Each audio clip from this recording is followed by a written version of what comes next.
Amidst the backdrop of a city engulfed in flames, I stood there, facing a colossal monster that blotted out the sky. A strange sense of connection welled up inside me. I whispered, a colossal beast that blots out the sky, yet I feel an unusual kinship with it. I smirked slightly, a bold thought flashing through my mind. It's as if it is me. And then the feeling became more certain than ever as I affirmed, and I am it.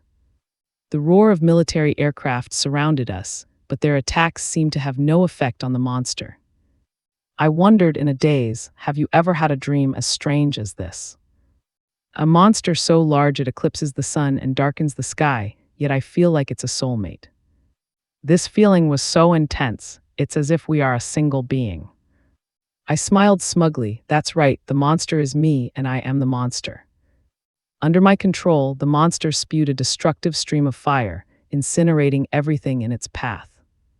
The terrified screams of the crowd below couldn't bother me. Sitting on the desolate ruins, I arrogantly declared to the world, from now on, this entire world will have to worship me as a god. But suddenly I jolted awake, slumped over a desk with blood-stained hands and a question ringing in my head, isn't this my body? A strange feeling washed over me. Looking around the messy room in a panic, I saw my reflection in the mirror and wondered in shock, what the hell is going on? Looking down at my small, unfamiliar body, I screamed in despair. No way did I just turn into a sea iguana. Memories flooded back. My name is Chen Ji, and I am a sophomore at Enning University. I rented a place off campus because I don't like living in the dorms. I recalled my hobby. I really like cold-blooded animals. I've always been fascinated by their vibrant colors. That day, I went to the pet store because I heard the pet store just got a new shipment of exotic pets today. And it was there that I found it. I was immediately drawn to this sea iguana, a beautiful amphibian. Chen Ka recalled that marine iguanas were generally docile, yet an accident happened as soon as it was released. With a ferocious look in its eyes, it suddenly lunged forward and bit Chen Ka's hand. In a panic, he instinctively swung his phone to hit it. But unexpectedly, the phone flew back and hit him in the face. And now, Chen Ka was slowly waking up. Chen Ka and it lay facing each other on the floor, both strangely silent. When Chen Ka moved, it moved too. He exclaimed in amazement, "What the hell is this? I can control this lizard's body. It feels exactly like controlling my own arm." A smug smile appeared on his lips. Chen Ka thought to himself, could this be the legendary golden finger? Is it finally time for my journey to become a hero to begin? But then he thought more realistically, but what can this iguana brother of mine do? Am I supposed to livestream to show off its intelligence, or go sell freshly dug abalone or sea cucumbers? Chen Ka grabbed its tail, smiled wryly, and said, I guess I'm not the protagonist with an overpowered ability. When other people get a game hack, they either become a powerful, destined villain or a tree that evolves into a cosmic god. He sighed, looking at the small, growling creature in his hand, and I'm stuck with a small lizard. Looking out the window, Chen Ka realized, I'm so hungry. It turns out I've been unconscious for a whole day. I wonder what marine iguanas eat. He picked up the iguana and said to it firmly, since you're a lizard, you should be fine eating meat. Chen Ka then went into the kitchen to show off his cooking skills and presented a fragrant steak in front of the eagerly drooling iguana. Watching it eat deliciously, he nodded in satisfaction. I knew it, marine iguanas and lizards can both eat meat. Suddenly, a blue notification panel appeared before Chen Ka. After eating, your clone has gained 5 evolution points and your physique has increased by 0.5. He exclaimed in shock, what is this? A detailed status panel appeared before him, displaying name Chen Ka level 0, physique 8.5, spirit 12, talent mind control traits, external chi beginner exp 01000, chi sense beginner exp 01000, skills 4 limb fist beginner exp 48100, cloud stepping leap beginner exp 66100, springing leg beginner exp 39100, clone marine iguana evolutions 0 evolution points 5200. Chen Ka stared blankly at the information panel, a thought echoing in his mind, wait, is this my real game hack? He stood up, looking at the virtual panel floating in front of him, his mind still reeling.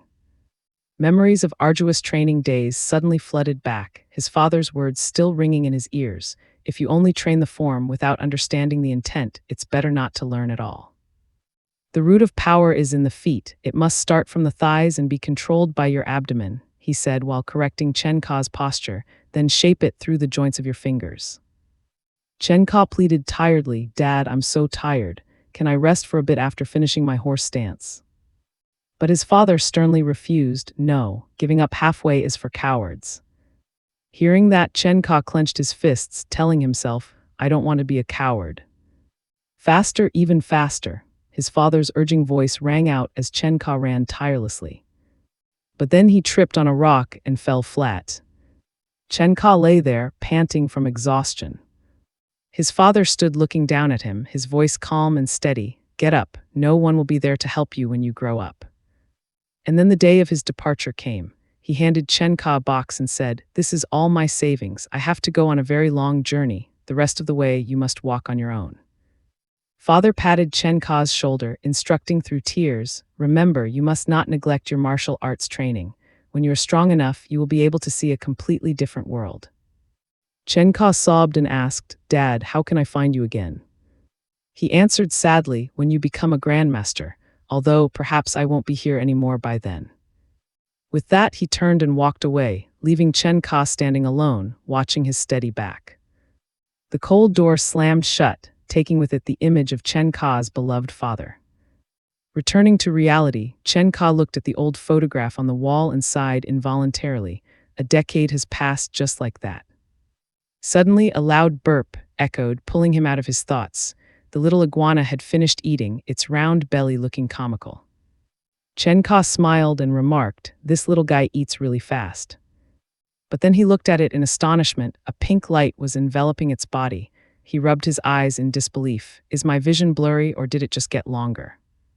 The notification panel appeared again. Chen Ka muttered, So after one meal it gained 15 evolution points. Name, Chen Ka level 0 physique, 8.5 spirit, 12 talent, mind control traits, external chi beginner, exp 01000, chi sense beginner, exp 01000, skills. Forelimb fist beginner, exp 48-100, cloud stepping leap beginner, exp 66-100, springing leg beginner, exp 39-100, clone, marine iguana evolutions. 0 evolution points, 15-200. A glint of light flashed in his eyes. He looked in amazement at his reflection in the mirror, a virtual notification panel hovering beside it. He lifted his shirt and couldn't believe his eyes. His six-pack abs were clearly visible. "My body. It wasn't this tone before. Could it be that the points the iguana receives are also reflected on me?" Chen Ka looked at the iguana, a bold thought emerging. It can evolve for the first time if it gets more points. Who knows, maybe it can evolve into the giant monster of my dreams. The image of the majestic beast returned to his mind. And he, with a confident smile, "And I can become a true martial arts grandmaster." No sooner said than done, he immediately went to the nearby market, excitedly telling the vendor, "Hey buddy, give me 10 kilograms of premium boneless beef, and add 20 kilograms of lean boneless pork." The vendor quickly packed it and asked, "Cash or QR code scan?" "QR code scan," Chen Ka quickly replied and held out his phone. Putting the full bags of meat into the trunk, he thought to himself, "This should be enough, right?" He placed his hand on the trunk, preparing to leave. Chen Ka drove away from the mock fat market. The sky today was so clear and blue. Arriving home, he laid out a table full of sumptuous food and encouraged it, "Eat up and we'll get closer to becoming a martial arts grandmaster." The iguana's eyes lit up, its mouth watering profusely. It devoured the food and a thought was transmitted from it to Chen Ka. In a lizard's palate, pork is not as tasty as beef. Chen Ka stretched refreshingly. "The beef could probably use a little dill. I'll remember to add some next time." After the hearty meal, the iguana lay stretched out on the floor, wearing a pair of sunglasses and looking extremely cool. Chen Ka stepped into the martial arts training room, taking a deep breath. Then he threw a powerful punch at the punching bag. A notification panel appeared. "After diligent training, your forelimb fist experience has increased by +5. Chen Ka smiled with satisfaction. "My physique has improved, and even my training progress is faster than before." 2 days later in the training room, Chen Ka was panting after an intense workout session. He wiped his sweat, a satisfied smile on his face. This feeling of getting stronger just by training hard is amazing. He shouted loudly, "Ha!" Then he delivered a powerful spinning kick, causing the punching bag to explode and fly up to the ceiling. Immediately, a detailed status panel appeared before him, displaying full information. Name, Chen Ka level, 0 physique, 28 spirit, 16 talent, mind control traits, external chi beginner, exp 101000, chi sense beginner, exp 101000, skills. Forelimb fist intermediate, exp 48100, cloud stepping leap beginner, exp 66100, springing leg beginner, exp 39100, clone, marine iguana evolutions, 0 evolution points, 195-200. Chen Ka looked at the virtual notification panel, musing, from the perspective of traditional martial arts. Right now, I must have reached the peak of the Ming Jin realm.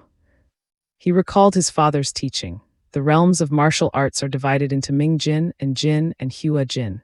The peak of Ming Jin makes you a top-tier fighter, capable of taking on 10 opponents alone. And Jin turns you into a first-class expert, able to fight 100 men at once. This realm is often hidden within legendary families, his father continued to explain. As for the Hua Jin realm, it allows you to face 1,000 men. They are the grandmasters recorded in modern history. As for the realm beyond Hua Jin, it represents an indestructible body, only described in ancient texts. A young Chen Ka had asked curiously, "So, father, what realm are you in?" His father looked momentarily sad. "I once touched upon in Jin for a short period. As for what happened after that." Little Chen Ka exclaimed in admiration, "Wow, you're amazing, Dad. You must come from one of those legendary families, right?" Hearing the word family, his father's expression suddenly turned stern. "Family."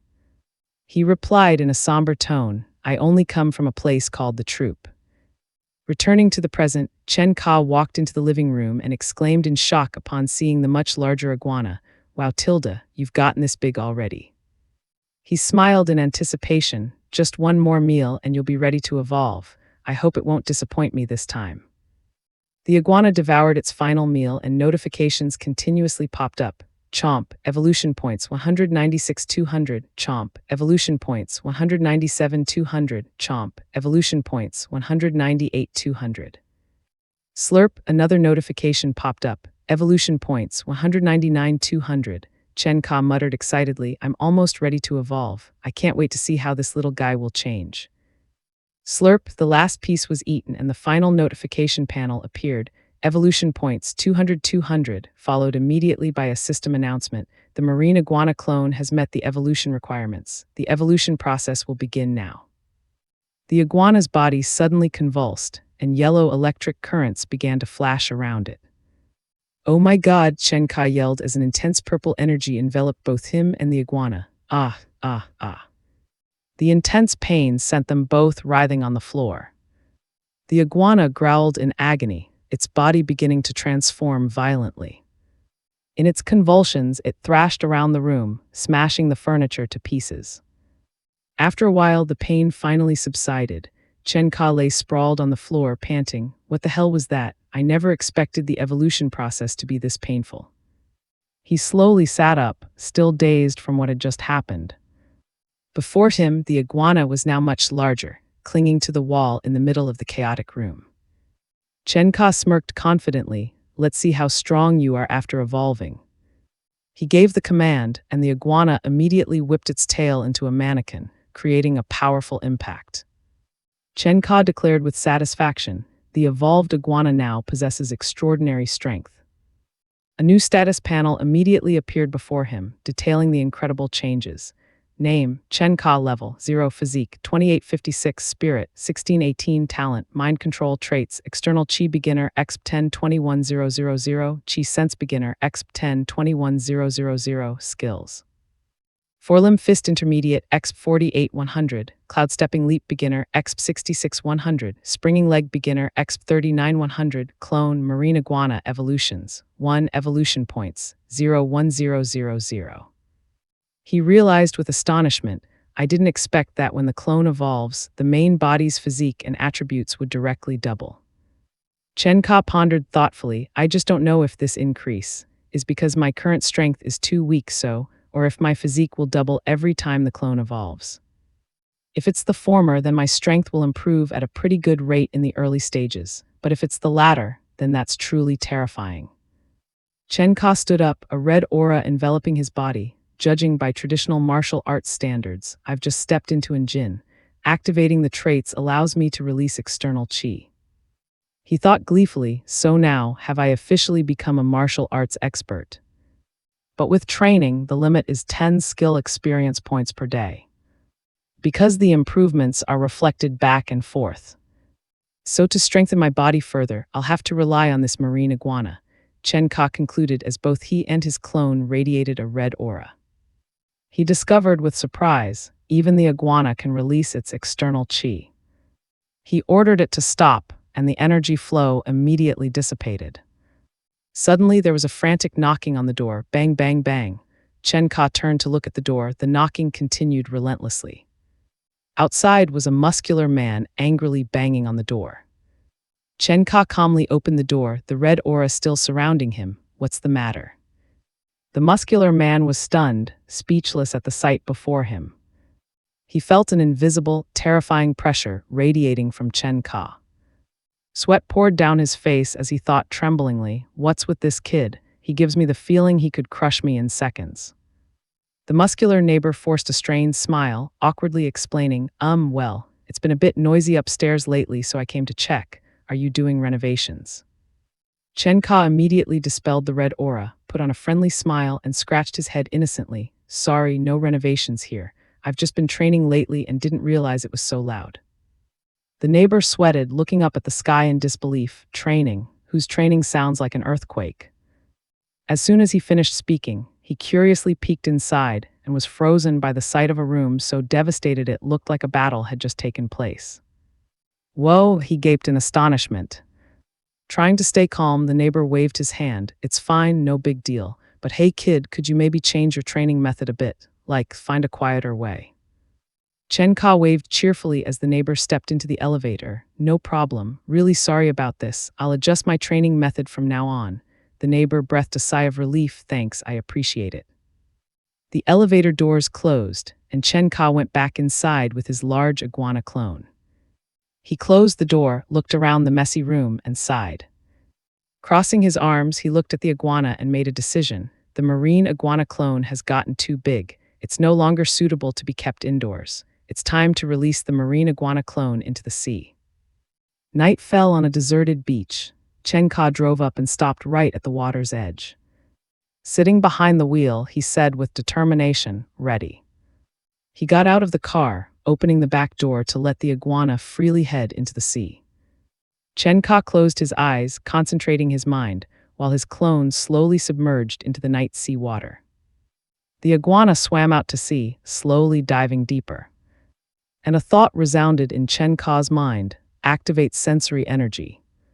With my current sensory energy, I can cover a radius of 10 meters around me, he thought to himself as he felt every creature swimming within range.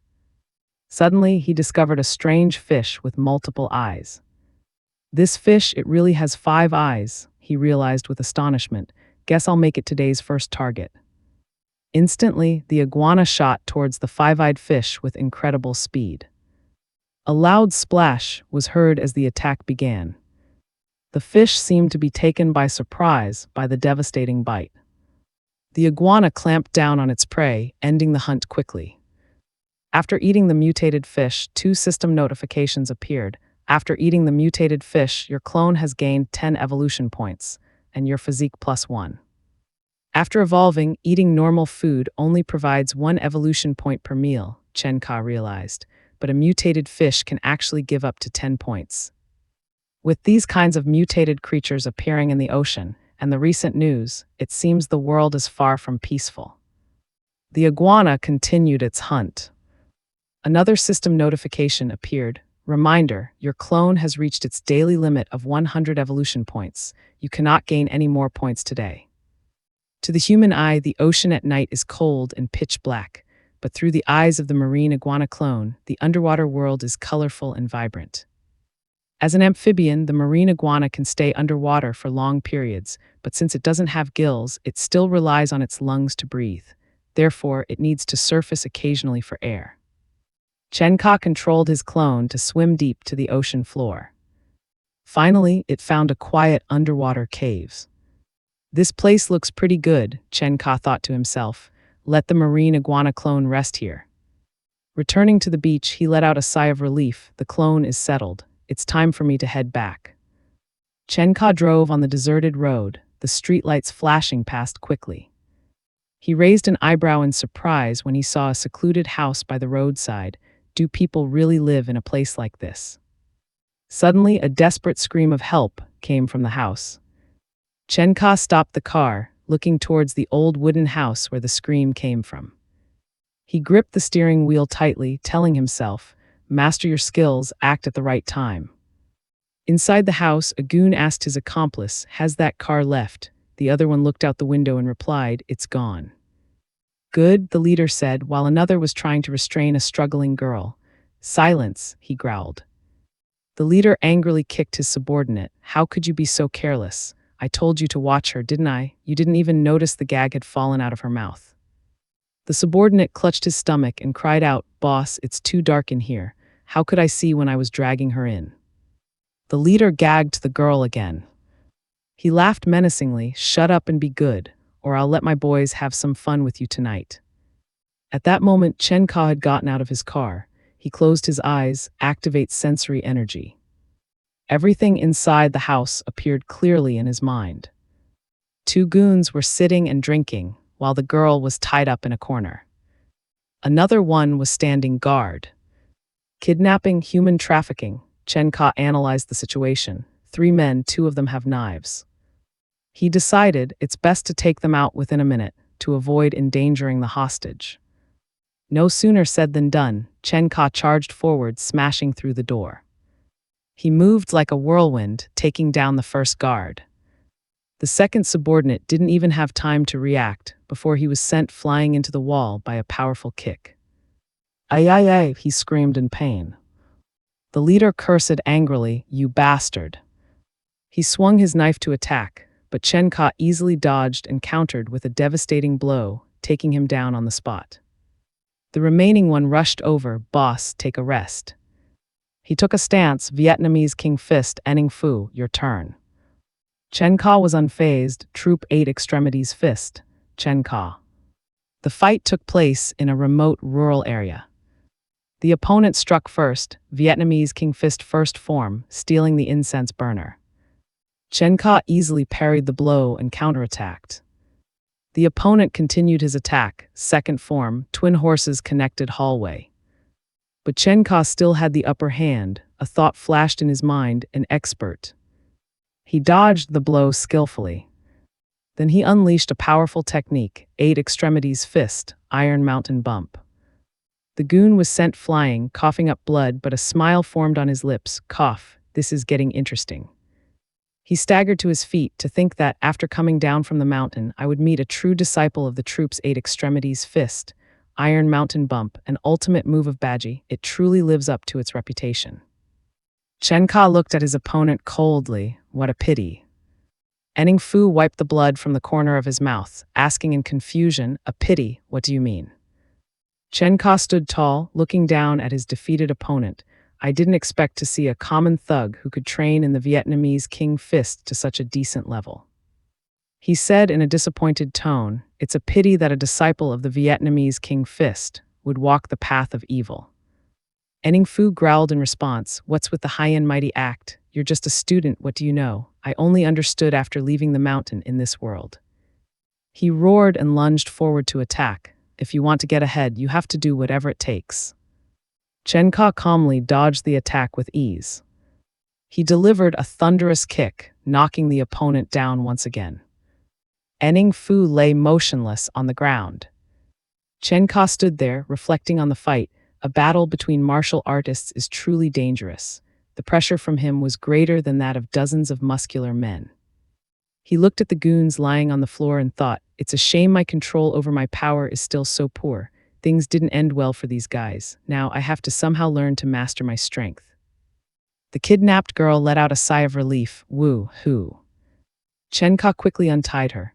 The girl immediately threw her arms around him and sobbed, "Don't be scared, it's okay now, thank you so much." Chen-ka gently removed her hands and handed her the phone. "Wipe your tears. You can call the police after I leave, but I need you to do me a favor." He looked her straight in the eye and said, "If the police ask about me, can you tell them that you didn't get a good look at me and you don't know who I am?" The girl nodded decisively. "Okay, I won't say anything." 10 minutes later, the red and blue lights of police cars enveloped the house. A SWAT officer shouted, "Don't move, hands in the air." But upon storming in, the officer was stunned. What the? The scene only contained 3 unconscious goons and the safe female victim. Female officer Guan Qing entered the office and reported, "Deputy Chief, here is the information you requested." She continued her presentation in the deputy chief's office. "We can clearly see a footprint on the broken door. Based on the depth and the way the door's axis was broken, someone kicked the door in from the outside. The kick sent the door flying 3 meters and had an impact force of at least 1,000 kilograms. The deputy chief examined the crime scene photos while Guan Qing continued. Among the kidnappers, 2 died instantly, and the other fell into a vegetative state after suffering a severe concussion.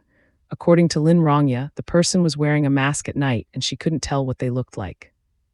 The deputy chief of the security bureau couldn't believe what he was reading. How is this possible? The greatest force a boxing champion can exert is 800 kilograms on a machine. In reality, achieving such force is unheard of.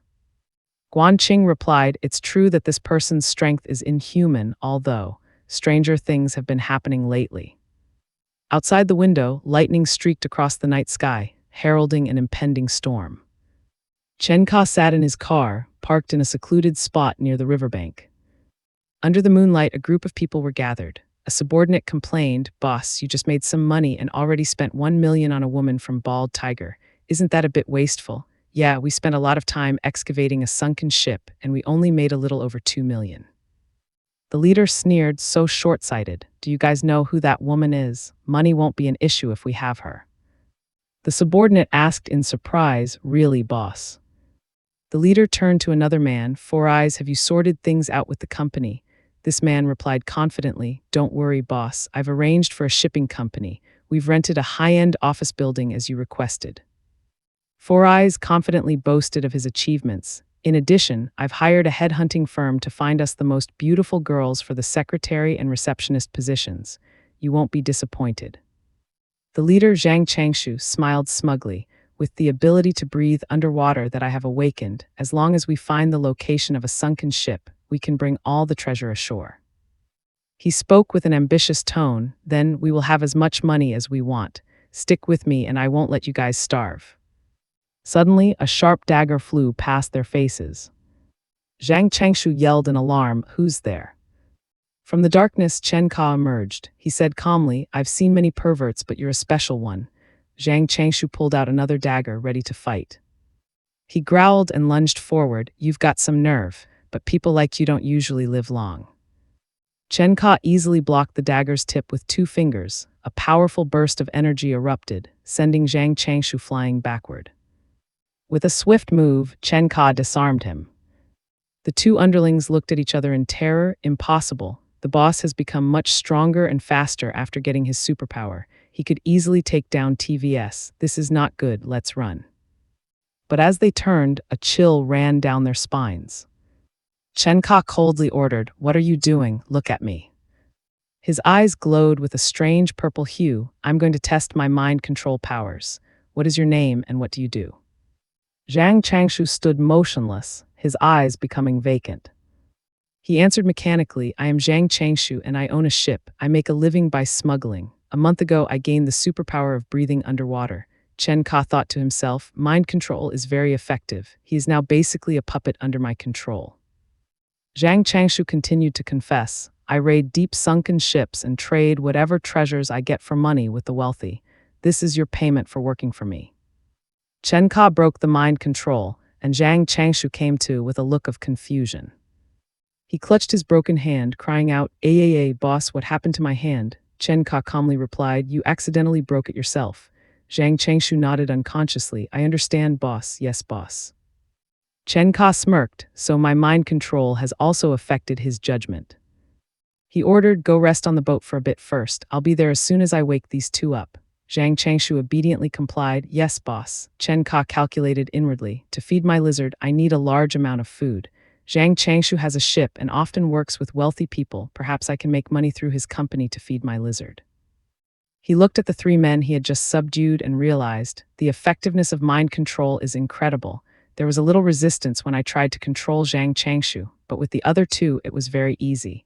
It seems to be particularly effective on those with a weak will. The group boarded Zhang Changshu's ship. A crewman saw Chen Ka and asked, "Boss Zhang, who is this?" Zhang Changshu immediately yelled, "This is my boss, show some respect." The crewman stammered, "Gee, greetings, big boss." Zhang Changshu ordered, "Prepare the transfer contract. This is my boss's ship from now on." Immediately a contract was brought over. "Sir, here is the contract. Deep-sea fishing vessel transfer agreement." Chen Ka took the contract and ordered, "Four Eyes, wait for me at the office tomorrow." "Boss Zhang, you're injured, come with me to the hospital." They both replied in unison, "Yes, boss." The next day, the iguana clone was enjoying its new life at the bottom of the sea. The ocean is an endless food paradise. Meanwhile, in the training room, Chen Ka was training hard. "I can't just rely on the iguana clone for strength," he thought, while notifications popped up. Evolution points +5, physique +0.5. "I should also train more," he told himself. "After 2 fights, I can clearly feel that my control over my power has improved." In the mountain cave, the iguana clone was training diligently, and notifications appeared one after another. Absorbed energy has been digested during training, and evolution points +6. Amidst the modern cityscape, Four Eyes bowed to Chen Ka. "The transfer is complete," Chen Ka thought. "I've only been out for a day and have already gained over 100 evolution points. Its body has also grown by 20 cm. Four Eyes said respectfully, "Take care, boss." Chen Ka watched Four Eyes' retreating figure, his heart filled with determination. "Tomorrow, I will let the lizard journey into the deep sea. Moreover, I am not the only one with superpowers in this world. I must become stronger, especially now that there are unknown creatures in the depths of the ocean." On the deck of the deep-sea vessel, 2 underlings were lamenting. "There are far fewer fish these days. We haven't caught anything." The other one lay sprawled out, guessing, "Maybe there's a large school of fish down there. Could be sharks." Sharks move in schools. Even killer whales have to be wary of them. Under the clear blue water, a killer whale was being surrounded by a school of ferocious sharks. Without a moment's hesitation, the iguana clone dived into the middle of the fight, attacking a great white shark. It tore the prey apart and a notification appeared. Evolution points +10. Chen Ka could taste it through the clone. "Great white shark meat is so tender. That fish was so big and it killed it so damn easily." Shortly after, another system notification appeared. "Your clone has met the evolution requirements. Do you wish to evolve?" "So I get to make a choice now." Chen Ka didn't hesitate, "Confirm." The iguana clone began to convulse violently, red electric currents enveloping its body. At the same time, in the training room, Chen Ka also collapsed to the floor in agony. A new status panel appeared, detailed down to every stat. Name, Chen Ka level 1 physique, 130 spirit, 38 talent mind control traits, external chi beginner, exp 280-1000, chi sense beginner, exp 280-1000 skills. 8 extremities fist intermediate, exp 371-000, cloud stepping leap intermediate, exp 290-100, springing leg intermediate, exp 391-000, clone, scaled thorn lizard, a newborn beast, attempting to evolve into a beast lord. Evolutions, 2 evolution points, 05000, ability, water affinity. Chen Ka lay on the floor, his body more toned than ever. "I've had a breakthrough. My physique is 13 times that of a normal person. I've reached a level equivalent to the great completion of Jin in ancient martial arts." He sat up, looked at the status panel and reflected, "My physique didn't double even after evolving. I guess that makes sense. It doubled last time because my base stats were low." Evolutions, 2 evolution points, 05000, ability, water affinity. Chen Ka wondered, even so, what does having an affinity with water mean? Through the clone, he felt the distinct changes. Damn, the body has become much larger. The bone density is several times higher than before and the weight has reached 4 to 5 tons. The strength has doubled and the claws are as sharp as steel, much more explosive than before. "I can swim up to 70 kilometers per hour. This speed is even faster than a large ship," he realized with astonishment. I make less noise and also feel less resistance when swimming. It must be because of this thing called water affinity. Sitting in his new office, Chen Ka called Four Eyes. Has anyone asked to buy treasure recently? Four Eyes replied, not at the moment, boss. Chen Ka ordered, then we'll go find it ourselves. How's the research coming along? Four Eyes reported, we've found a few locations with sunken ships, but without Boss Zhang who can breathe underwater, Chen Ka interrupted, don't worry about that, we can do it. He looked at the map, the shallow waters of the routes used by Country Z in the past, and the main commercial waterways used by Country H and Country R have been almost completely explored, but there are still many priceless ships in the deep waters. His clone had arrived at the marked location, southeast 25 kilometers offshore the Yellow Sea area. He thought, I can breathe deep underwater after this evolution. My perception has also increased. I can sense an area up to 20 kilometers around. I'll be ready to act after cleaning everything up. Returning home, Chen Ka stretched comfortably. Isn't the purpose of raising a clone to enjoy life? He looked at his watch. It's almost 11 o'clock. Let me go find some food to treat myself. On a bustling pedestrian street, a blonde girl was dozing off, leaning against a lamppost. Chen Ka strolled down the street, enjoying the night air. He sat in a luxurious restaurant, enjoying an expensive meal. It's pretty good, but wow, just one meal cost over 3,000. My savings are only 30,000, but soon I'll be taking over Boss Zhang's company. At least I get to taste what it's like to be rich. He looked out the windows thoughtfully. Suddenly, a group of thugs were harassing passers-by. Chen Ka looked at them and shouted, what are you looking at? Get lost. Chen Ka thought to himself, with my growing strength, my passion for martial arts is also reawakening. As long as there's no real danger, I don't mind stepping in. The thug approached, growling, damn it, kid, what did you just say? Chen Ka replied coldly, get lost now and I'll pretend I didn't see you. He released his aura, a powerful energy in the shape of a wolf flaring up behind him. Chen Ka's entire body was enveloped in a blazing fire. The leader trembled. Why do I feel like I'm being stared at by a ferocious beast? He ordered in a panic. Let's go, get out of here now. Unexpectedly, the blonde girl from before burst out laughing. Ha ha ha. What's this, not real men? Are you guys really scared? Ha ha ha ha. Chen Ka frowned. Is this woman crazy? Provoked, the thug turned back. A woman like this, you don't meet one every day. No, I can't let her think I'm weak. The other one chimed in, boss, there's no reason to be afraid of him. He's alone. Yeah, let's get him. This guy is too arrogant. Watch me take him down. Chen Ka just stood silently watching them charge. He struck like lightning, taking down both thugs with a single kick. Chen Ka stood there looking down at the fallen thug. I only used 10% of my strength. Otherwise, that kick would have turned him into paste. He turned to leave. I'll spare them this time. They did wrong, but not enough to deserve death. The surrounding people looked at him in fear, whispering, so scary, how terrifying, a demon. He's like a demon from hell. The blonde girl staggered over, giggling, hee hee, amazing, so strong. Chen Ka frowned. She's acting like this. Could she have been drugged? He took out his phone to call the police. Hello, police. There's a woman outside Sheng Tang Bar. She doesn't seem to be okay. But the girl hugged him, cooing, why are you calling the police? Am I not beautiful? Don't you want to take me home? A few minutes later, the police arrived. The girl was taken away, still pouting, you're no fun at all, handsome. Chen Ka explained to the officer, yes, I was the one who called the police. I went out for a late-night snack and saw her. After the police left, he sighed in relief. Finally, that's settled. It's time to control the giant lizard and search for that sunken ship. Deep on the seabed, the iguana clone was using its energy-sensing ability. Four Eyes was right, checking online information shows there's a sunken ship here. Right now, my energy sense can only reach about 20 meters. I'll have to keep improving it. It used its claws to dig through the thick sand. Whoa, jackpot, solid gold bars. Chen Ka ordered over the radio, Four Eyes, take the ship 3 kilometers east and drop a container. Four Eyes immediately complied, Roger, boss. A crewman asked curiously, hey, Black Devil, besides Zhang Changshu, is there anyone else in the boss's crew who can breathe underwater? Four Eyes warned sternly, stop asking, don't be curious about the boss's secrets. On the seabed, the iguana clone began to salvage the loot. It swam towards the container being lowered. It looks like a piece of metal, it thought, Boss, we've brought it aboard. We're on our way back now, a voice sounded in Chen Ka's head. He examined the metal piece so hard, my claws can easily tear through regular metal, but they only left a scratch on this thing. This must be some kind of special alloy. He decided this thing must be valuable. It's better to take it back for research. Suddenly, a giant sea monster rushed up from the depths to attack. Trying to ambush me, who do you think you are? The clone roared.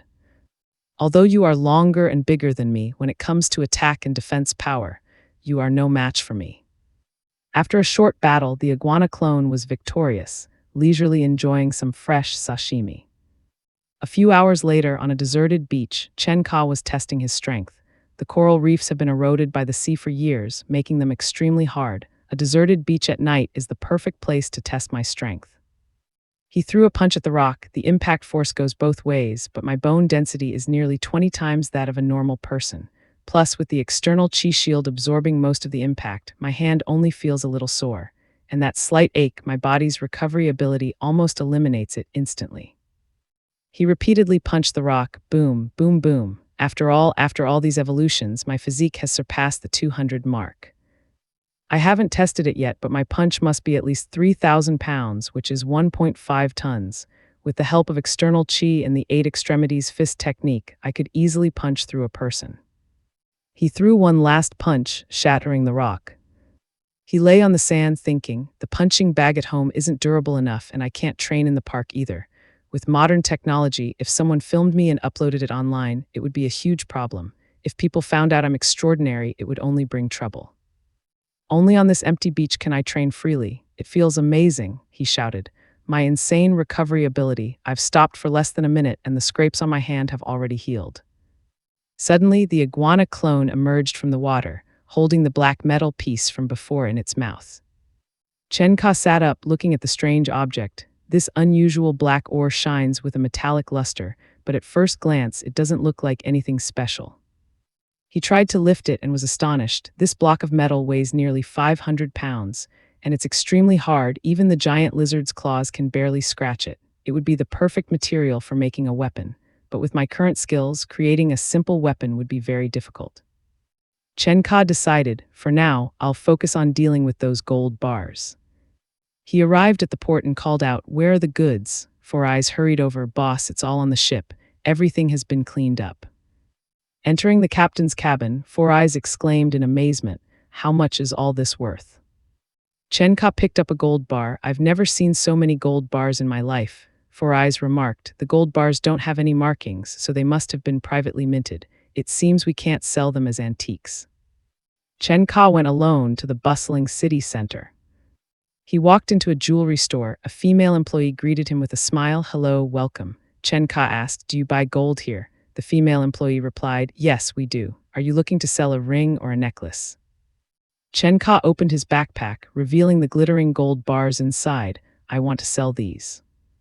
The female employee exclaimed in surprise, "Sir, that's quite a lot of gold. Please come upstairs, I'll take you to our manager." The manager warmly shook Chen Ka's hand. "Hello, I'm the manager of this store. May I know your name? How much gold are you planning to sell?"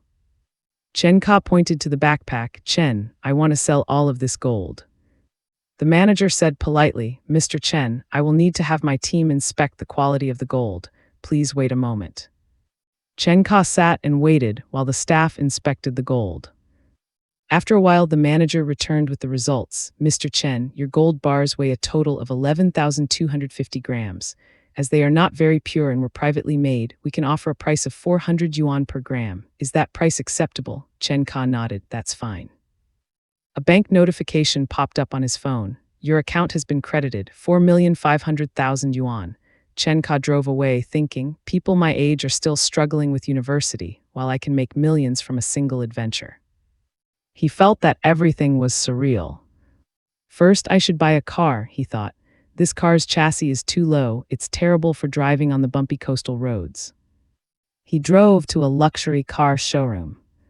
He walked in, surrounded by shiny and expensive cars. A female employee bowed and greeted, "Welcome, sir."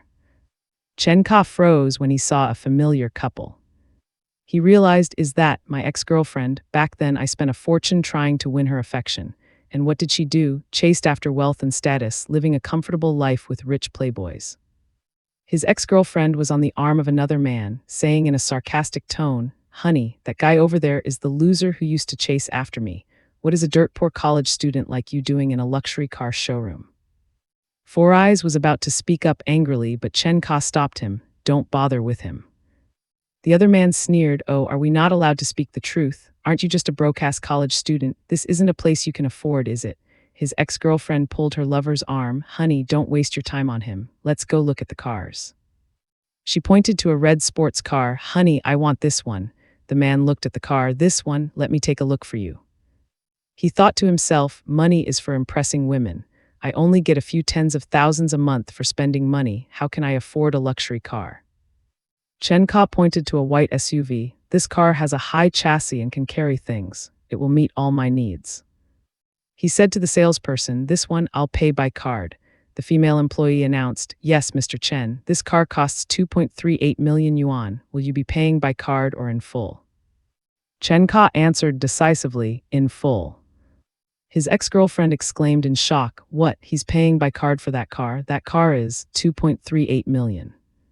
Her boyfriend sneered, "He's just pretending. How could he possibly have 2.38 million in his account?" His ex-girlfriend chimed in, "That's right, back then, he couldn't even afford anything but instant noodles for weeks just to chase after me."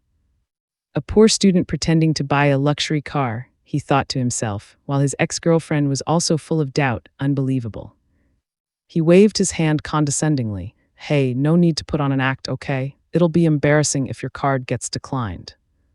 Four Eyes stepped forward to block the way, but he challenged, "None of your business. What if he can buy it? What will you do?" Four Eyes retorted without hesitation, "If he can buy it, I'll call him Dad right here. If not, then he'll have to call me Dad." He immediately agreed, "It's a deal."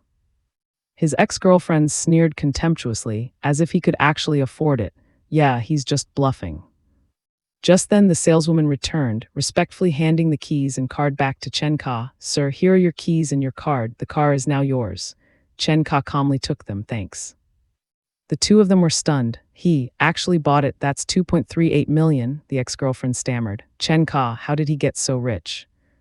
Four Eyes immediately grabbed him by the collar. "Aren't you going to keep your promise and call our boss Dad?" Chen Ka signaled to Four Eyes, "Four Eyes, don't waste your time with people like this." Four Eyes reluctantly let go. "Our boss is too kind. If it were me, you wouldn't be leaving here today without saying Dad." He could only stand there silently in utter humiliation. As Chen Ka's new car rolled away, his ex-girlfriend chased after it helplessly. Chen Ka, listen to me. Just listen to me, okay?" "Chen Ka," the saleswoman commented. She thought she'd found a rich guy but missed out on someone with real potential. Four Eyes added, "That's how people are. They only regret after they've lost something." Afterward, Chen Ka went to Cloud's Edge Restaurant, City End's premier spot for fine dining and high-end service. He and Four Eyes were warmly welcomed as soon as they entered. A waitress came to their table. "Gentlemen, what would you like to order?" Chen Ka pointed to the menu. One 5,888 yuan Boston lobster, and one 7,888 yuan king crab, and one more dish. The surroundings were lavish, with wealthy people enjoying their meals. Chen Ka ate heartily. "After cooking so many meals for my lizard, it's time for me to enjoy a luxurious life myself." He took out his phone to look. A message from the class group chat popped up. "Advisor, classes will start in a week. Don't forget to come to school on time." He suddenly remembered, "Oh right, I'm still a sophomore." He checked his status panel. Name, Chen Ka, level 1 physique, 327 spirit, 49 talent mind control traits, external chi beginner exp 337 1000, chi sense beginner exp 341 1000, skills, 8 extremities fist intermediate exp 429 1000, cloud stepping leap intermediate exp 389 1000, springing leg intermediate exp 376 1000, companion, armored thorn lizard evolutions, 2 evolution points, 2165000, ability, water affinity. He leaned back in his chair. "Once classes start, I'll have less time. I need to make more money quickly to help my little lizard break through to the dark realm." Meanwhile, in a distant place at the bottom of the ocean, his clone was hunting swordfish, the fastest swimmers among fish, able to reach speeds of up to 60 miles per hour. That's about 90 kilometers per hour, but right now I'm even faster.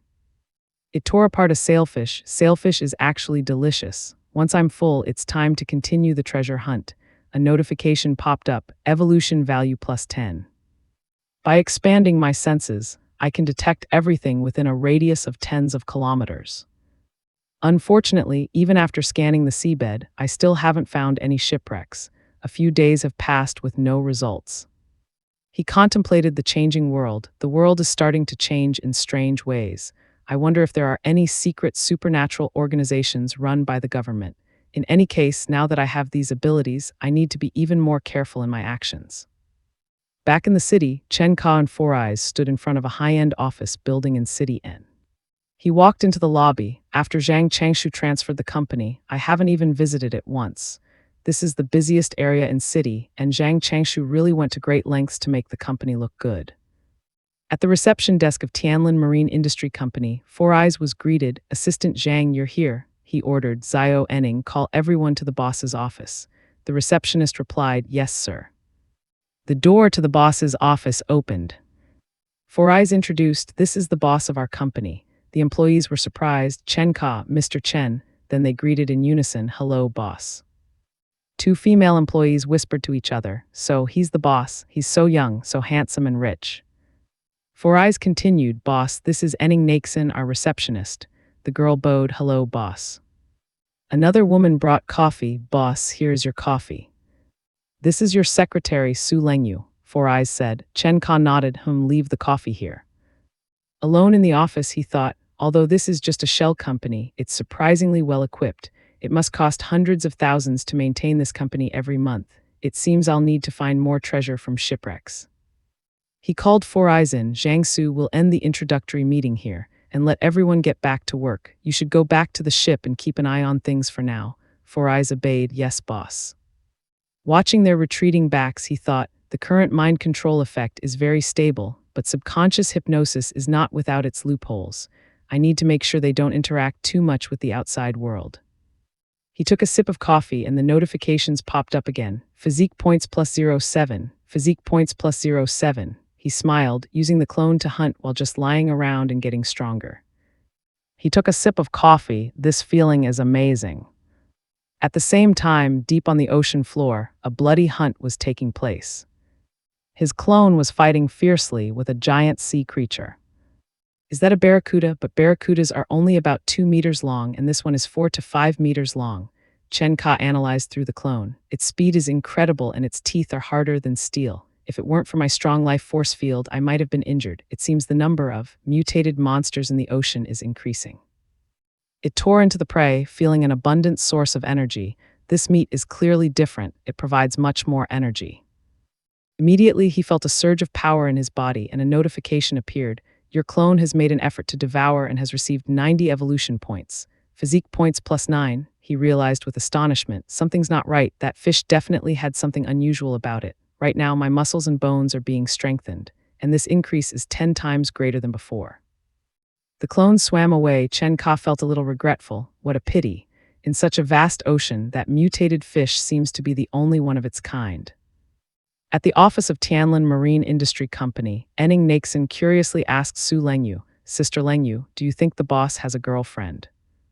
Su Lengyu teased, "Why, are you planning to make a move on him?" Little Enning crushing on boys again. Chen Ka asked, "You haven't left work yet?" Just then Chen Ka walked in. "Hello, boss, we still have a few things to finish up." He thought to himself, with my hearing, I could already hear their conversation while I was still in the elevator. To avoid awkwardness, I'll pretend I didn't hear anything. He smiled and said, "Since everyone has been working so hard, dinner's on me tonight." The two girls cheered with joy. "Really? Thank you, boss." At the restaurant above the clouds, a waiter asked, "Sir, would you like to order now?" Meanwhile, his female employees were whispering, "The boss's car is a luxury car worth over 2 million, so impressive, how extravagant." After the meal, the waiter brought the bill. "Sir, your total is 48,888. Chen Ka calmly handed over his card. "Swipe it." The female employee's eyes sparkled. What wealthy family is the boss from? He's really throwing money out the window. Following a boss like this, there's definitely a bright future ahead. He said to them, "I have something to take care of tonight. After dinner, I'll take all of you home." They thanked him in unison. Thank you, boss Tilda. That night on a desolate rocky shore, Chen Ka was training. The sea breeze is so pleasant, it really lifts my spirits. He reflected on his strength. I've been training nonstop during this time. My physique is now more than 20 times that of a normal person, and my punching force has exceeded 2 tons. With the external chi force field, my strength doubles and my punch is now close to 5 tons. But he momentarily lost control, but the stronger I get, the harder it is to control. Damn it, my stance wasn't stable and I lost control again. I need to keep practicing to get used to my strength. Suddenly he sensed something. It's so late. There are people in such a remote place. Offshore, a shady transaction was taking place. We've done business so many times. You still don't trust me. Boss, it's just that the situation is tense right now. Same old rule, money first, goods later. Chen Ka observed from a distance. It's a D-grade transaction, but they're armed, so I need to be cautious. Boss, top quality goods. Not bad. A pleasure doing business. A pleasure doing business. The leader instructed Old Chi, things are tense lately. Be careful. Yes, boss. Don't worry, boss. We only work through single channels. Even if something happens with the police, they won't be able to trace it. But they didn't expect a dark shadow to rush towards them and attack at a terrifying speed. The terrified leader pulled out his gun. But it was too late. Chen Ka easily took them all down. In just a moment, all 3 smugglers were lying unconscious on the ground. He looked at them with a cold gaze. These people have lost all their humanity. Eliminating them is actually doing a public service. Then he turned to look towards the boat far offshore. A giant shadow rushed towards the boat. The iguana clone attacked the boat, sending everyone flying into the sea in a loud explosion. Did we hit something big? One of them screamed in panic. What's happening? Everyone sank into the deep water. The survivors surfaced, screaming in despair. There's a monster, there's a monster. Run, run, help, someone save me. One of them tried to swim towards the shore, yelling, save me, while another begged, boss, save me. The leader pulled out his gun. We can't escape anyway. Let's charge. I don't believe you can dodge bullets. He opened fire. The bullet whizzed past the clone's head. It showed surprise. The leader was stunned, what the, before being swallowed by the monster. His final scream echoed in the night. The iguana clone climbed up the scene, taking the suitcase full of money with it. A while later, in Chen Ka's room, stacks of money were neatly arranged on the table. He sat there counting each stack. 1 stack of money is 10,000, 3 million is 300 stacks. Cash laid out in front of you feels much more real than numbers on a bank card. The next morning at a coffee shop, 2 men were discussing a woman who had just walked by. What a beautiful woman. She exudes a cold, untouchable air. That woman was Su Lengyu, Chen Ka's secretary. She came to the table and said, Sir, please sign here. The 2 men were surprised. That's her boss. He looks so young, such a young boss. Chen Ka stood up. Let's go back to the company. Inform everyone it's time for a meeting. The 2 men were still in awe. This young man feels as solid as a mountain. His presence is terrifying. In the meeting room, Chen Ka was presenting. Handle every little detail well, and you will be the heroes of the company. As long as the company's performance continues to rise, everyone will get a big bonus at the end of the year. Suddenly his phone rang. Su Lengyu said, Chen Ka, today is the last day to register for enrollment. You're the only one left in the class. He picked up the phone. Oh, sorry, I'll be right there. He stood up. I need to go to the school to register. There isn't much to do today. Everyone can leave work early. Also, while I'm not here, Su Lengyu will handle all company matters. The female employees were astonished. The boss is still a student. He looks so calm. I thought he was a wealthy heir with a perfect demeanor. On the campus of University N, Chen Ka got out of his luxury car. A student exclaimed, Whoa, that's Chen Kai's, he really a rich kid.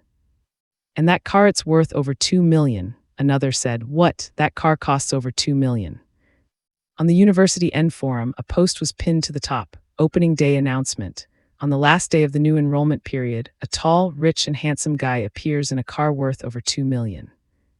A blonde girl was browsing the forum. She read the comments. Isn't that Chen Ka? He's gotten so much more handsome over the summer. Handsome? Who cares? He's driving a $2 million car. His family must be billionaires. He looks so familiar. The girl looked at Chen Ka's photo. especially his eyes as black and white as stars, emitting a brilliant light. He's not a freshman, he's a sophomore in the finance department. Oh, actually, he's starting his third year. His name is Chen Ka. The girl was stunned. Finance department. No way he's in the same year as me. Chen Ka walked around the campus thinking, my body and strength are improving rapidly, but I only know 8 extremities: fist, cloud-stepping leap, and springing leg. I need to learn new skills to better control and utilize my current power. He passed by the Taekwondo club, thinking to himself, flashy moves. Someone like that I could crush them with a single slap. If I want to control my strength, I just need to keep practicing on my own. Then he went to Longtang Steel Company. I'd like to custom order some steel, about 100 tons or so. The female employee replied, of course, sir. Please follow me to the VIP lounge. I will contact our business manager. He was led to the VIP lounge. The business manager shook his hand. Hello, sir. What kind of steel would you like to order? Chen Ka said. A steel column 2 meters in diameter and 5 meters high, and a few steel blocks weighing 1, 5, 10, and 20 tons each. The business manager calculated, sir, based on your request, the total weight is about 200 tons. The estimated cost is around 700,000, but the final price depends on the finished product. Chen Ka smiled. That's fine, let's sign the contract. The next morning at Zhang Changshu's temporary pier, Four Eyes reported, boss, this entire area is your warehouse. Chen Ka said, excellent. Zhang Su, you can go back now. I'd like to look around by myself. He stood there feeling the power surging in his body. Your clone has gained 8 evolution points through diligent eating. Ming and Hua Jin and beyond. Physique points plus 0.8. I haven't even reached the Hua Jin stage yet. There's still a long way to go. He looked at the empty warehouse. Once the steel column is erected in the warehouse, this will be my training ground. He looked up. The maximum evolution points per day is 100. I'll need at least 1. Compared to the giant lizard's progress, my own body is still too slow. Meanwhile, at the security bureau, the deputy chief was reviewing a new case. Luo Hao, known as Big Boss Luo in the underworld, owned a bar and commanded more than a dozen henchmen. His right hand was nearly severed by a blunt weapon used with incredible force, left hanging by a thread of skin. Lao Tai's chest was struck with extreme force, crushing his internal organs. He died on the spot. All 3 men were killed within a minute by the same person. This individual's strength and speed are insane. Who could do something like this? The walkie-talkie crackled. Captain, we've found another body in the sea. At Tianlin Marine Company, Su Lengyu complained, boss, the company has nothing to do every day. Everyone's just playing around. Should we hand out some flyers or something? Chen Ka replied nonchalantly, no need. Business is like fishing, just wait for the fish to bite. Su Lengyu was worried. Even though you're a rich kid, boss, aren't we going to go bankrupt like this? Wait for the fish to bite, huh? But if we don't advertise, how will anyone come to us? Just then Enning Naxin ran in. Boss, someone's here to see you. They said they have a business deal to discuss. Su Lengyu was stunned. Huh, someone actually came to deliver money after all. A well-dressed man walked in. Where's Big Boss Zhang? Chen Ka calmly replied, he and his men are all under me now. The man was impressed. Impressive, you've actually managed to win over Big Boss Zhang. Let me introduce myself. My name is Wang Tianhua. Chen Ka responded, oh, so it's Boss Wang. Let's sit down and talk slowly. Su Lengyu offered, boss, let me make some tea for everyone. Chen Ka nodded, go ahead. Wang Tianhua began, my friend, I have a centuries-old sunken ship worth at least tens of millions. What do you think, can you do it? Chen Ka asked, once we get the goods, how does Boss Wang plan to split it? Wang Tianhua made an offer, I provide the map, I'll take 70% and you get 30%. That's the rate even with international teams. Chen Ka was firm, then you should go find an international team. Wang Tianhua hesitated, then what's your offer? Chen Ka smirked, at least a 50-50 split. Otherwise, forget it. Wang Tianhua thought to himself, with the current laws being so strict, private salvage is impossible. He's our only chance. He asked again, are you sure you can get it up? Chen Ka was confident. People like Big Boss Zhang, I have plenty of them under me. If Boss Wang isn't reassured, you can come along and see for yourself. Wang Tianhua finally agreed. Very well then. A pleasure doing business with you. Chen Ka shook his hand. A pleasure doing business with you. After Wang Tianhua left, the deputy chief was looking at photos of the bodies found at sea. The claw marks are too terrifying. But what creature has such large claws? Could it be some kind of abnormal creature? He received a message on the internal dialogue system. Top secret. Guangdong multiple fatalities reported. 4 dead at sea. Suspected beast attack attached. Confidential file S310Me0102. Noted. Experts will investigate. At the pier, a giant iron column was being erected. Su Lengyu asked, "Boss, what is this giant iron column for?" Chen Ka said with a smile, "It's a sea-calming pillar buried at the pier to stabilize the waters and suppress the sea dragon kings." Four Eyes admired, "Boss, you know so much." Chen Ka checked his bank account. Account balance, 321,800. He sighed, "The money just keeps flying away, now I only have this much left." He drove Su Lengyu back to the Bai Gui Garden complex. "Boss, sorry to bother you again, why don't you come upstairs for some water?" she invited. Chen Ka declined, "No, I have other things to do soon." Su Lengyu was a little disappointed. "Oh, okay." Watching his car drive away, she blushed and thought, "How could I be so bold as to say something like that? I think my underwear is still lying around somewhere." Sitting in the car, Chen Ka recalled, "During dinner just now, I accidentally broke my chopsticks. I still need to practice controlling my strength, that's the key." He went to the deserted beach again to practice. He looked at his hands after punching the rock. "I must achieve perfect mastery to utilize my full strength." He closed his eyes, concentrating. "My chi shield can now cover up to 30 meters. I can feel every movement of the wind and grass around me." 3 days later, his clone had eliminated another mutated fish, and a notification appeared. Evolution points plus 210, physique points plus 21. He realized, these red-eyed fish have mutated, just like the ones I saw that day. "Wang Tianhua's ship is slowing down. We must be getting close." He called Wang Tianhua, "Boss Wang, my other crew has arrived." "When do we start?" Wang Tianhua replied. "Quick work, let me get ready and we'll start tonight." Chen Ka agreed, "All right." Meanwhile, in the training room, Chen Ka was training hard and a notification appeared. "After hard work, received plus 15 chi control experience."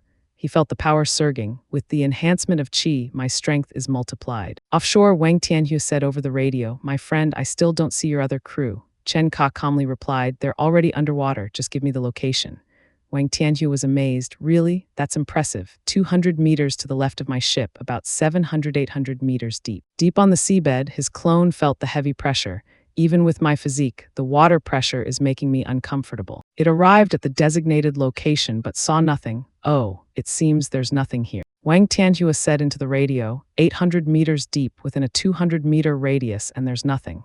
He couldn't help but be amazed. "You've already searched, that was fast." He looked out at the vast sea, thinking in utter disbelief. Scanning 700-800 meters deep in just 20 minutes. How is that possible? One of his assistants suggested, "Sir, after hundreds of years, the location might have shifted. Let's try moving about a kilometer east." Wang Tianhua then said into the radio, "Sorry, my friend, but could you check about a kilometer to the east?" Chen Ka's clone quickly swam to the new location. It used its energy sensing ability again.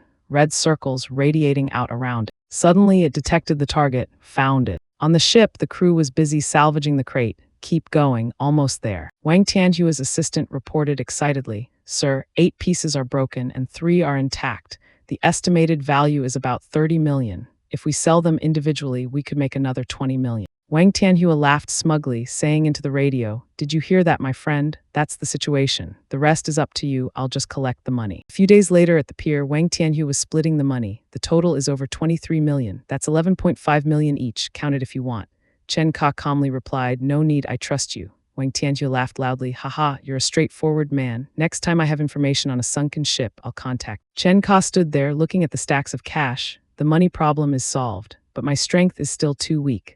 I need to train to the point where sniper bullets and grenades don't affect me before I can try any riskier move." The next day at Tianlin Marine Industry Company, Su Lengyu reported, "Boss, someone submitted a resume yesterday. He said he could bring in 200 fishing enthusiasts per month for a salary of 50,000. Chen Ka had just arrived. "Let me see." Enning Naxon greeted, "Sir, you're back." He glanced at the resume highlights. Member of the Fishing Association, knows many people in the industry. He immediately decided, reject him, he's a fraud. Enning Naxon asked curiously, "Sir, why haven't you been to the office for the past few days?" Chen Ka casually replied, "I had a big project and happened to make a few million." Enning Naxon's eyes lit up. "Wow, boss, you're amazing." Chen Ka smiled, "Didn't I say I'd treat everyone after this project?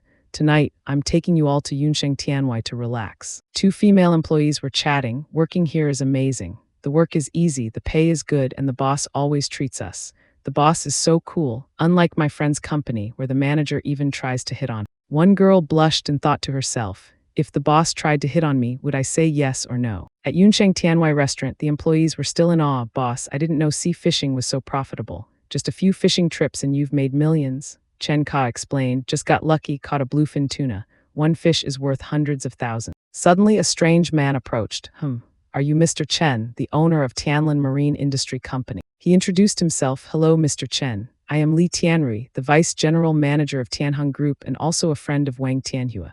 Chen Ka calmly replied, hello. Li Tianrui offered, Mr. Chen, I'd like to go sea fishing. Are you interested in a partnership? Chen Ka replied, as long as it's profitable, I'm interested. Come to my company tomorrow and we'll talk. Su Lengyu handed him a business card. Manager Lei, this is our boss's business card. Li Tianrui nodded. All right, Mr. Chen, see you tomorrow. After he left, the girls were whispering again. Sister Xiaohui, is this group really that big? Their chairman is worth tens of billions, even richer than the richest man in City N. He has the same surname as Tianhong's chairman. Maybe he's a relative. Su Lengyu was amazed. Wow, tens of billions. Whoa, imagine bumping into the richest man's son during a meal. Chen Ka smirked. Even the son of the richest man is interested in shipwreck. On the seabed, his clone happened upon a rare sight. What a coincidence. I just told Xiaohui about a fish worth over 10 million and now I've stumbled upon it. And not just one, but two. At the warehouse by the docks, waves gently lapped against the shore. Inside, a giant tuna was placed in a tank of ice. A fish worth over 10 million, its meat doesn't even taste that special. Chen Ka stood looking at the fish. This isn't a fish, it's basically money swimming in the water. Next step, we find a buyer and sell it. The next day, while Chen Ka was training, Four Eyes reported, Sir, young Master Li has been waiting for you in the office for quite some time. Chen Ka put down the weights. All right, I'll be right there. A shiny yellow sports car was parked in front of Tianlin Marine Company. In the office, Li Tianrui said excitedly, Mr. Chen, I have the exact location of a shipwreck. Chen Ka asked in return, with the wealth of Tianheng Group, is young Master Li also interested in shipwrecks? Li Tianrui laughed. No one ever thinks they have too much money. He proposed, so we'll split it 50-50 after the goods arrive. Chen Ka thought for a moment, then nodded. All right, no problem. He looked straight into Li Tianrui's eyes, thinking to himself, from the look on his face, it's clear he doesn't just want the treasure on the ship. Fascinating. Chen Ka changed the subject. By the way, Mr. Li, do you know anyone who runs high-end seafood restaurants? I have a 4-meter-long bluefin tuna. Li Tianrui couldn't help but be impressed. Impressive, Mr. Chen. Even bluefin tuna is within your reach. He took out his phone. Actually, I do know someone who owns a seafood restaurant. Let's have lunch together and I'll introduce you. At the warehouse, a man rushed over. Manager Lin, don't rush. The fish is right there. It's not going anywhere. An expert examined the fish and reported, Sir, the quality of this fish is perfect. Every aspect meets the grade A standard. The restaurant owner, a friend of Li Tianrui, made an offer. This fish of yours is truly top-notch. We're all friends here, so how about a round price of 7 million? What do you think? Chen Ka agreed immediately. Deal, that's the price. Su Lengyu stood beside them, unable to believe her ears. A fish sold for 7 million, unbelievable. Oh my God. Afterward, the group went to the Marriott International Hotel. Su Lengyu thought to herself in awe, we've made a huge haul today. Let's splurge a little. Marriott International, a gathering place for the world's top luxury brand. She followed behind Chen Ka, watching him shop without restraint. This is the epitome of indulgence. The boss's money comes so easily. A big spender has arrived. They returned to the warehouse at the docks. Su Lengyu blushed, thinking, oh my God, the boss's watch alone is worth 2 million.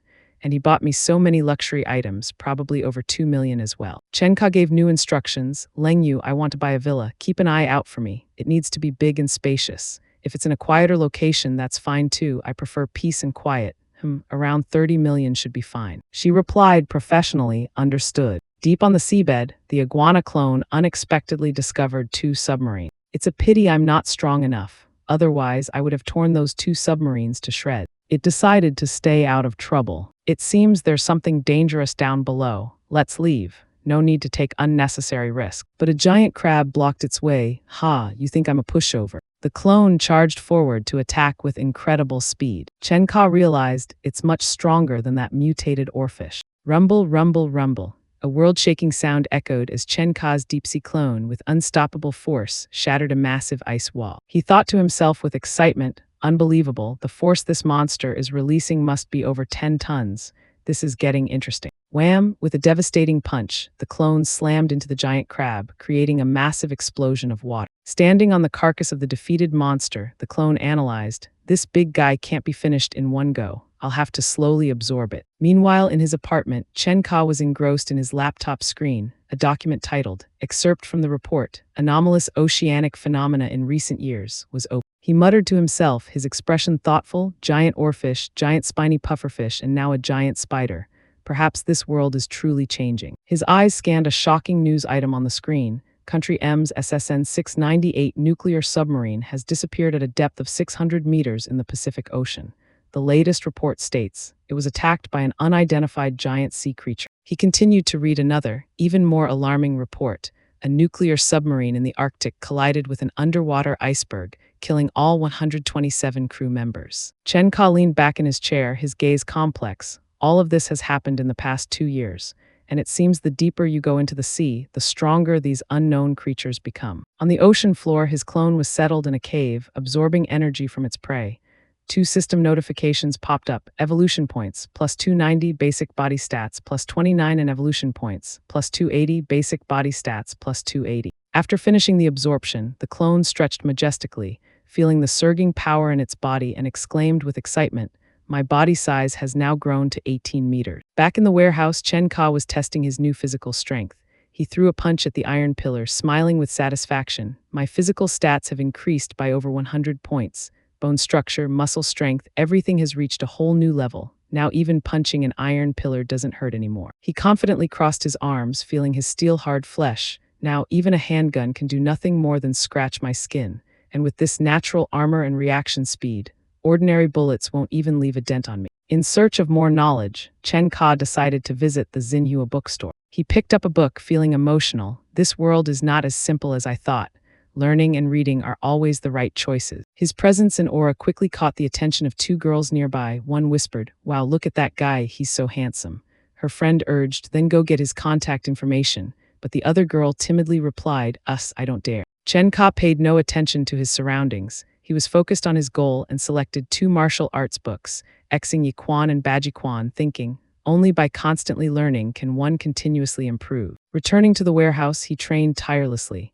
Sweat dripped as he threw punch after punch at the punching bag. Baji Quan and Xing Yi Quan may look simple, but mastering them is no easy task. Ding! Suddenly his phone rang, the name Li Tianrui displayed on the screen. He answered the phone, his voice taking on the authoritative tone of a boss. "Boss Chen, we've arrived."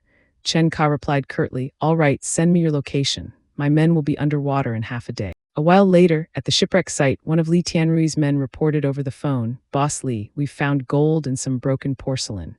At the same time, Li Tianrui also asked Chen Ka, "Boss Chen, have you seen a special box?" With a knowing smile, Li Tianrui said into the phone, his voice firm, "As long as you can find that box, everything else on this shipwreck is yours."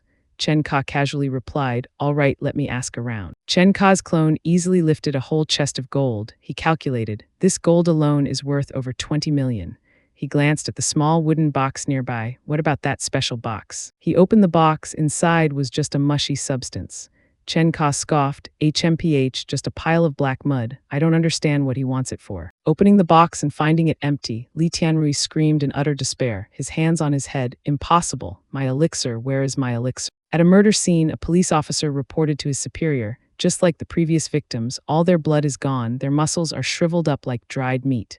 He added, but the time of death was only about 10 hours ago. The other concluded, let's just wait for the higher-ups to investigate. The captain with the goatee stared into the distance, his expression pensive. All the victims were thugs with no binding family ties, but they were physically very strong. He turned to his subordinate and ordered decisively, Xiao Zhang, write a report later and then close down all the entertainment venues in the city immediately. The subordinate replied seriously, yes, sir. That night, splat, in a dark corner, a horrifying scene was unfolding as another victim fell, their blood mercilessly drained. The captain yelled into his walkie-talkie, his face contorted with anger and shock. What? Everything was clearly shut down, so how did another 4 people die? Wham! A few days later at the warehouse, Chen Ka threw a powerful punch at the punching bag, he thought with satisfaction. After a few days of training, I've made great progress in both Baji Quan and Xing Yi Quan. At the same time, a system notification appeared. You have comprehended a new martial arts technique. Please name it. Chen Ka clenched his fist, his eyes shining with confidence. Then let's call it Violent Fist, he analyzed. It combines the Baji stance and the half-step Beng Quan of Xing Yi Quan. One step, one explosion, the fist shoots out like cannonball. Far out at sea, a fishing boat was gliding across the surf. The captain beamed, full of excitement, finally caught the school of fish after chasing them for so long. But he quickly calmed himself. However, I still need to be cautious. The investment this time was huge. Just one fishing net cost millions. Can't afford any mistake. Suddenly, a crewman shouted in panic, "Boss, there's a hole in the middle of the net. The fish are escaping." The captain angrily yelled, "You idiot, pull up the net quickly." But another crewman reported in confusion, "The sonar isn't showing anything, but the net isn't moving, sir." Under the water, Chen Ka's clone was feasting. He thought, just one bite and a dozen are gone. This self-serve buffet is amazing. With my water compatibility, those sonar machines can't detect me at all. Full now, time to go home. On the deck, the captain collapsed to his knees, clutching his head and wailing in agony. Why are all my fishing nets torn and all my fish gone? What kind of monster or god is behind this? At the docks, Chen Ka was relaxing on a deck chair, talking on the phone. On the other end, Li Tianrui said, "Boss Chen, I'm on my way back to City End to show my gratitude. I'm taking you to a great place tonight." Chen Ka smirked. "If young Master Li is inviting, I must go and check it out." Their destination was a luxurious and magnificent building called Mengluokshuan. A beautiful woman in a charming red kipao smiled warmly, her voice sweet. "Welcome to Dreamfall Pavilion." Li Tianrui entered with the air of a boss, spreading his arms wide and asking the woman, "No one booked the Cloudtop Lounge, right?" The graceful lady replied, "It's always reserved for you, young Master Li." Inside the Cloudtop Lounge was a scene of ultimate indulgence, with graceful beauties serving guests in a lavish setting. Chen Ka rested his chin on his hand, a knowing smile on his face as he observed his surroundings. He thought to himself, no wonder kings neglected their courtly duties, there's a reason for it. He continued, places like this are truly perfect for soaking in the atmosphere. After the party, night fell, and off-road vehicles sped along a dirt road through a deserted forest. While driving, Chen Ka suddenly frowned, his keen senses tingling. Is something following me? He felt an uncomfortable aura enveloping him. This aura makes me feel very uneasy. It feels exactly like the night I was being followed by that giant lizard. Contrary to his initial discomfort, the corners of his mouth lifted into an interested smile. Is it a monster or a ghost? He thought. This is getting interesting. It's been a while since I've had a good stretch. Suddenly, a red sports car appeared out of nowhere and pulled up beside him, the excited driver shouting, "Hey buddy, want to race?" Chen Ka clicked his tongue in annoyance. Tusk. He glanced at the sports car with a look of irritation, muttering, "Fly up." Instantly, Chen Ka's car soared into the air, doing a spectacular flip over the sports car before landing gently. The couple in the sports car were speechless. The driver stammered, "Damn, that flip was insane. Is he trying to kill himself?"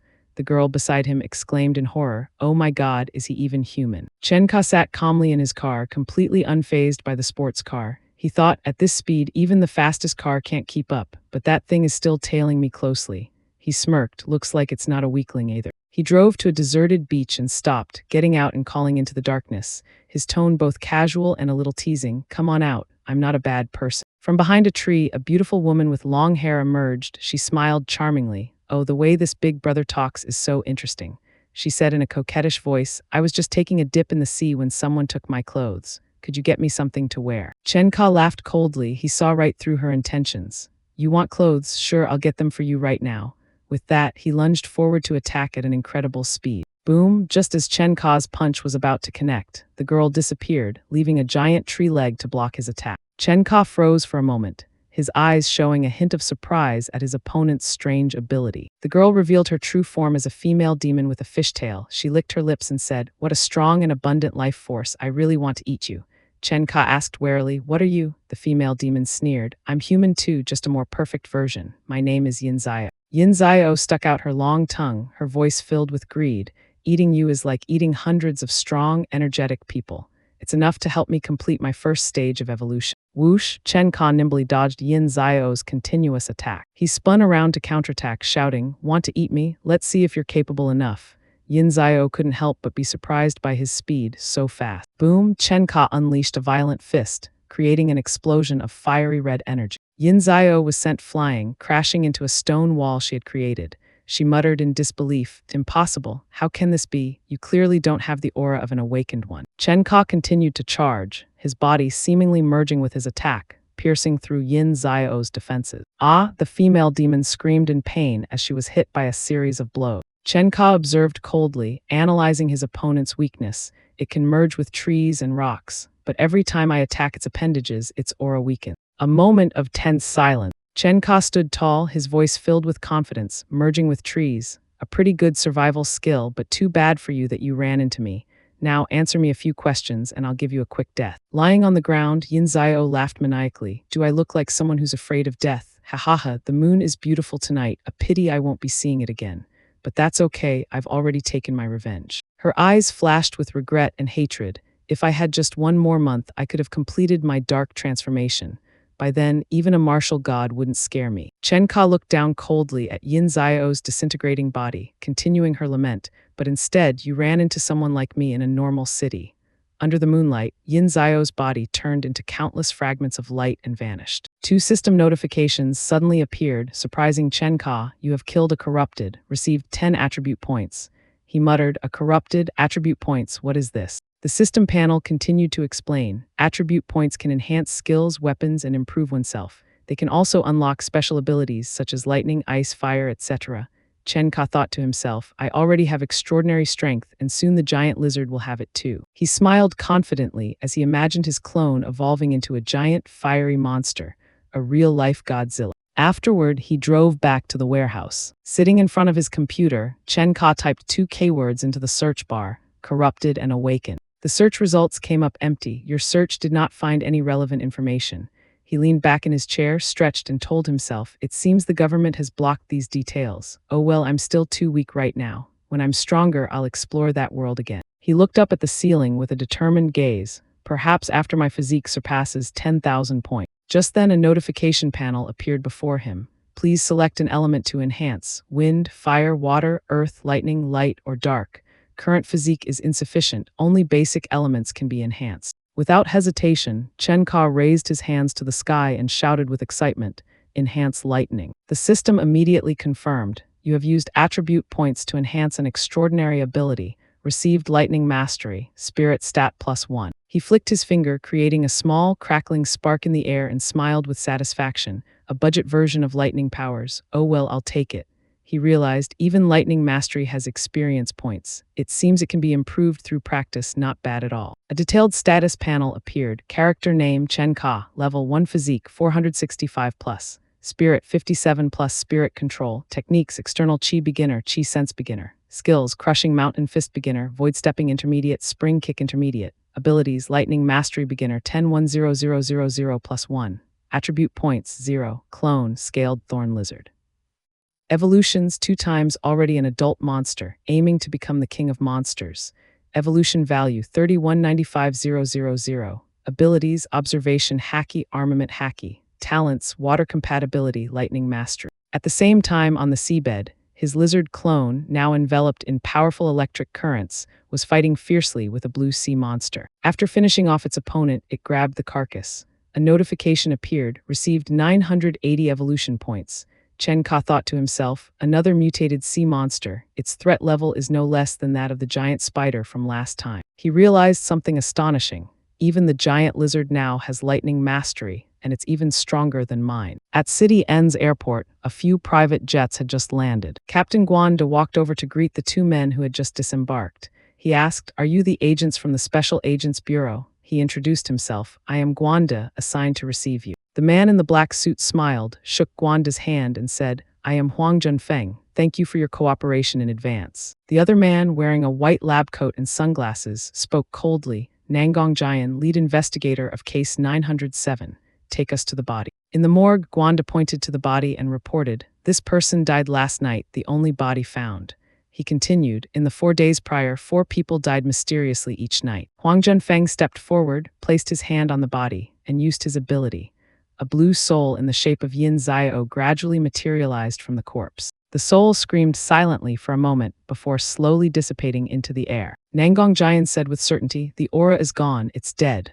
Huang Junfeng turned around, asking in disbelief, what dead? Back at the warehouse, Chen Ka was training hard. He threw a powerful kick at the punching bag and thought, my strength is growing so fast that I can't control it. I don't even dare to visit Enning Naxon's house, afraid that I'll break her sofa just by sitting down. He recalled the time he drove a female employee home. She invited, boss, would you like to come up for some tea? He had to refuse, no thanks, I have something to do later. He didn't dare get too close to her, his heart filled with anxiety. I can't get too close to her either. What if I accidentally break her bones? The next day, a real estate agent showed Chen Ka luxurious villa. Mr. Chen, this is villa number 88. The main building is 560 square meters with a 70 square meter front yard. There's also a 200 square meter backyard and an 80 square meter swimming pool room. The agent continued, the buyer has paid in full, including over $1 million in furniture. The total price is $34 million. Chen Ka made an offer without hesitation, $25 million, I'll buy it. This was followed by the ting ting ting of a successful bank transfer. Suddenly his phone rang. As soon as he put it to his ear, a panicked voice on the other end shouted, "Boss, there's a monster, help." Chen Ka listened silently, his expression unchanged. On the rooftop of a high-rise building, Huang Junfeng reported to Nangong Jian, "Captain, there has been no unusual activity since last night. The corrupted is indeed dead." Nangong Jian added, "But it's strange, it was in a semi-ethereal state, a form of existence that ordinary people can't handle." Huang Junfeng asked, "Captain, should we stay and investigate further?" Nangong Jian crossed his arms, looking out at the city, and replied, "We might as well take a look at the hustle and bustle of this city. You should use this time to train. Otherwise, when the apocalypse comes, you'll just be cannon fodder." Huang Junfeng turned back with a look of disbelief. "Apocalypse? Impossible." Nangong Jian explained in a serious tone, "The professor predicts that the next spatial fluctuation will be 10 times stronger than the one 20 years ago. The most urgent matter right now is to comprehensively enhance our abilities to prepare for that day," he said with a determined gaze. "Only in this way can we repay the country for nurturing us." Meanwhile, on the ocean floor, Chen Ka's clone had just found a small box among the wreckage. "Crackle, finally found something valuable," it thought, "but stirring up the sand earlier broke a lot of porcelain. That was my fault." Back in his apartment, Chen Ka was scrolling through his phone, searching for information on antiques. He smirked, "I've hit the jackpot. A piece of Song Dynasty porcelain is worth at least a few million, maybe even tens of millions." He sighed with regret. "It's a pity my carelessness destroyed so much. They should have been worth 100 million. Sigh. At a coffee shop, Chen Ka witnessed an argument. A waitress was confronting a man. "Hey, what are you touching?" The man denied it. "Touching? Hey, young lady, what do you think you saw? Don't you go slandering me." The man laughed lewdly, holding out his hand. "But since you said I was touching something, how about I touch it for real now? Grope, grope." A young man at the same table as the girl stood up, shouting angrily, "How can you be so shameless? I saw it very clearly," the thug arrogantly challenged. "So what? If you're upset, try hitting me." The waitress beside him trembled and muttered, "Mutter." Chen Ka spoke up, his gaze fixed on the trembling girl. "Interesting. I've never met anyone as arrogant as you." The thug turned to Chen Ka, his hands on his hips, and jeered, "Well, you've met one today. Not happy? Then try hitting me." He spread his arms wide, yelling, "Do you dare to come and hit me?" Chen Ka calmly walked over, causing the other man to sneer. "Ha, another hot-headed kid who can only talk." Chen Ka turned to the waitress, a mysterious smile on his face and asked, "Does your shop have surveillance cameras?" A slender hand gently pulled the plug from the socket. The waitress held the power cord, acting perfectly. "Oh no, our camera is broken." Chen Ka smiled with satisfaction. Smack, a resounding slap landed squarely on the thug's face, leaving him utterly stunned. He staggered, his eyes spinning like a top, spitting out his food. Chen Ka dusted his hands on the tray he had just used for the physical impact, looking at the thug sprawled on the floor, and remarked, "In this day and age, there are people who actually want to be beaten. How ridiculous." He returned to the docks. Leaning back on the sofa, Chen Ka practiced his new ability while contemplating. 2 notifications appeared: lightning control experience +10, mental strength +1. He thought, a human life less than a century is just a blink of an eye in the lifespan of a star. One day I will break the boundaries of life and death. The next day, Chen Ka said to his female assistant, "Find some time to study accounting books. When the time is right, you will handle the company's finances. I'll pay you double." The girl was surprised and delighted, tucking her hair back gracefully. Okay, sir." As they were leaving, she asked, "Sir, where are we going next?" Chen Ka smiled. "To sell a few things." They arrived at an antique shop. A man in traditional clothing came out to greet them. "My surname is Gao, and I am the owner of this antique shop." Chen Ka politely requested, "Mr. Gao, could you help me estimate how much this plate is worth?" Mr. Gao invited, "Please, both of you, let's go upstairs to discuss." Upstairs, Mr. Gao carefully examined the porcelain plate. He remarked, "It has the salty smell of the sea. It seems it was just salvaged." After a close inspection, he said, "Young man, it's authentic.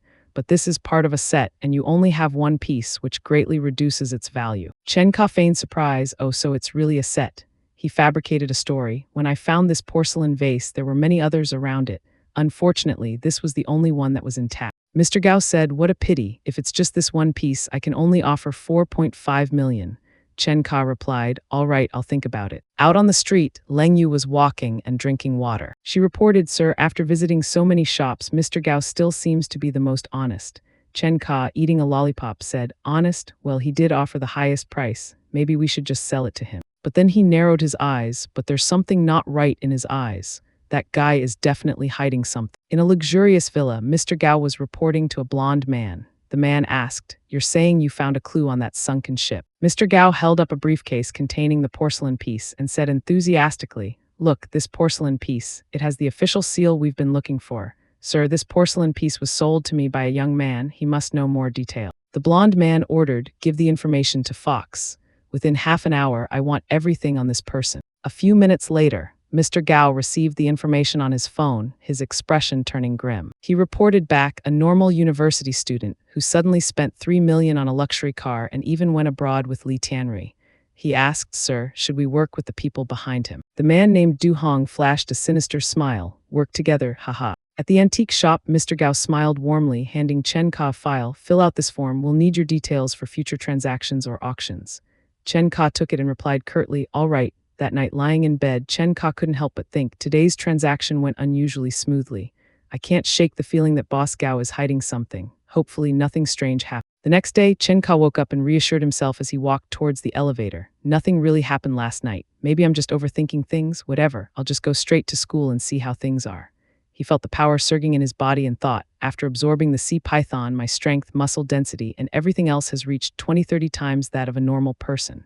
I wonder if I can withstand bullets now. As the elevator doors opened, ding, a man in a hoodie suddenly approached, grabbed his arm, and whispered menacingly, "Don't move, don't make a sound, come with me." Immediately after, Chen Ka felt the cold muzzle of a gun pressed against his side. Forced into a van, Chen Ka feigned fear, his hands on his head, and asked, "Excuse me, but where exactly are you taking me? I don't remember ever offending you." The driver in sunglasses replied coldly, "We're taking you to see someone, don't try anything funny." At an abandoned warehouse, a subordinate yelled, "Let's go," while another reported to their boss, "Boss, we've brought." A large man with a scar on his face, chewing on a meat skewer, growled, "Damn it, let's see what kind of person makes me wait all night." As Chen Ka was pushed forward, one of the henchmen remarked, "Why is it just you guys?" Another whispered, "This kid was so scared just now, but now he's suddenly so calm. Something's not right, his calmness is unsettling." The scar-faced leader roared, "What are you all standing there for? Get your weapons out." Immediately, the subordinates pulled out their knives. Whoosh, Chen Ka moved like the wind, closing in on the kidnapper in the hoodie. He delivered a precise karate chop to his wrist, sending the gun flying into the air. With a graceful move, he caught the falling gun. Catch. The henchman panicked and yelled, "Kid, drop the gun." Another shouted, "Didn't you hear the boss tell you to drop the gun?" The scar-faced leader smirked, revealing a set of yellowed teeth. "You have one gun, but I have two. And by the way, your gun only has one bullet. Kid, you're surrounded by us." Chen Ka stood tall, the gun in his hand becoming menacing. He retorted, "Haven't you all realized yet? It's actually you who are surrounded by me." He laughed coldly. "Now tell me who's behind you. If you're honest, I'll give you a quick death." Bangs, without warning, Chen Ka fired. The scar-faced leader screamed, "Boss," as the bullet lodged itself in the hand holding the meat skewer, sending him reeling back in excruciating pain. One of them yelled, "He's out of bullets. Get him."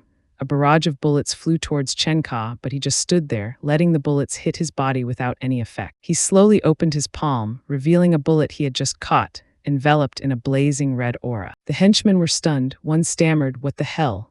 Another was in a state of utter panic. "Oh my God, he caught the bullet. He's a monster, a monster." Chen Ka flicked the bullet away, smirking. "So I've gotten this strong now, huh?" Rumbles, rumble. Suddenly the whole warehouse shook. A terrifying "ah" was heard from outside. One of the thugs was thrown in, trembling and confessing. Tell me, who sent you here?" He stammered, It's the director of the Longhua Group, Du Hong. He also owns the shop in the old town of Lone. He lives in Guanshan Villa, number 3. Chen Ka took the phone from the unconscious leader's hand, found Du Hong's number, and dialed. He said in a calm but murderous tone, "Du Hong, right? This is Chen Ka, see you tonight." In his office, Du Hong roared into the phone, 20 million, he's so greedy. He ordered Mr. Gao, "Get ready. That amount is worth a few dozen lives. Let's see if he has what it takes to get it himself." A black sports car sped through the night, the speedometer reading 120. Inside, Chen Ka thought to himself, "My speed has reached 120 meters per second." He arrived at Du Hong's villa, which was brightly lit, with many guards stationed around. Inside, a guard asked, "Boss, do you think that kid has backed down?" Du Hong replied. He single-handedly defeated 7 men, all with guns. It seems there's more to him than meets the eye. Du Hong smiled smugly. Well, I have about a dozen gunmen and a few dozen more loyal subordinates. It's time to put them to work. Whoosh! Suddenly, the entire villa plunged into darkness. All the lights went out. The guards panicked. One of them rushed to check. In the office, the backup lights came on. A guard shouted, "Activate backup power," while another frantically reported over the phone, "The security camera at the main gate is down. The front door too, he's too fast." Du Hong roared with a face contorted in anger. "Shoot anyone who comes in. I don't care who they are." Out in the hallway, the sound of gunshots, bang bang, rang out and quickly died down, leaving only the corpses of the guards scattered on the floor. Inside the office, the last 2 guards were continuously firing at the metal door. Bang, bang, bang, bang. The shooting stopped. The door slowly cracked open. Du Hong screamed in utter panic, "Fire!" Bang! Chen Ka rushed in like a phantom, easily dodging the hail of bullets and taking down the remaining guards in an instant. Swish. Du Hong backed away, holding out his hands and screaming in desperation, 500 million. "Mr. Chen, if I give you 500 million, will you let the 2 of us live?" Chen Ka replied coldly, "Well, that sounds tempting, but I can't let you 2 live after killing everyone else."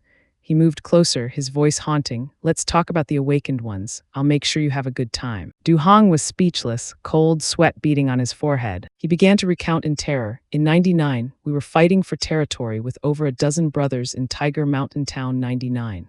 Suddenly, a person covered in fire descended from the sky, and the whole town turned into a sea of fire in an instant. The next day, there was nothing left but a giant lake. The government called it Subsidence Lake." Chen Ka listened silently, thinking to himself, "The awakened ones are so powerful. Luckily, I didn't make any waves back then." Suddenly, Du Hong pulled out a hidden gun and pointed it at Chen Ka, yelling, "Die, you brat." Chen Ka easily grabbed Du Hong's head, his voice as cold as ice. "If you're within arm's reach, you're as good as dead. You're so rich that in my eyes, you're just an insect." At the scene of Du Hong's villa, everything had been burned to ashes. Captain Guan De looked around the devastated scene and concluded, "A total of 31 bodies have been found, one of them being the director of the Longhua Group. I guess it was Chen Ka's doing. He's also responsible for the deaths of those in the Red Forest." He looked at Chen Ka's file, pondering, "There's an unusual ground movement here. The next attack is imminent. I was going to give him a chance." Guan De looked towards the horizon with a determined gaze, but he's too ruthless. He's abandoned the right path. Elsewhere on a lonely tray, only a single coin remained. At the warehouse by the docks, Chen Ka was inspecting the scene. "The chicken I left here is gone, and there are grease stains. It seems whatever came here last night was extraordinary." A system notification appeared. "You have received 67 evolution points. Body stats +6-7. On the seabed, his clone had just devoured a giant fish. "There's more down below. I'm going to check it out." It dived to a depth of 1200 m below the surface.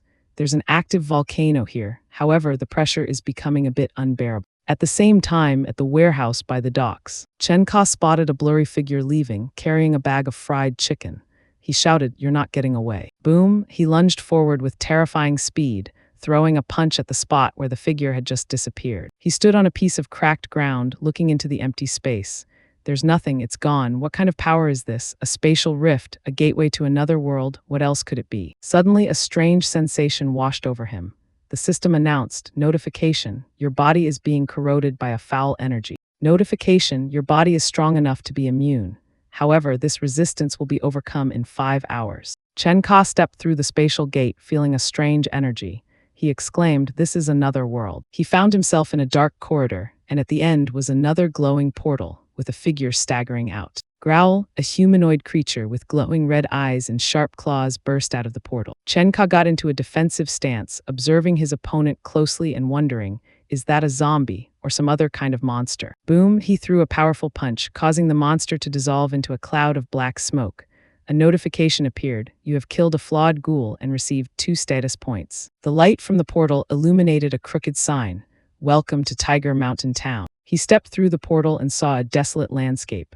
Tiger Mountain Town. This is the town that Du Hong said was raised to a lake overnight. He realized the horrifying truth, so it wasn't destroyed by humans. It was pulled into another world. "I should go back first. This place is too dangerous." As he turned to leave, he was unaware of a blonde girl with pigtails sitting on a dry branch, watching him from a distance. The girl was gnawing on something that looked like a still-beating heart. Returning to his world, Chen Ka immediately used the points he had just received. He thought, "I'll use these 2 status points to enhance my electrical powers." The system confirmed. Your status points have been used to enhance your control over electricity. Experience +20, spirit +2. He sat down and searched for information online. Tiger Mountain Town has sunk. 180 people are missing and 30,000 have been displaced. He leaned back in his chair, calculating. Over 30,000 people have disappeared with the town. If they all turned into monsters, imagine how many status points that would be. He picked up the phone and called Lee Tianrui. "It's me, Mr. Lee. Can you help me check where the people who were displaced from Tiger Mountain Town 20 years ago are now?" The next day, Chen Ka went to see a manager and made a request: make me a small steel house and a large knife to decorate it with. The knife must be 2 meters long, thick, durable, and sharp. The manager was hesitant. "Boss Chen, that might be a bit difficult. There are regulations about knife production." Chen Ka smiled mischievously, putting his arm around the manager's shoulder. "Boss Lee, do you think anyone would carry a 60-kilogram knife around and cause chaos? Haha tilde." He added with a mysterious look, "After all, ghouls are strange creatures. I might get infected. Besides a knife and a metal house, I should also get a suit of armor." At the Hai Tian Hotel, Li Tianrui reported, "There's too much conflicting information about the survivors of Tiger Mountain Town. The government said the issue has been resolved, but I've checked and there's nothing about it." Sitting in his car, Chen Ka thought, just as I predicted. Over 30,000 people have also been buried. In the ocean, his clone was enjoying the fruits of a day's hunt. "Not bad, caught over 40 today. I still need 300 more evolution points to evolve for the third time." At a luxurious villa, Li Tianrui introduced, "This is the owner of the villa, Miss Lin Qing." He turned to the girl. "He has a keen eye, Boss Chen." In another room, Li Tianrui said to the girl, "The money is here. Miss Lin, we can start after you've checked." The girl couldn't help but be amazed. 20 million in cash. At the same time, Chen Ka's clone received a notification. "Evolution points +29. You have reached the maximum points possible for this stage. Do you wish to evolve?" At a depth of 1,500 meters below the surface, it answered decisively, "Yes." A brilliant ball of fire enveloped its body, beginning the transformation process. Chen Ka on land also felt the change, his palms burning hot. His senses were amplified to an unbelievable degree. "I can hear ants moving food from 100 meters away." His body emanated a scorching heat. "My strength and speed have doubled, but I'm still as agile as ever. I've leveled up to the Earth rank, my combat power has reached 1,000 and my spirit has reached 200. A notification panel appeared, talents, water and electric compatibility, electric fire breath, electric control. He thought, electric fire breath, that's because I ate all those mutated tiger-headed fish. On the seabed, the clone had completed its evolution, becoming a giant monster with steel-hard scales. "I'm 40 meters long now, I'm not just an oversized lizard anymore, I'm a Godzilla." It consolidated its power, breathing out a powerful stream of electric fire, but it realized, dissipated. "But I'm too weak on the inside, my electric fire is only average in strength." It looked down into the abyss. "There's a big guy down there." A giant fish charged forward, but Chen Ka's clone easily blocked it. "Once I eat him, I can probably break an aircraft carrier in half with a single bite. I'm pretty strong." But I'm only pretty strong. It used all its strength to tear the giant fish apart. Swimming into a cave, it thought, "That tiger-headed fish gave me over 2,000 evolution points and a lot of fiery energy. This cave must be the lair of that giant tiger-headed fish." Suddenly, it felt a strong pull. Release. A giant skeleton was pulling it in. So terrifying, it gives off an indescribable sense of fear. It seems there's some power in its head that's boiling. "You have discovered an ancient element. Do you wish to absorb it?" It didn't hesitate. "Yes. You have absorbed an ancient element and are now undergoing an extraordinary evolution. You have received the power of an ancient monster, the Crimson Flame. Currently absorbing the energy of the Crimson Flame +10. Its mouth began to gather a blazing ball of energy. Currently absorbing the energy of the Crimson Flame +10. Boom, a world-shaking explosion occurred as the energy ball was fired, completely destroying a giant cliff. Chen Ka's clone surfaced, witnessing the mushroom cloud rising from a distance. It couldn't help but be amazed. What a terrifying display of power. Just one energy blast and that island is gone. In the warehouse, Chen Ka wore a titanium alloy armor and held a newly forged greatsword. He remarked with satisfaction, "This sword weighs 120 kilograms, a perfect weight. That's right, I shall call it the Heavenly Sword."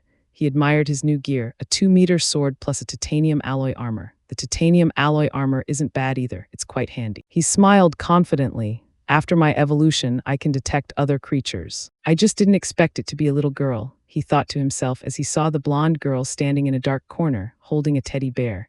Is she one of the survivors from Tiger Mountain Town with special powers? In other words, is she also a monster? He stepped outside and saw hundreds of dark figures gathering near the welcome sign.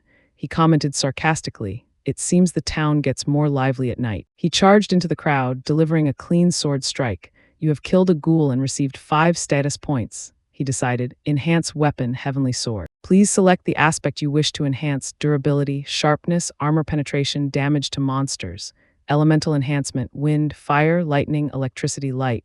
He didn't hesitate. 3 points to durability and 2 points to sharpness. A giant monster with a glowing red eye and dark tentacles rushed towards him. Chen Ka's hair stood on end, enveloped in a blue aura. He remarked, "It's fast, but..." He easily dodged the attack and finished the monster off. "You have killed a second-level ghoul and received 10 attribute points. Your armor has been enhanced by +5 points. You have received a first-level ability, the ability to deflect shockwaves." He allocated the points immediately, 5 points to increase the armor's recovery and 5 points to increase the sword's sharpness. He stood calmly as more giant dark figures approached. Grrr, he charged into battle, slaughtering relentlessly. "You have killed a second-level violent ghoul and received 12 attribute points. You have killed a second-level four-armed ghoul and received 10 attribute points. You have killed a second-level snake-like ghoul and received 10 attribute points." He stood amidst the dissipating smoke, his demeanor full of confidence. Suddenly, a giant horned monster appeared before him. "It's a big one," he smirked. "Well, I didn't get those points for nothing." He charged forward, clashing head-on with the monster in a world-shaking collision. He landed on the ground, planting his sword, and remarked, "It's basically as strong as me, but it's too slow, not fun at all." He lunged forward, delivering a final blow. "You have killed a 5th-level armored ghoul and received 100 attribute points. You have discovered the ghoul armor element. You can now use 10 attribute points to absorb it." He looked back. No wonder it was so strong. It was level 5. It makes sense that I had to hit it more than 10 times to kill it. I'm still missing an ultimate move. He heard a desperate scream from a distance. "Run, run away." He saw the blonde girl huddled on a rooftop. "She's the one who stole my chicken but also warned me to run. It seems there's no ill will." He knelt down in front of her and said gently, "You're Zai, right? I'm Chen Ka. From now on you're my little sister, so I'll take care of you. Let's go, Zai. I'll take you to the city and buy you a beautiful new set of clothes." On the way back, Chen Ka asked, "Zai, do you know what that dark lake in the flooded area is?" The girl replied fearfully, "That's the black tide." Zai doesn't know what's there, but it's very dangerous. Afterward, Zai happily showed off her brand new white dress. "The food is here, let's eat," Chen Ka said, and the girl ran over happily. A detailed status panel appeared, showing that Chen Ka's stats had skyrocketed. He ate a chicken leg while contemplating. "When I was fighting, I was completely enveloped, which suppressed my crimson flame. Then I was able to unleash a burst of power, which could be a guaranteed finishing blow. With the remaining 80 attribute points, I'll use them to strengthen my armor." He clenched his fist. A fiery red flame erupted, surprising Zai. "I've surpassed the intermediate level. I'm at least 3 times stronger now." At Enning University, a group of students were gathered in the common room. A student was giving a presentation. "The place where we're training is at least at the 2nd lieutenant level." Another student exclaimed in amazement, "2nd lieutenant rank?" Another asked, "Do you mean we've caught the eye of some secret department?" The instructor continued to explain, "That's right, a special department has been established in the city. After the training course is over, successful participants will become 2nd lieutenants, but there will be various dangers. Do you want to join or give up?" The group shouted in unison, "Join." In the warehouse, Chen Ka was practicing his new move. He tensed his muscles, gathering power into a stone pillar, HMPH. He pressed his palm against the stone pillar and channeled his energy into it.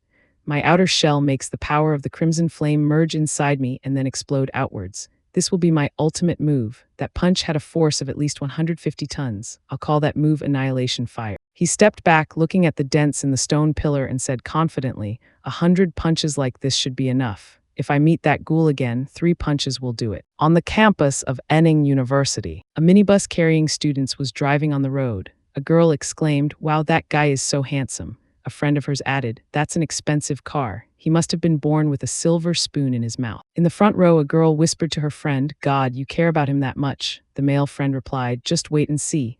The instructor in the passenger seat explained, "That's because a month ago he saved Lin Roya from 4 kidnappers." The blonde guy in the back was surprised. "That little guy saved someone from 4 kidnappers. The girl next to him wondered, "Is he that strong?" He pouted, "Kidnappers? Just a bunch of desperados." On a bench on the school grounds, Chen Ka and Zai were sitting side by side in silence. On the ocean floor, his clone detected an approaching submarine. It realized, so it's a yacht full of robbers from kangaroo country.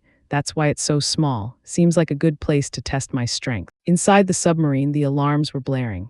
A sailor shouted, "The sonar has detected a large living creature at a depth of 100 meters approaching.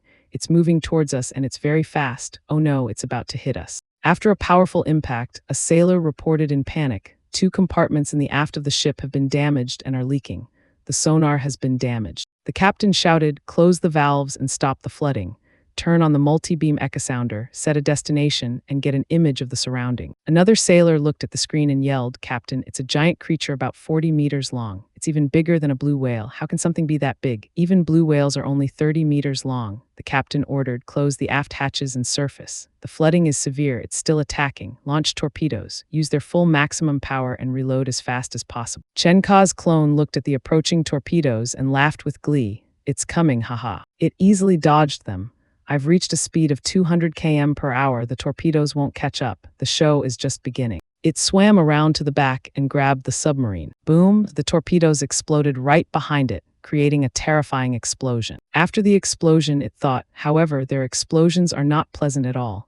If I get hit directly, I'll definitely be injured. It seems I'll have to get even stronger. At the university's evening party, a friend told Chen Ka that new girl is one of the 4 great beauties of all the new students.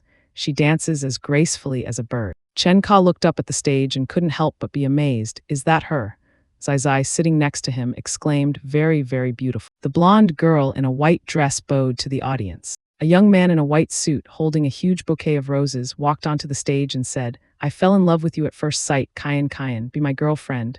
The girl was flustered. "What are you talking about? If you're being so serious, then get off the stage." He persisted, causing the girl to say, "Doing that is so old-fashioned. Don't embarrass yourself." She said bluntly, "President, my audience won't let me say yes, and I don't like you anyway." After the event, the blonde girl Kayan approached Chen Ka, who was holding Zai Zai's hand. She asked, "President, do you still remember me?" The people around were whispering, "The campus bell is waiting for him." She explained, "Last month you called the police and saved a girl who had been drugged." Chen Ka replied, "Oh, I seem to remember that. Is there a problem?" The girl blushed, stammering, Chen Ka felt awkward. "If there's nothing, I'll be on my way. Goodbye." He turned away, scratching his head in confusion. Kayan watched Chen Ka's retreating back, muttering to herself, "That car is worth at least 2 million, and he's wearing new Gucci shoes that cost at least 30,000. He's the epitome of someone born with a silver spoon in their mouth, unlike that hypocrite Wei Xian Ha." Returning to Tiger Mountain Town, Chen Ka stood on a cliff, looking out at the desolate wasteland. He thought, according to Zai Zai, the black tide is coming and I'll have to find a cave. Everything on this earth will disappear. This cave is 30 meters deep and 4 or 5 meters high. It should be fine. He easily defeated 2 monsters. You have killed a 2nd-level mutated bone spear ghoul and received 20 attribute points. You have killed a 3rd-level mutated fire ghoul and received 20 attribute points. He felt the heat from the defeated monster, a ghoul that has evolved the power to use fire, a little hot. He asked the system, "Can I increase my clothes' resistance to demonic attack?" You have used 10 attribute points. Your armor has merged with demonic materials and it has leveled up to become extraordinary. He knelt beside the fire demon's corpse, feeling the heat. "Roast, extraordinary demonic armor. It's basically made me immune to regular fire." In the ocean, his clone was contemplating. The Pacific Ocean doesn't have many deep-sea fish, and mutated fish are hard to find. In that case, I might as well go hunt them in fish farms. Somewhere underwater, it was swimming among a large school of fish. Over 20 fish is enough for half a day's meal. In Tiger Mountain Town, Chen Ka was practicing with his sword. So fast, it's already broken the sound barrier. A dark figure rushed towards him, screaming, "Fresh meat." He easily blocked the attack. He observed his opponent carefully. This ghoul's swordsmanship is surprisingly agile. He realized when he holds a blade, his arm vibrates twice and the trajectory of the sword changes. "I see, it's time to end this." He charged forward, unleashing a powerful spinning sword technique. The monster revealed its true face, an old man with a long beard imprisoned within the demonic body. He spewed a powerful stream of fire, but Chen Ka was unharmed. He channeled energy into his sword and shouted, "Annihilation fire." The monster could only utter, "What the hell?" With a single slash, Chen Ka finished it. You have killed a 5th-level blazing fire ghoul and received 100 attribute points. Fusion core element detected. You can use 10 attribute points to extract it. He didn't hesitate. Fusion core element, extract. A strange demonic heart merged with his heavenly sword. Your weapon, the heavenly sword, has merged with demonic materials. It has leveled up to become extraordinary. He swung his sword, creating a brilliant trail of fire and lightning. He smiled with satisfaction. I can combine the powers of fire and lightning to create an energy blast from my sword. On the other side of town, he spotted another monster, a ghoul that has mutated to look like a spider. Anyway, the forest is so quiet it's getting weird. I'll head back first. In the warehouse, Zaizai said, "Big brother, Chen-ka, I'll close the door for you." Chen-ka had already taken off his clothes and was walking away with his greatsword. Chen-ka watched the spatial gate disappear and thought, Zaizai can close an invisible door. That means she has power over space and is more mysterious than I thought. Closing it also has its uses. At least the remaining ghouls won't be able to get out when I'm not there. It has been detected that you can increase your storage space. 10 attribute points equals 1 square meter. Please indicate if you wish to do so. He replied, yes. He happily stored his sword and armor away. That's just what I needed. I was about to complain that carrying this thing around was inconvenient and it gave me a storage space. On the seabed, his clone had grown significantly. In just 3 hours, my body has grown by 5 or 6 meters, and I've received over 500 evolution points. Human farmed fish taste delicious, just as I expected. On a ship, 2 men were observing. One said, Shan Tianjin, look over there. What happened to that tuna? The other replied, it's strange, they have enough oxygen. Oh no, there's blood in the sea. Something happened to the tuna. Boom, a giant tail slammed into the water, sending the 2 men flying into the air. Returning to his villa, Chen-ka thought, I have over 100 attribute points left. I should probably upgrade everything. You have used 40 attribute points and enhanced your chi sense. Experience plus 400. You have surpassed the intermediate level. You have used 60 attribute points and enhanced your spring kick. Experience plus 600. You have surpassed the moon step. He felt his new strength. My chi sense has increased from 100 meters to 500 meters, and moon stepping allows me to stay in the air for a while. A news report on TV caught his attention. An incredible black fog has appeared in the city. It covers hundreds of kilometers of the city and has caused the disappearance of over 50 people. He frowned. A black fog. It seems similar to the black tide of Tiger Mountain Town. It seems the world's peace won't last for long. At the sea of Ayading Island, in an underwater laboratory, a man asked, Shan Benjun, how is Professor Kant's research progressing? Shan Benjun, along with a lion-like beastman, replied, he has obtained a special substance from the giant monster's body and has even found a method by which the monster heals itself. An extraordinary substance, the other asked. Shan Benjun laughed triumphantly. In other words, we can now create extraordinary humans. In addition, we will also be able to control even the largest monsters. At a secret underwater base, a scientist reported, Professor, the miniature nuclear plant has been brought here. Another, who appeared to be a superior, replied, MHM, it's almost at its destination. The 2 of them stood before a giant dragon monster, frozen in a block of crystal, with the sword still in its chest. The monster was then placed in a giant container. A technician announced, installation complete. The core's power supply has been connected. The silver-haired professor smiled smugly. The core's energy has entered the monster's body. The monster has recovered. It's smart enough to know that the metal collar will kill it. It should now follow instructions. A younger scientist praised, Professor Kant, you're even smarter than Einstein. Professor Kant laughed gleefully as he looked at the monster in the container. It's working. The monster will soon wake up. Meanwhile, Chen-ka's clone was observing from a distance. It thought, these guys are trying to revive a giant monster. They deserve to die, it growled, stomping its foot on the ground. Grrr. When it appeared, the scientists and guards panicked. One shouted, it's another one, everyone stop it or we'll all die. Another ordered, shoot it. Professor Kant hurriedly said to his assistant, Sujimoto, let's go to the submarine. The soldiers fired continuously at the clone. Boom boom, grenades exploded around it, creating thick clouds of smoke. Sujimoto was speechless. When the smoke cleared, the monster appeared unharmed. Roar. A soldier shouted in disbelief. That was a 24 armor-piercing round, and an explosive round. People used those weapons in civil war. Chen-ka's clone roared, purple lightning flashing across its body. So that's all humans can do. It unleashed a supersonic roar, causing the soldiers to melt in a sea of fire. It looked at the fleeing scientists and thought, running. It spewed a stream of electric fire, destroying their escape route. Boom. Cough, cough, the white dragon in the container began to stir. Cough, cough, cough, it's alive. It's actually been revived. What a terrifying aura. Stay away, then kill it. Chen-ka's clone told itself, preparing to fight. It spewed a ball of lightning. Sizzle, boom, boom, boom. The white dragon roared in pain. I just woke up. I'm not strong enough. Don't. You have discovered a corrupted ancient intellect. Do you wish to absorb it? Corrupted, whatever, I'll do it. Your clone has rested. evolution points +5 and physique +0. At a random coffee shop, Chen Ka was sitting with Zai Zai. He thought in surprise, I can get stronger just by resting after absorbing that corrupted intellect. Meanwhile, Zai Zai was happily eating a cake, delicious. Ring tilde, his phone vibrated. It was a message from Sidhu Kayan. Senior, are you free tomorrow? Let's have lunch together. He texted back, sure, I'll pick you up at 11. Inside the teleportation gate, Chen Ka was practicing with energy swords. Excellent, these swords can probably tear apart a tank. Chen Ka finished off a dragonfly-like monster. You have killed a 4th-level demonic creature and received 50 attribute points. He muttered with a hint of disappointment. I thought it was at least level 5. Suddenly, his senses tingled with a threat. I've sensed it. Whoosh, a giant worm erupted from the ground, lunging straight for him. He frowned as he felt the impact. It's damaged my extraordinary level armor. He decided immediately, use 50 attribute points to strengthen my armor. He slammed his foot down hard on the ground, creating a violent tremor. Boom. He nimbly slashed at the monster, but it had a protective blue energy layer.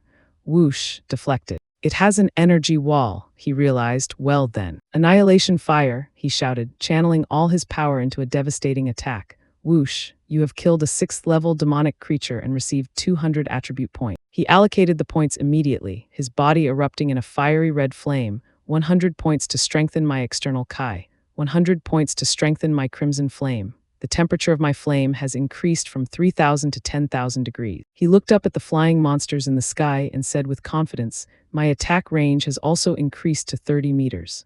I can take down a dragonfly with every strike, haha, meters. I can take down a dragonfly with every strike, haha. A detailed status panel appeared. Character name, Chen Ka. Level, earthly rank, strength has surpassed powerful, extraordinary individuals. Physique 1752 plus, Spirit 254 plus, Techniques External Chi Intermediate XP 6200 plus, Chi Sense Intermediate XP 510000 plus. Skills Crushing Mountain Fist Beginner XP 105 500, Void Stepping Intermediate XP 581000, Spring Kick Advanced XP 61000 plus. Abilities Lightning Mastery 401 plus, Crimson Flame 1931 plus. Attribute Points 280. Inventory 2 cubic meters. Weapon Heavenly Sword Recovery +13, Sharpness +7, Armor Piercing +10, Special Ability Core Conversion, Imperial Demon Armor Recovery +45, Energy +50, Trait Level 1 Shockwave Deflection, Clone Scaled Thorn Lizard, Evolutions 3 times a King of Monsters with Ancient Origins. Evolution value 76210000. Ability. Returning home, Chen Ka was summarizing his strengths while Zai Zai snacked. External Chi strengthens me. I have Annihilation Fire for an ultimate move, Crimson Flame for long range, and Chi Sense for my senses, along with various demon-repelling armor and weapons. His palm erupted in a fiery red flame. Sizzle, sizzle. Now I should practice my Crushing Mountain Fist, Void Stepping, and my control over electricity and lightning. The next day, Chen Ka arrived to pick up Sidhu Kayan in his luxury car. The people around were whispering, isn't that the campus belle Sidhu Kayan? It seems even she can't resist the allure of a luxury car. Another said, since when did the atmosphere of Enning University become so bad? The girl suggested, Senior, what should we eat? This one's on me. Chen Ka replied simply, let's have seafood. At a luxurious restaurant, Chen Ka was looking at the menu.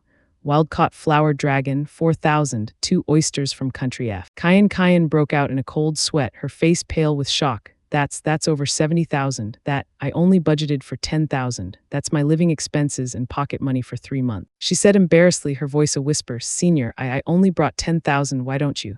Lend me some for now, I'll pay you back. Chen Ka replied nonchalantly, no need, I've already paid the bill, just enjoy your meal. The girl was overjoyed, her eyes sparkling. Senior, did you open a seafood company? That's amazing. I heard you don't come to school often. It must be because you're busy with your work. Entrepreneurs have a certain charisma about them. Chen Ka smiled mysteriously. Not exactly. I don't come to school because I'm busy killing monsters and leveling up. I don't have time to manage a company. Killing monsters and leveling up, is that in a game? She asked, confused. But then a giant plate of crab was brought out, catching her attention.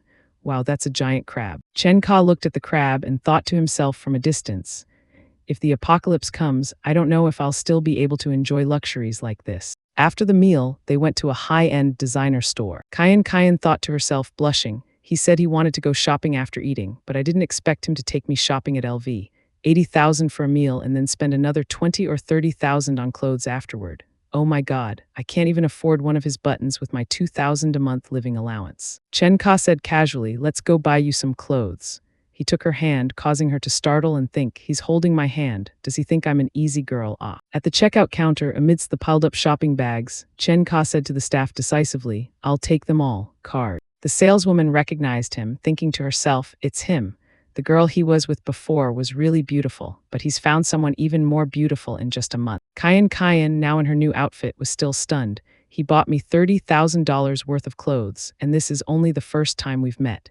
Is this what it means to spend money like water? She thought worriedly as she followed him. He's not going to take me to a hotel next, is he? What should I do? At the same time, in a nearby gym, a blue shadowy entity was brutally slaughtering people.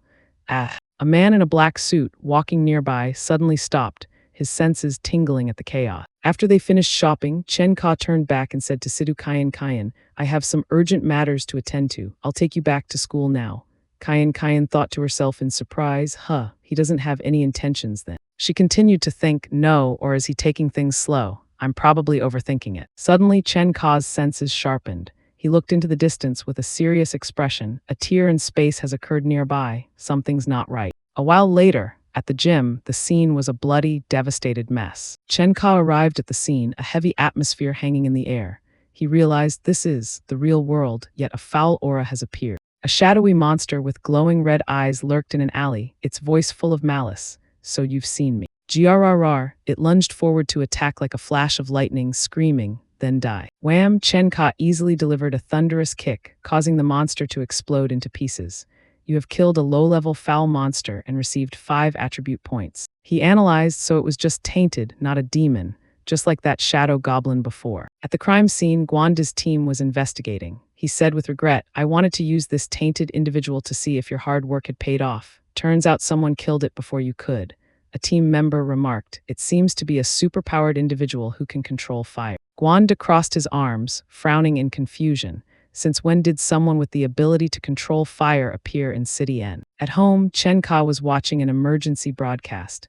A large number of spatial tears have appeared in our world today. Unfortunately, it seems the apocalypse is approaching. He looked at the screen with a determined gaze, so the apocalypse of 99 has arrived. In the past 20 years, over 500,000 citizens have died on that battlefield. He said to himself, his voice filled with emotion, they paid for our 20 years of peace with their blood. We've entered an era that belongs to the extraordinary. Anyone can become an extraordinary. He picked up his phone. I sent this to my grandfather, but it's not comprehensive enough. About the apocalypse. If I want more information, I'll have to report to the city's Special Agents Bureau. Deep in the ocean, his clone was engaged in a life-or-death battle with a giant monstrous whale. The monster had the ability to turn the surrounding seawater into heavy water. However, that's useless against me. The clone thought to itself, completely unaffected. It charged forward, its sharp claws flashing with electricity as it attacked the whale. Once I eat this giant whale, I'll receive at least 10,000 evolution points, it thought with extreme excitement. At the city's Special Agents Bureau branch office, a team member said, whoever killed the foul monster yesterday was very good, better than any of us. Another agreed, yeah, power over fire, must be an ordinary citizen who has been awakened. The pink-haired girl in the team thought to herself, could it be him? What he did that day, I don't think I could do that even now. Guanda walked in and announced, someone registered an evolved individual in the afternoon. Do you want to see? The team responded enthusiastically in unison, yeah. Chen Ka walked into the room, wearing a high-tech black bodysuit with glowing blue accents. A girl in the team pointed, recognizing him. That's the guy who was driving a luxury car in school. The pink-haired girl also recognized him immediately, her cheeks flushing, it's him. Guanda was also stunned, speechless, it's him. He regained his composure and explained, registering your evolution means you'll have to take a test. It will measure your strength and speed. Is that okay? Chen Ka replied confidently, no problem. Guanda pointed to a machine. This is what we'll be using. It can display a force of up to 15,000 kg. Punch it with all your strength when I say so. 2 team members were whispering. Old Lee, how strong do you think he is? How many stars? The other replied. He killed a foul monster last night, so he's definitely stronger than us. 3 stars, maybe. A girl said, I say 4. Another scoffed, you wish that means he'll need to use 5,000 kg of force in a single punch. He seems very confident that he'll break the testing device. What a joke, our captain is a 5-star evolved individual and he only has 10,000. The machine's screen displayed a staggering number, 12,186 kg. A team member shouted, he's actually 5-star and a strong one at that. Chen Ka thought to himself, I overdid it. Gwanda made a tempting offer. You've met the 5-star standard. You can receive 50,000 yuan at the city's Special Agents Bureau every month. If you're willing to join us, you'll be paid even more. We'll promote you to deputy chief and you'll receive a title. Sound good? Chen Ka refused decisively. No thanks, I'm used to flying solo. Sure, are you the one who killed the foul monster yesterday? Gwanda asked. Chen Ka replied curtly, yes. Gwanda said with admiration, you have power over fire too. Your power is very strong, on par with the awakened individuals I saw back in the day. With your talent, you could be taken in as a disciple by the god of war, Jiang, if you join the bureau. Chen Ka thought, the god of war, Jiang. That's what humans consider the limit of their abilities, huh? He said politely but firmly, no, my giant lizard must be kept a secret, and I have other ways to become stronger. No thanks, but I appreciate the offer. A notice from the City and Special Agents Bureau was widely broadcast. Congratulations, the first registered evolved individual of City N, Chen Ka, male, 21, evolution level 5, extraordinary strength, blood-colored flame, current ranking among all evolved citizens. First forums and social media exploded with amazed comment. Li Tianrui called him immediately, his voice full of excitement. Brother, you're a 5-star evolved individual and ranked first. Take care of me in the future. Chen Ka sat on the sofa, smiling as he replied, is that so, Boss Li? Haha. He put down the phone and thought, even classmates I haven't seen in years are calling to congratulate me. I've received so many calls. Haha, is this what it feels like to be a god among men? He stretched comfortably. After eating that giant whale, the giant lizard is now 90 meters long, and my physique has increased by 1,800 points. My strength has also increased from 25 tons to 70 tons. He smiled confidently. With my outer shell, I can withstand an armor-piercing round. If you compare me to other evolved individuals, I'm at least level 7 or 8. Evolved individuals, I'm at least level 7 or 8. Sitting comfortably on the sofa, TR letter 1EA7N Ka contemplated the power structure of the world. A 7-star rating should be the maximum that any awakened individual can achieve. However, there's still a clear power gap between that level and the 10-star war god. He looked at his palm where crimson arcs of electricity flashed. Crackle, in a peaceful world, even if your power increases daily, if you don't have an equally strong opponent. His gaze grew distant. There's an unshakable sense of emptiness. Clench, he tightened his fist, a self-satisfied smile gracing his lips. But things are different now. The apocalypse has arrived, and terrifying monsters have crossed through space-time and into our reality. He envisioned a future full of challenges. Now, countless powerful awakened individuals, evolved individuals, and war gods will all step onto the stage, he said with a smile full of anticipation. He stood up, stretching. Getting up, with my growth rate, I'll soon be able to stand on equal footing with those gods. His eyes flashed with iron-like determination. No, I will surpass them. I will become an even more powerful being. Ding, a notification from his phone interrupted his train of thought. He opened the company's group chat. Lan GUY letter 1EC7T, secretary. At boss, you're an evolved individual. Sparkling eyes emoji. Silet 1E9M2, receptionist. The boss surpassed the awakened stage long ago. He's a 5-star individual, the elite of the elite. TL letter 1EC3, UHU letter 1EC7, IT technician. Boss, you're amazing. Lan GUY letter 1EC7T, secretary. Respect, respect. TR letter 1E7N Ka boss replied, it's nothing, you'll all get there too. I'm just a few days ahead.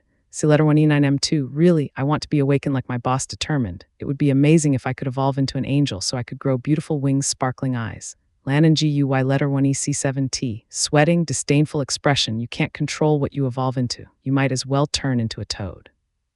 C letter 1E9M2, angry, wants to punch you. Shut up. Lan GUY letter 1EC7T. TR letter 1EA7N Ka could only give a wry smile at his employees' lively conversation. Haha. He typed a short message. TR letter 1EA7N Ka boss, don't slack off at work. Immediately, Lan GUY letter 1EC7T and C letter 1EA9M2 replied in unison. Yes, boss. Another female employee, while working, pouted cutely at the boss's message. At the warehouse by the docks, the azure sky sword, with the fused demon heart on it, slowly materialized from thin air. Clank, clank, the armor also gradually took shape and enveloped TR letter 1EA7N Ka's body, while Hi stood by and watched. He turned to the little girl and said, we're back, TI letter 1EC3 U Hi. He commanded the door, TI letter 1EC3 U Hi, open it. Hi placed her hand on the air and a blue spatial gate appeared.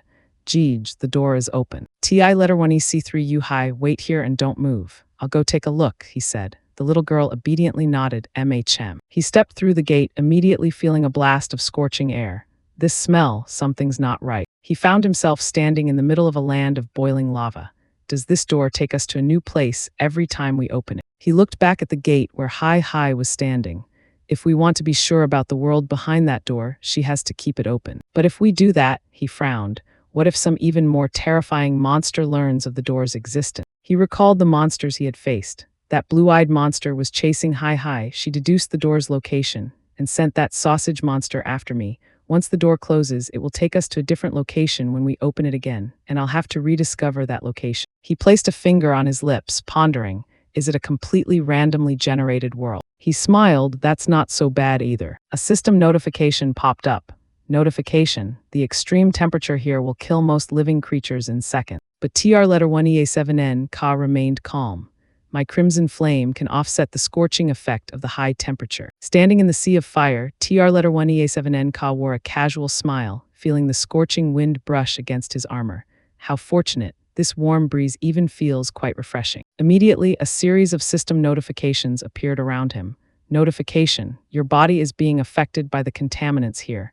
Your body's immune system has successfully temporarily blocked the effects of the contaminant. A final notification panel appeared, providing more detailed information. Your resistance will last for 15 hours. 15 hours, huh? He muttered, his expression growing more serious. No matter how resilient my body is, it seems I can't completely resist the effects of this contamination. He thought of the most powerful beings, his gaze distant. I can imagine that the awakened individuals and the war gods would be completely unaffected. In his mind, the radiant figures of those individuals flashed, exuding an extraordinary aura.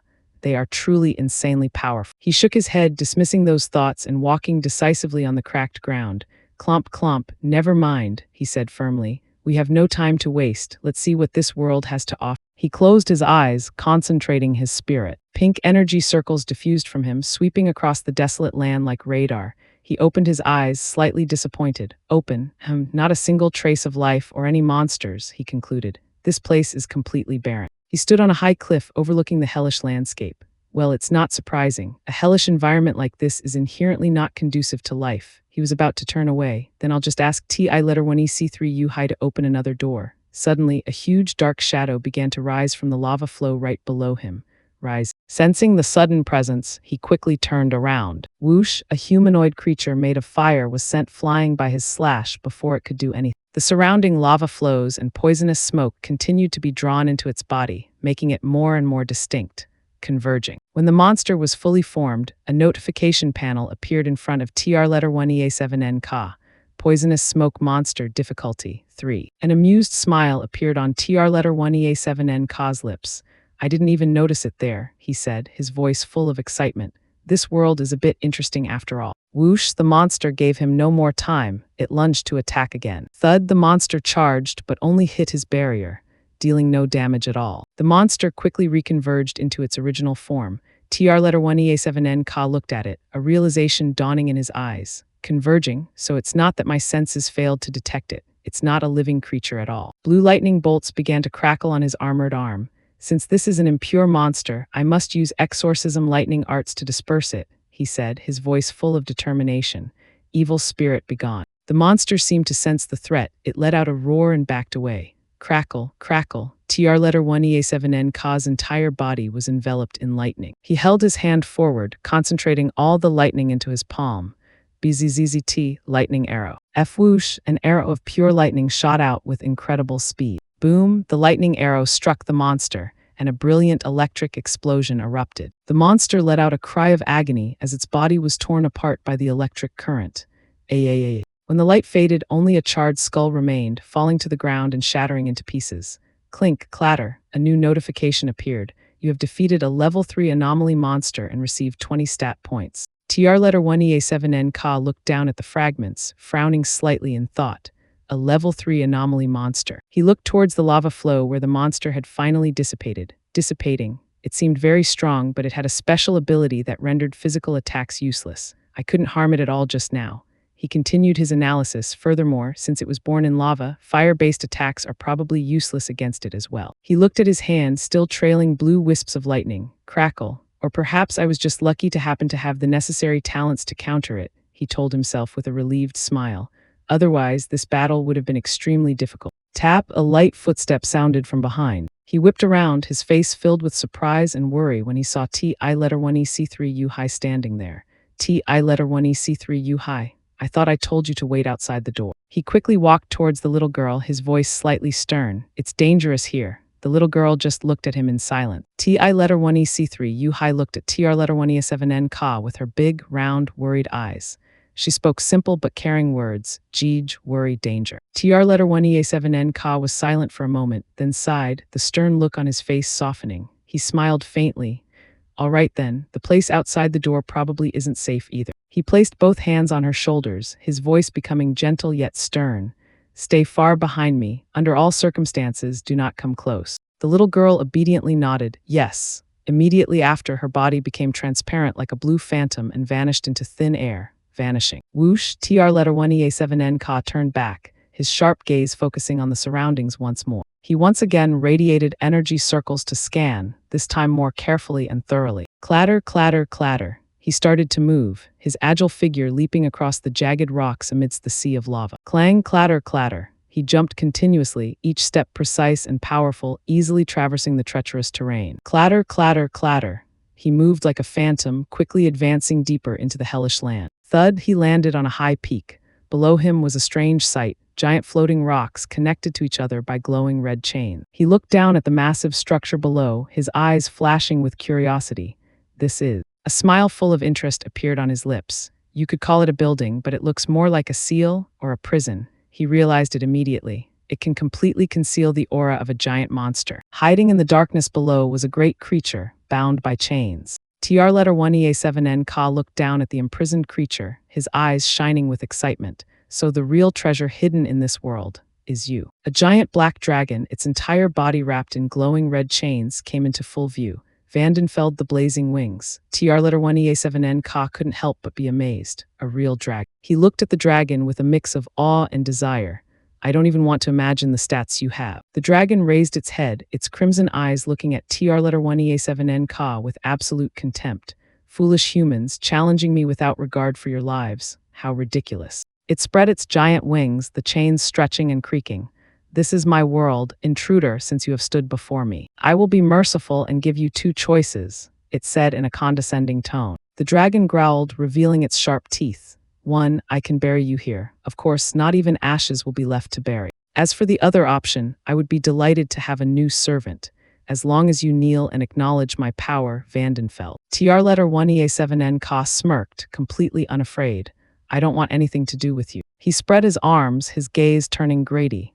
But I'm very interested in your skeleton. You dare, the dragon roared furiously. From the lava river, countless smaller fire monsters began to rise at the dragon's command. Tr-1-E-7-N Ka looked at the newly emerged monsters with a mocking expression. I used to think the poisonous smoke monster was impressive. How foolish. He continued to provoke the dragon. Wait, is turning into one of those monsters the consequence of agreeing to be your servant? Kill him and drag his corpse into the lava river. The dragon commanded its minions. Tr-1-E-7-N Ka stood still, allowing the lava monsters to surround him. He just let out a soft sound of amusement. Crackle, blue lightning bolts erupted from his body, spreading across the ground. Crackle, the lightning spread, forming a web of destruction. In the blink of an eye, he dashed through the mob of monsters, the lightning bolts wiping out everything in their path. The dragon was stunned. What happened? My servants vanished in an instant. Tr-1-E-7-N Ka stood amidst the dissipating smoke, his body enveloped in a faint aura of energy. Thinking about it now, having a black dragon as a pet sounds interesting. He turned back to the dragon, an arrogant smile on his lips. How about you become my servant? Fool, the dragon roared in absolute fury. Boom, he stomped his foot down with all his might, cracking the ground. Tr-1-E-7-N Ka raised his sword, the demon heart on it beginning to beat powerfully, emitting a brilliant red light. Expand, merge. Roar, he charged towards the dragon. The sword in his hand transformed into a giant, blazing weapon, ready for an earth-shattering confrontation. He clicked his tongue in disdain. Tusk. Swoosh, the flaming greatsword in his hand drew a perfect arc, easily slicing through the dragon's scale. Clang, the slash pierced the dragon's tough scales, blood flowing from the wound causing it to falter for a moment. It exhaled a breath full of anger, its wings spread wide, roaring. I will send you to hell. The dragon laughed savagely, flames beginning to gather in its throat. Ha ha. Dragon's hellfire, it roared, spewing a massive sea of fire, engulfing everything in its path. TR letter 1EA7N stood firm, unfazed, his entire body also erupting in a crimson flame. Body of the crimson flame. He charged straight into the sea of fire, the dragon's flames seemingly unable to harm him, merely brushing past his armor harmlessly. In the midst of the flames, TR letter 1EA7N looked at the dragon with clear disappointment. Is that all you've got? The dragon was stunned. It took a deep breath, sucking the sea of fire back into its mouth. Its eyes blazed with madness, the energy in its mouth molten hot, burned to ashes. It let out a savage laugh, unleashing an even more terrifying torrent of fire than before. In this world, the dragon roared smugly amidst the sea of fire. No one has ever been able to withstand even a second of my hellfire. From the dissipating smoke, TR letter 1EA7N's voice rang out mockingly. Oh, for a second there, I actually thought you were pretty strong. He stepped out of the smoke, completely unharmed, casually running a hand through his hair.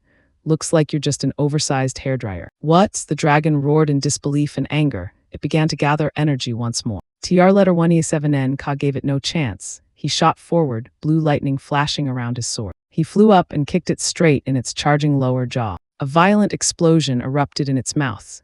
Dealt a painful blow by him, the dragon roared in agony. TR letter 1EA7N landed lightly on the ground. He explained confidently, I have an extraordinary power over flames and the power of the Emperor monster armor. You couldn't be better protected from fire than this. He looked at the writhing dragon with a self-satisfied smile. Basically, I can ignore your heat. You're immune to my fire, huh? The dragon panted, trying to get back up. It slowly raised its head, a spark of interest flashing in its blazing red eyes. Interesting. But let's see if you're immune to my teeth. It roared, opening its maw full of sharp teeth and lunging at TR letter 1EA7N. The dragon's sharp teeth snapped at empty air, as TR letter 1EA7N had quickly dodged. He slid past the dragon, leaping onto its back once more. He plunged his sword into another weak spot on the dragon's neck. He chuckled as he felt the resistance from the dragon's scales.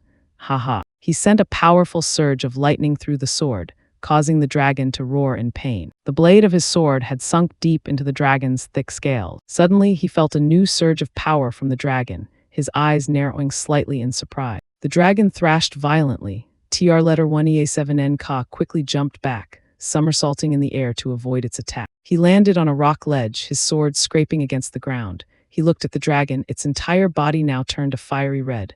No wonder you're called the Blazing Wings, you can turn red. Your struggles are futile. A pure red dragon appeared behind TR letter 1EA7N. He stood firm, taking a stance, armament, open. An even more brilliant flame enveloped TR letter 1EA7N. He smirked.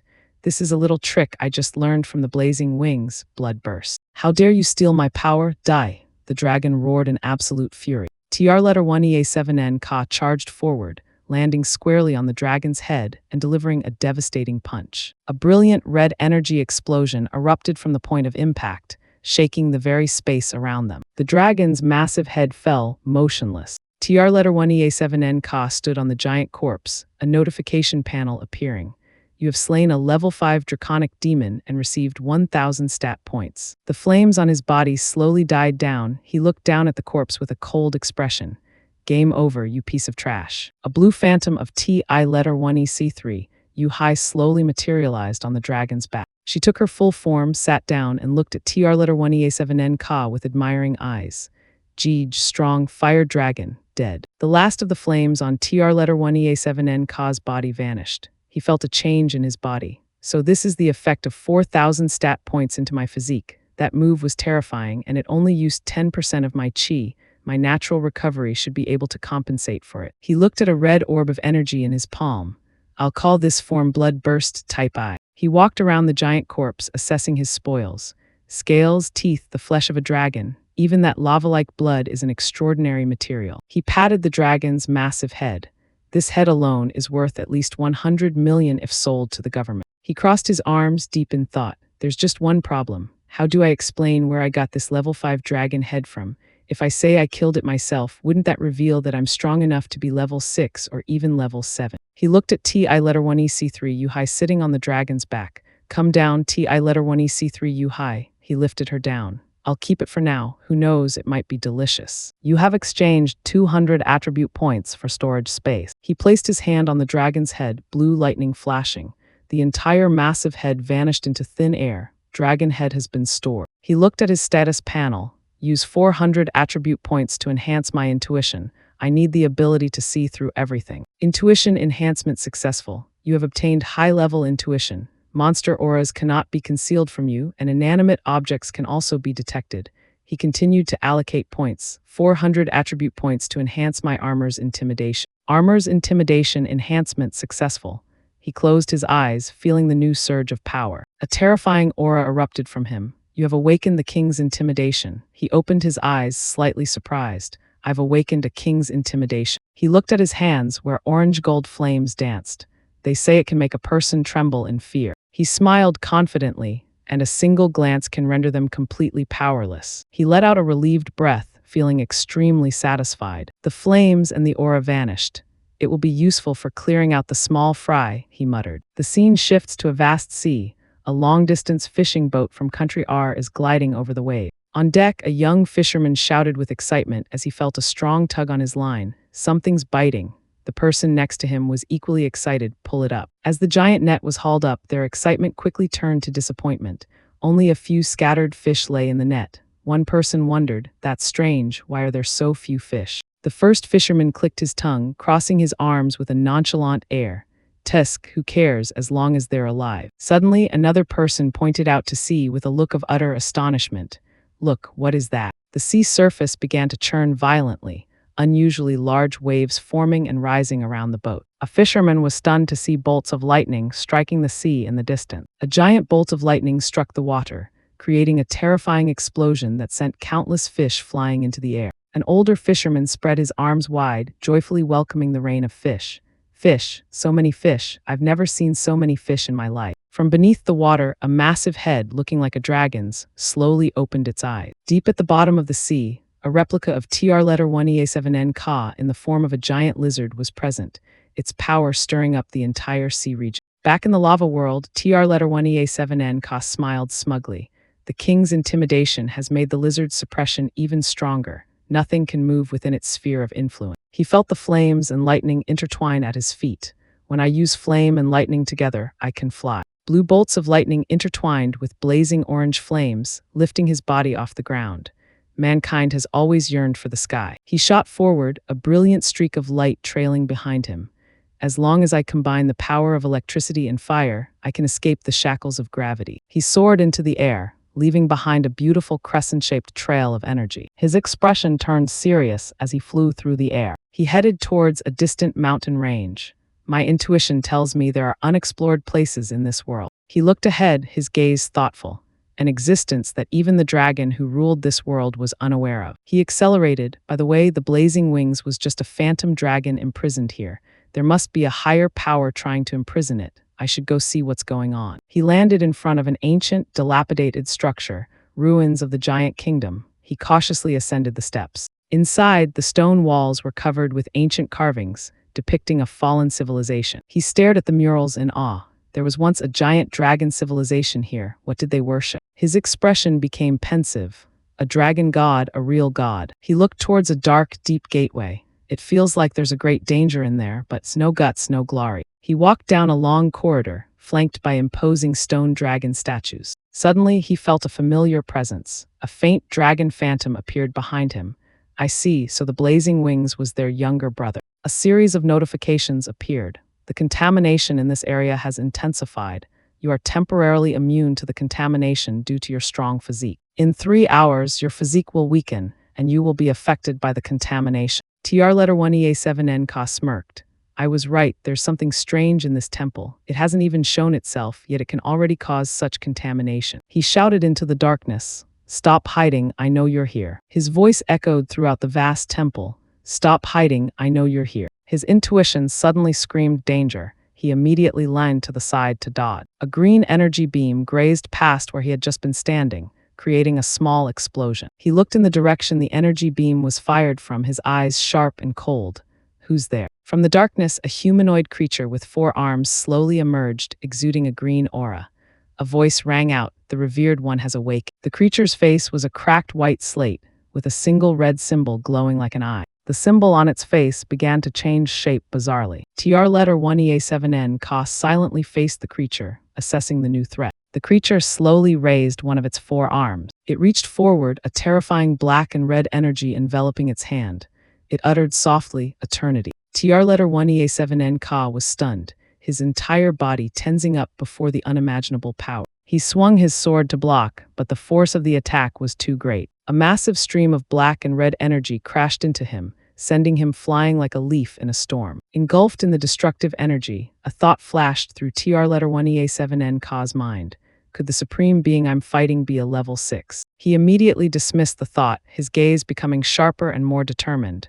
No, this must be a level 7 demon. The four-armed creature extended one of its arms towards him. "Worship and surrender," its voice echoed, carrying an invisible pressure that weighed down on TR letter 1EA7N Ka. The terrifying pressure caused the ground beneath his feet to crack, forcing him down onto one knee. TR letter 1EA7N Ka gritted his teeth, veins popping on his forehead as he roared in defiance.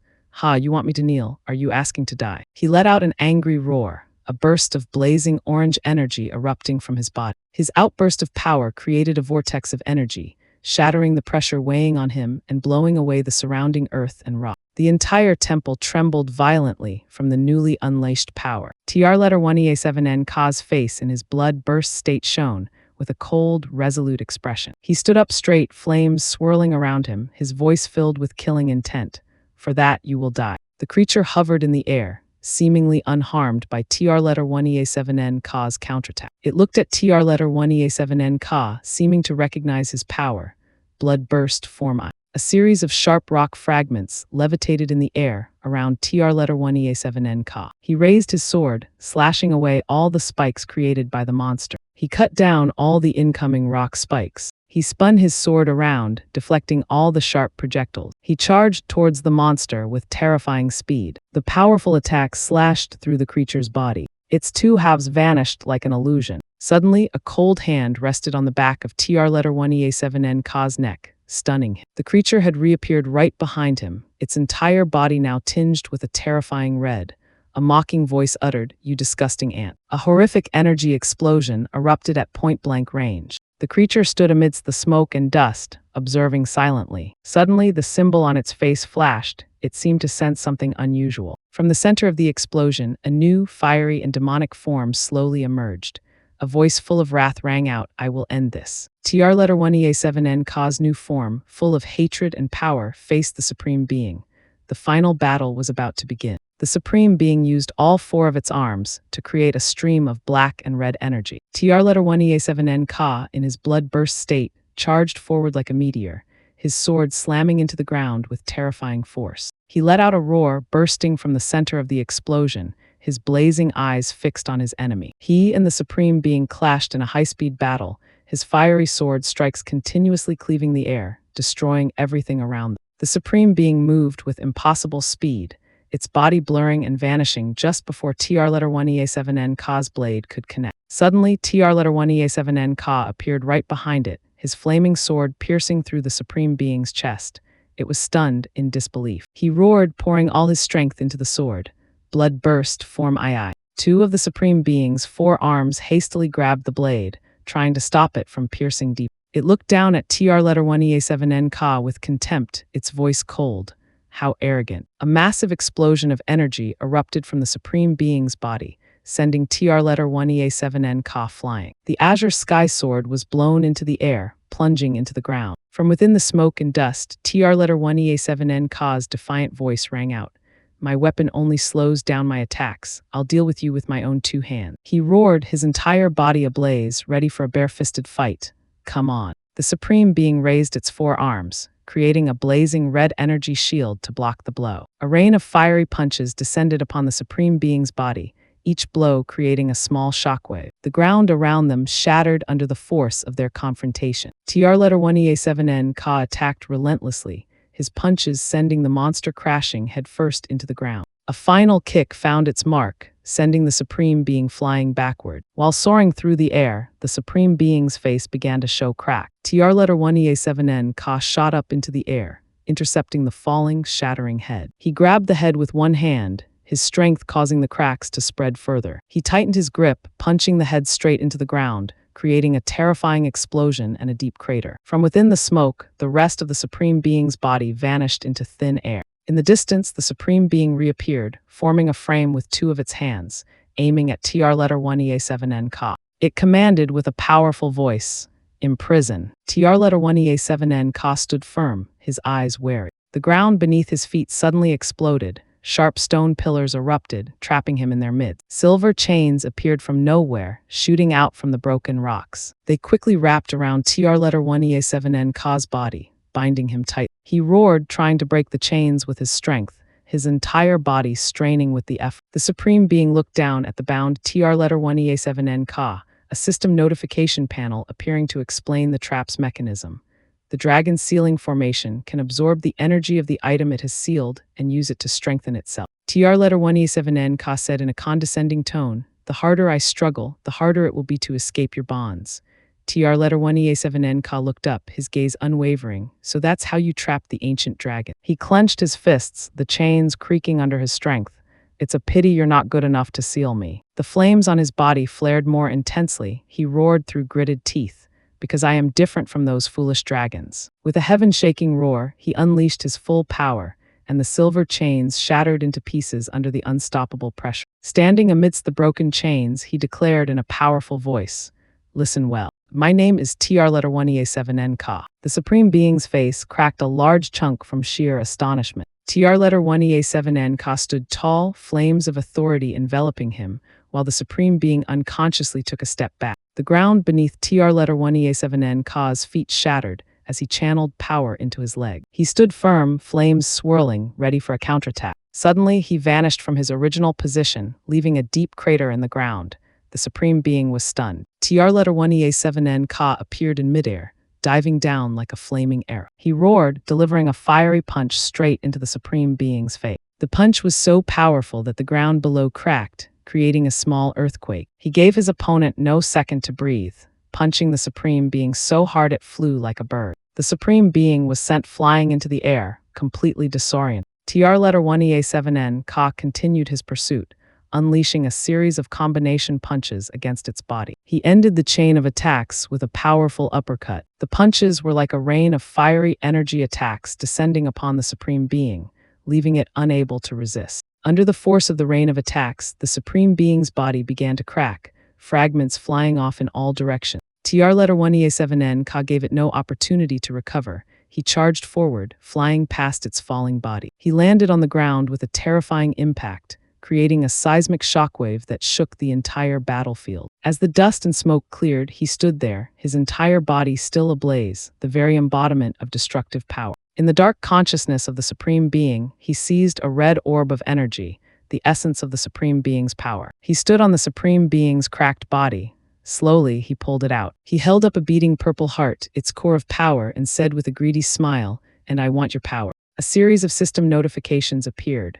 Notification: Crimson Flame has evolved into Crimson Lapis Flame. Notification: Lightning has evolved into Divine Swiftstorm. Notification: You have obtained the Dragon Sealing Talisman. It can bind creatures below level 6. But the price was great. You have overexerted yourself. You have been 99% contaminated by the strange pollution.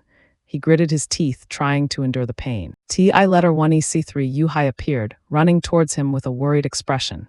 "Jeej, pollution, danger." He panted, the flames on his body beginning to weaken. "I've been fighting for too long, so the pollution has gotten worse. I can't stay here any longer." Without the Supreme Being's protection, the world of dragons and giants began to collapse. TR-1EA7N Ka, like a fiery meteor, flew towards the spatial gate. Just as they approached, the blue gate exploded open, a boom resounding nearby. In the dust and smoke, TI-1EC3 Yuhai ran towards the gate, while TR-1EA7N Ka's figure lay motionless amidst the rubble. They had passed through the gate. TR-1EA7N Ka sat up amidst the rubble, panting. TI-1EC3 Yuhai stood by the now-closed spatial gate. She said worriedly, "Jeej, door, close." TR-1EA7N Ka coughed up a mouthful of black blood, his body trembling with exhaustion. He leaned back, lying on the rubble, his voice weak. "Once the door closes, it loses connection to the other world. Who knows where it will open next time? TI letter 1EC3 Yuhai ran to his side, anxiously calling his name. Jeej, he gently stroked her head. I'm fine. Power always comes at a price. He looked into the distance, contemplating the power he had just used. Although blood burst seems like a pure energy explosion, only someone with insane strength can withstand it. If a normal person were to use even form I, their blood would evaporate in an instant, leaving only a withered corpse. TR letter 1E7N Ka struggled to his feet from the rubble. TI letter 1EC3 Yuhai stood worriedly behind him. He muttered to himself, his eyes full of determination. If I want to break through to Form 3, I'll need to strengthen my physique even more. He stood up straight, taking TI letter 1EC3 Yuhai's hand. Since the teleportation gate has closed, we should rest for a bit. Suddenly, he felt that something was wrong. Meanwhile, at the ruins of the palace in the land of the giants, the Supreme Being's cracked body lay motionless in a deep crater. One of its fingers twitched slightly. The hole in its chest, where TR letter 1EA7N Ka had taken its heart, oozed a dark purple liquid. The symbol on its shattered face suddenly flashed. It opened its eyes. It tried to push itself up, its body trembling with exhaustion. It raised an arm, touching its shattered face. It tilted its face to the sky and roared in a furious rage. Elsewhere, a soldier was speaking urgently into a walkie-talkie.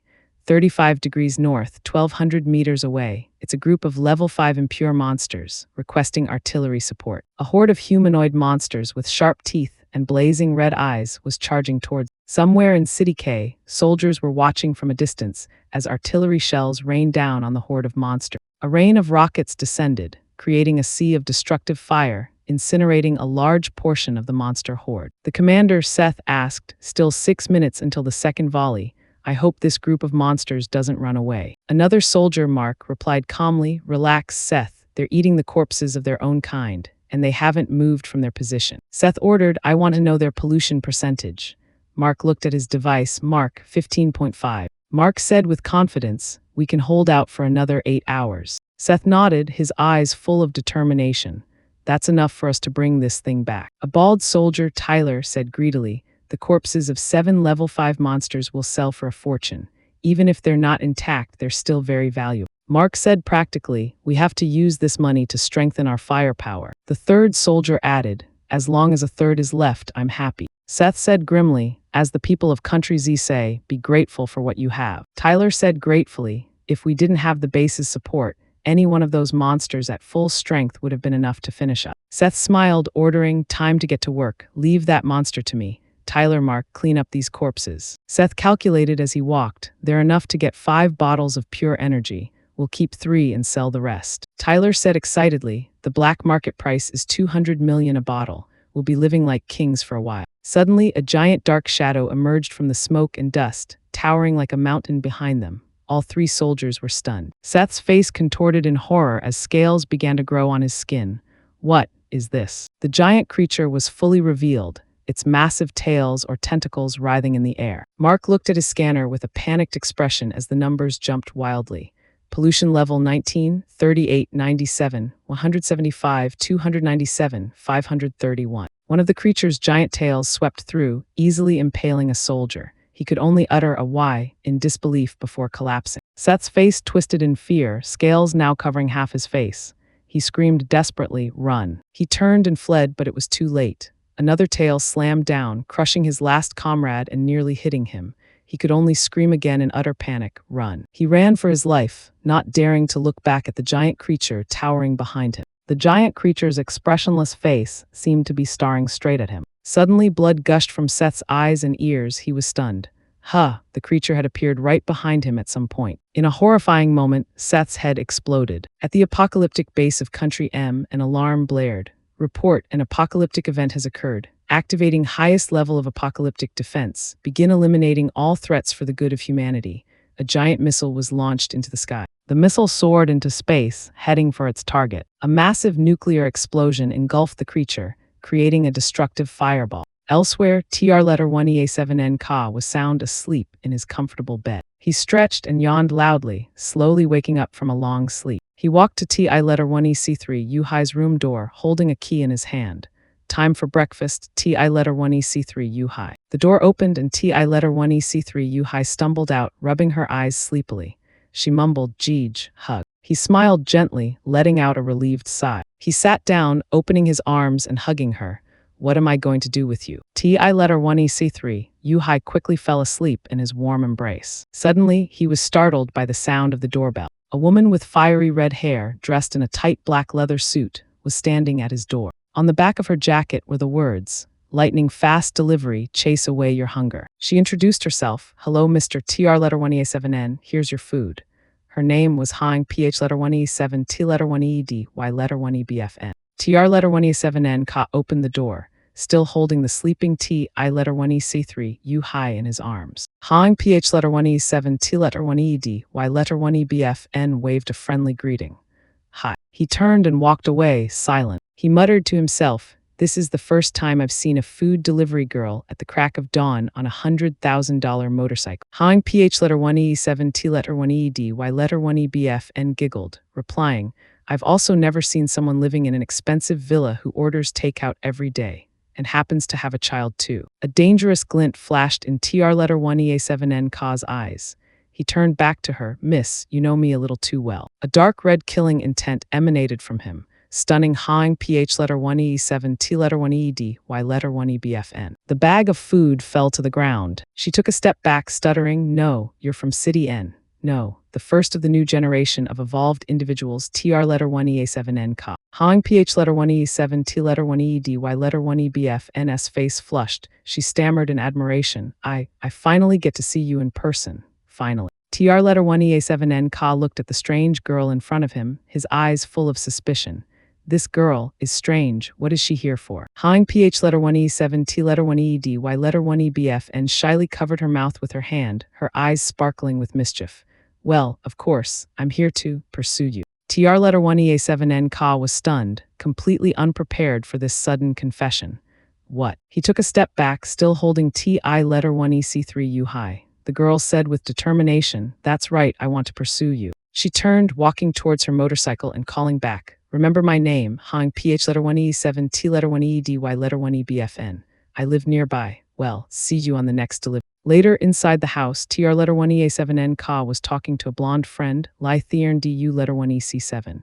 He said with a laugh, "Mr. Lai, you're exaggerating. City N has a special investigation bureau. If the pollution spreads here, they'll be here as fast as they can." Lai Thiern DU letter 1EC7 waved his hand. "How can they compare to you? You're not a government official, so you don't have to be responsible to anyone." He put his arm around TR letter 1EA7N Ka's shoulder in a friendly manner. "That's why it's so important to know which side you're on." TR letter 1EA7N Ka frowned slightly. "Mr. Lai, what do you mean?" Lai Thiern DU letter 1EC7 smiled mysteriously. "Since you don't know yet, after the news about you spread yesterday, most of the houses in the wilderness near that mountain have changed hands." He spread his arms wide. "You're so famous that the value of the entire area has more than tripled.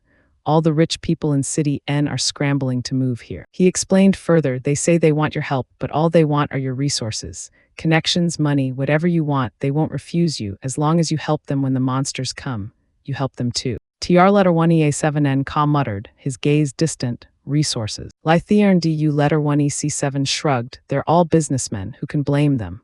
They want to treat you to a meal, which is why I'm here." TR letter 1EA7N Ka smiled. "Sure, I'll go." Lai Thiern DU letter 1EC7 happily clapped him on the shoulder. "Great. You better keep your word, my friend. See you at Lam 2's Supreme Hotel this afternoon." As Lai Thiern DU letter 1EC7 was about to leave, he asked, "By the way, I saw Hang PH letter 1E7, T letter 1ED, Y letter 1EBFN just now. Do you know her?" TR letter 1E7N Ka replied, "No, she suddenly came and told me she wants to pursue me." Lai Thiern DU letter 1EC7 clicked his tongue. "She can be a bit overbearing. Since she was a child, she's been determined to get whatever she wants." He leaned close to TR letter 1EA7N Ka's ear and whispered, "You better be careful now that she's taken a liking to you." Hang PH letter 1E7 Tai is behind her, the richest man in City N. Meanwhile, news reports around the world were updating on the pollution situation.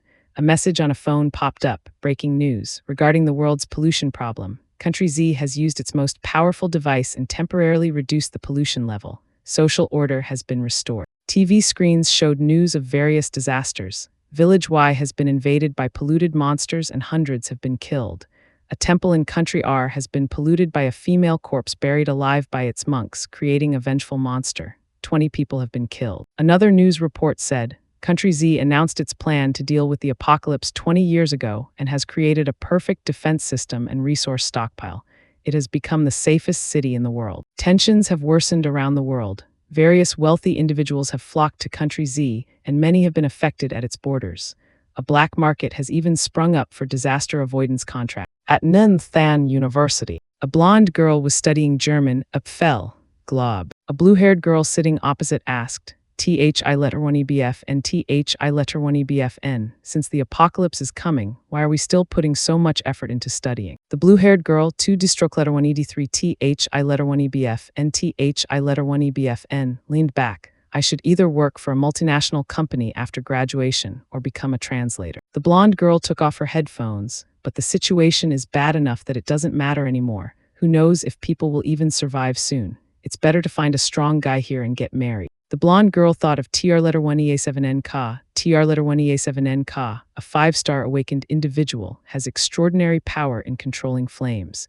He's a household name on the internet and even more famous than some celebrity. The amount of discussion about him online could fill several thousand city blocks, but along with the fans, there are also voices of doubt. The blonde girl asked, "By the way, what's up with you and that extraordinary boyfriend of yours?" The blue-haired girl whispered with a mischievous smile, "Have you two slept together yet?" 2 distroke letter 1 ED3 Thi letter 1 EBF and Thi letter 1 EBF and blushed, stuttering, "What are you talking about? Strong, talented, and handsome." She thought dreamily of him. "He's so perfect that no one can find anything to complain about.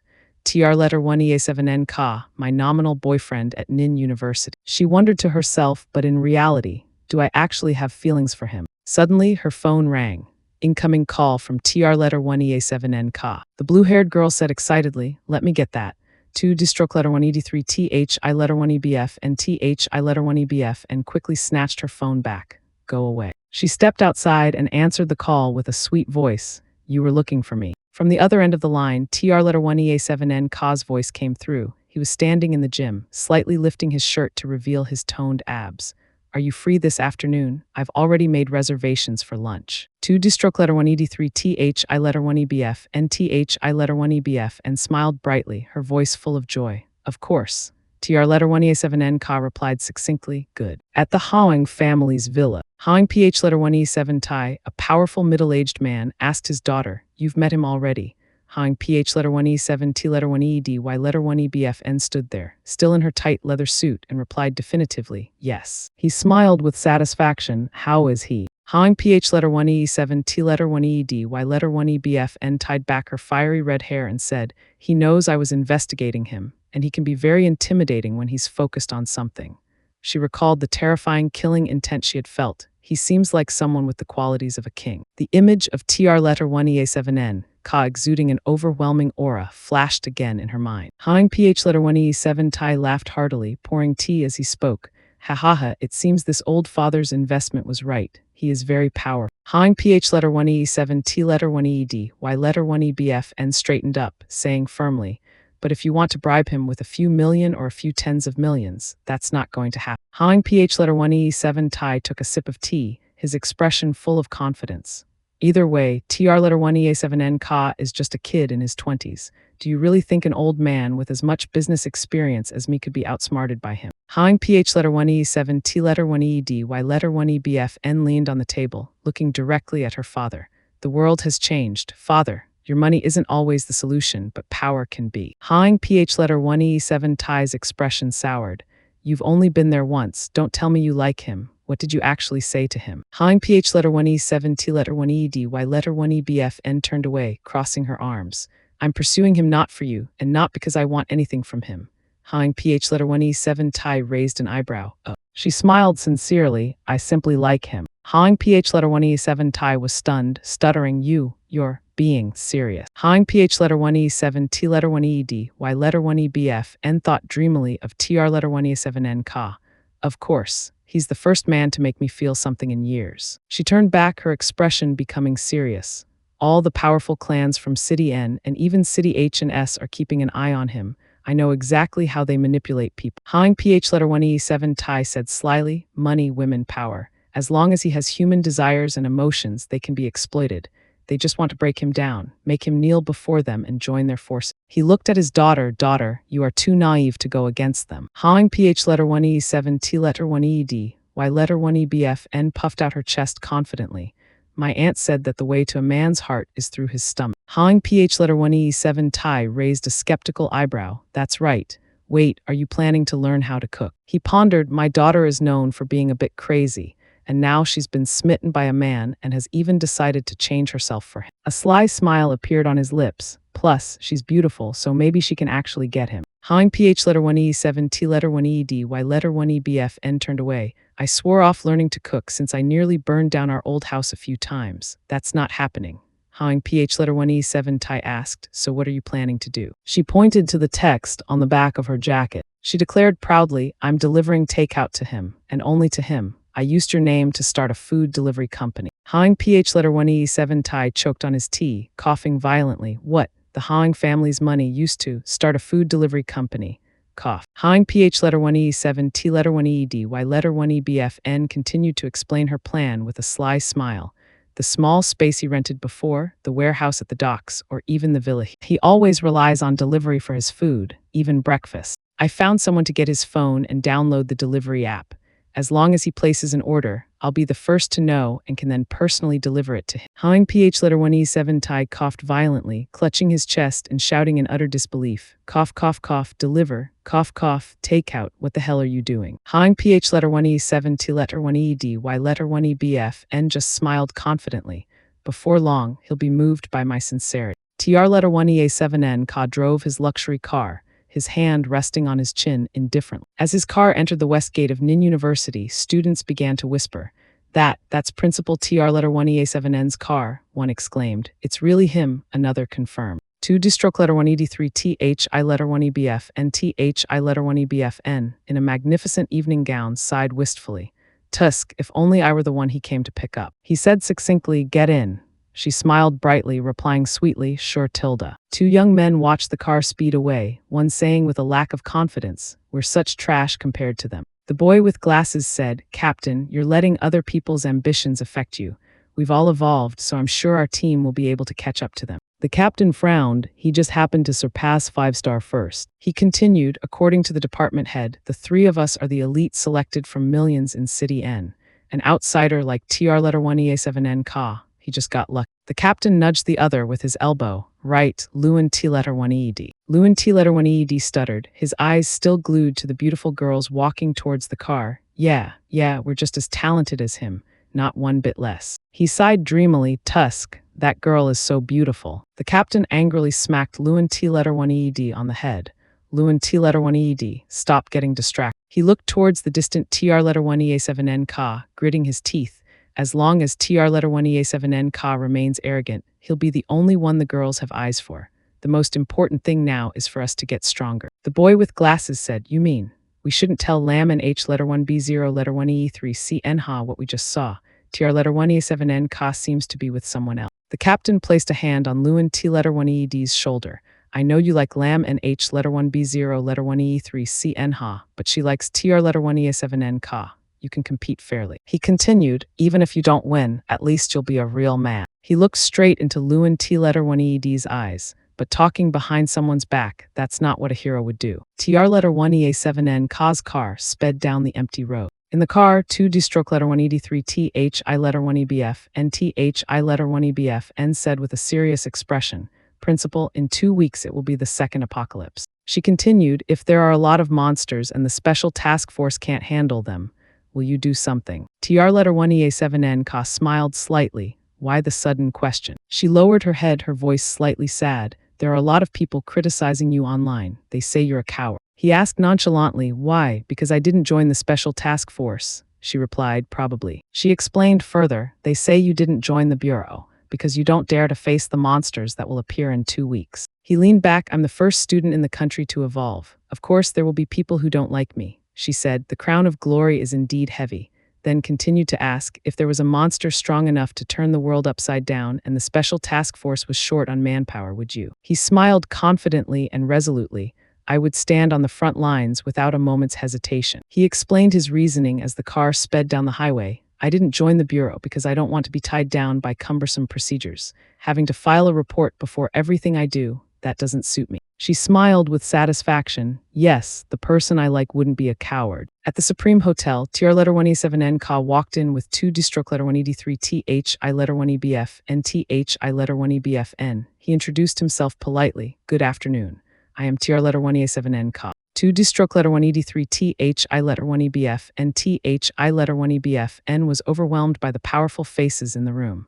They are all billionaires from top companies. An older man, Lythearn DU letter 1EC7's father, stepped forward to greet them.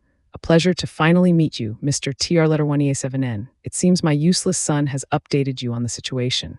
TR letter 1EA7N Ka replied, I've gotten the gist of it. The man, Lythan H letter 1ED3NG, got straight to the point.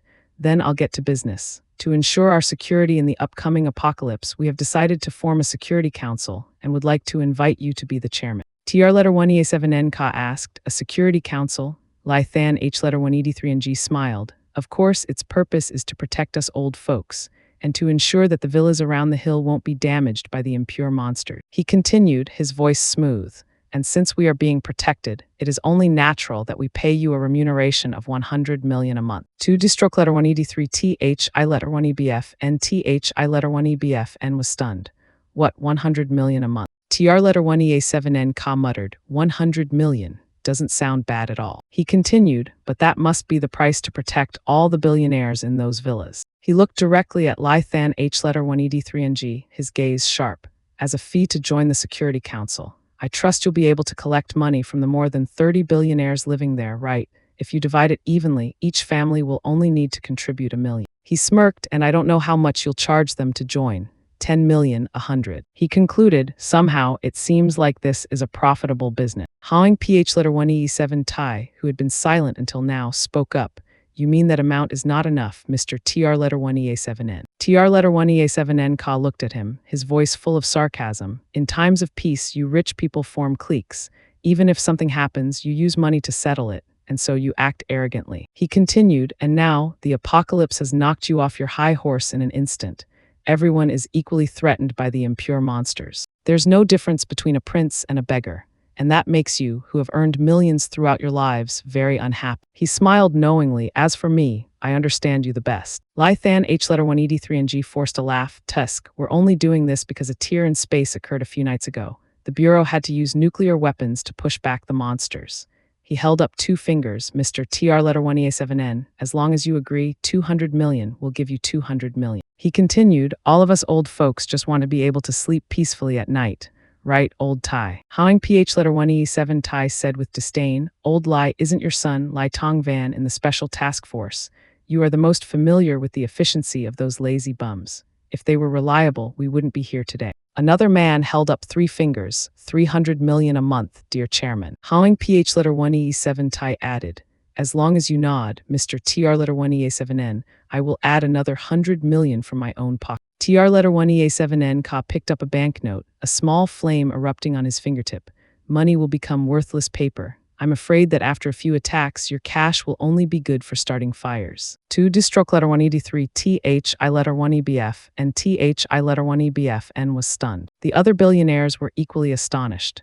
What? Mr. TR letter 1EA7N, you mean after the second attack in 2 weeks, money will become useless? Lythan H letter 1ED3NG broke out in a cold sweat. Impossible. The officials said that the upcoming apocalypse is only of a normal level. TR letter 1EA7N Ka smiled. Haven't you seen the truth yet?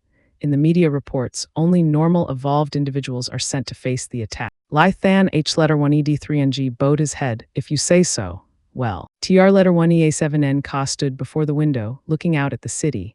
Guess what? Why can't even the Special Task Force find your 5-star awakened individuals? They're busy trying to suppress 5 Apocalypse Gate. He turned back, his eyes full of meaning. This is not the real battlefield. The officials can't even take care of themselves. What makes you think they can help you? Hawing PH letter 1E7 Tai slammed the table angrily. So what do you want us to provide you with? TR letter 1EA7N Ka spread his arms. I don't want money. A special type of soil produced in C letter 1EEDU long. Another billionaire stood up. TR letter 1EA7N Ka continued. B letter 1EA1CH Tai's specially formulated medicine, a special export-grade gold from Lam de Stroke I letter 1EC1N. Another billionaire stood up in surprise. TR letter 1EA7N Ka made his final demand. I want to see the blueprints for the mountain fortress in 3 days, and I want to see the defense system completed in a month. Lai Than H letter 1ED3NG stuttered. What, the blueprints for a mountain fortress? Since when did the villas here become a defensive line? He shouted in disbelief, defense. TR letter 1EA7N Ka explained his plan. The villas around the mountain will be the center and use the mountain's natural terrain to become an easily defensible area. Even if the whole world faces an apocalyptic event, the people there will be able to live for years with airflow, electricity, ample space, clean water, food, and medicine. He looked them straight in the eye. Once you have fulfilled my requests, I will be the chairman of your safety committee and swear to protect you. Hang PH letter 1E7 Tai clapped slowly. No wonder you're the strongest in this country. You are terrifying in both strength and planning. The remaining men also applauded. Hang PH letter 1E7 Tai adding, and foresight as well. TR letter 1E7N Ka remained silent, his calm gaze looking forward, while 2 D-stroke letter 1ED3 TH I letter 1EBF and TH I letter 1EBF N stood behind him, still a little overwhelmed. As they left the hotel, Lai Thiern DU letter 1EC7 ran after them, saying with admiration, "That was amazing. You handled all of them. Everyone benefits here." He held up a sparkling gold card. About that, my father has shares in this hotel. He handed the card to TR letter 1EA7N Ka, so go have fun. I'll be leaving first, and I won't disturb you too. TR letter 1EA7N Ka took the VIP card, turning to 2 D-stroke letter 1ED3 TH I letter 1EBF and TH I letter 1EBF N with a warm smile. "Dear sister, I'd like to have a little discussion with you.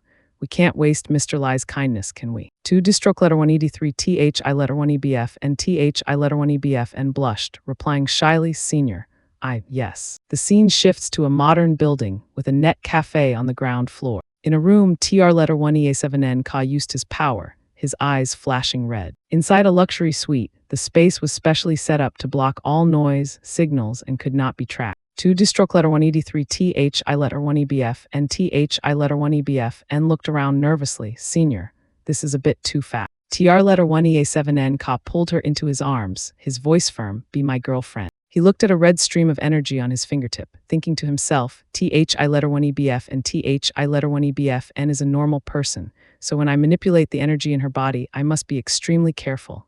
After all, I am an extraordinary individual with a physique of over 4,000 or 5,000. He gently placed his glowing hand on her chest. 2 D-stroke letter 1ED3 TH I letter 1EBF and TH I letter 1EBF and let out a scream as the powerful energy flowed into her body, making her feel as if she was being torn apart. He stood on the bed, looking at the girl lying motionless under the white blanket. Very good, her body is merging with the energy and is slowly changing. He looked at her gently. There is no pollution or mutation, so I'll have to wait and see until tomorrow. Later, he stood in the room, pouring wine while contemplating, using the dragon's sealing seal to take a portion of the energy from the monsters I've consumed, and turning it into seeds when implanted into a normal person will cause them to evolve. He sat down, taking a sip of wine. Even if it's a bit dangerous, I should let TH I letter 1EBF and TH I letter 1EBF N evolve. An hour earlier, TR letter 1E7N Ka was lying on the bed, talking to 2 D-stroke letter 1ED3 TH I letter 1EBF and TH I letter 1EBF N. Each wave of the apocalypse will only get stronger.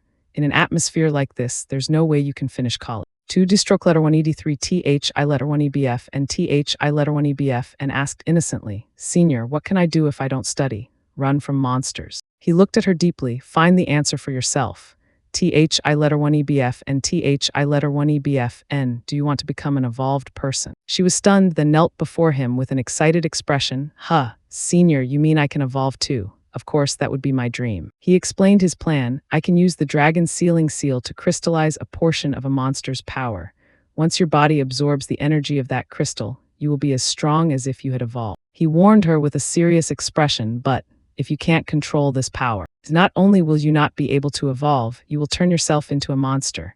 Are you willing to take that risk?" She was silent for a moment, thinking about his offer. She bowed her head, saying with a firm voice, "If you do it, I won't be afraid at all. I want to be independent too." In her mind, an image of her hugging her mother appeared, "So that I can be the one to protect my mother." She looked up, her eyes blazing with determination, "So that I can fight by your side anytime and never ever be a burden." He smiled, satisfied with her determination. "Very good," he said gently, "don't move." Then hesitated. "This is my first time doing this, so I might put it in the wrong place.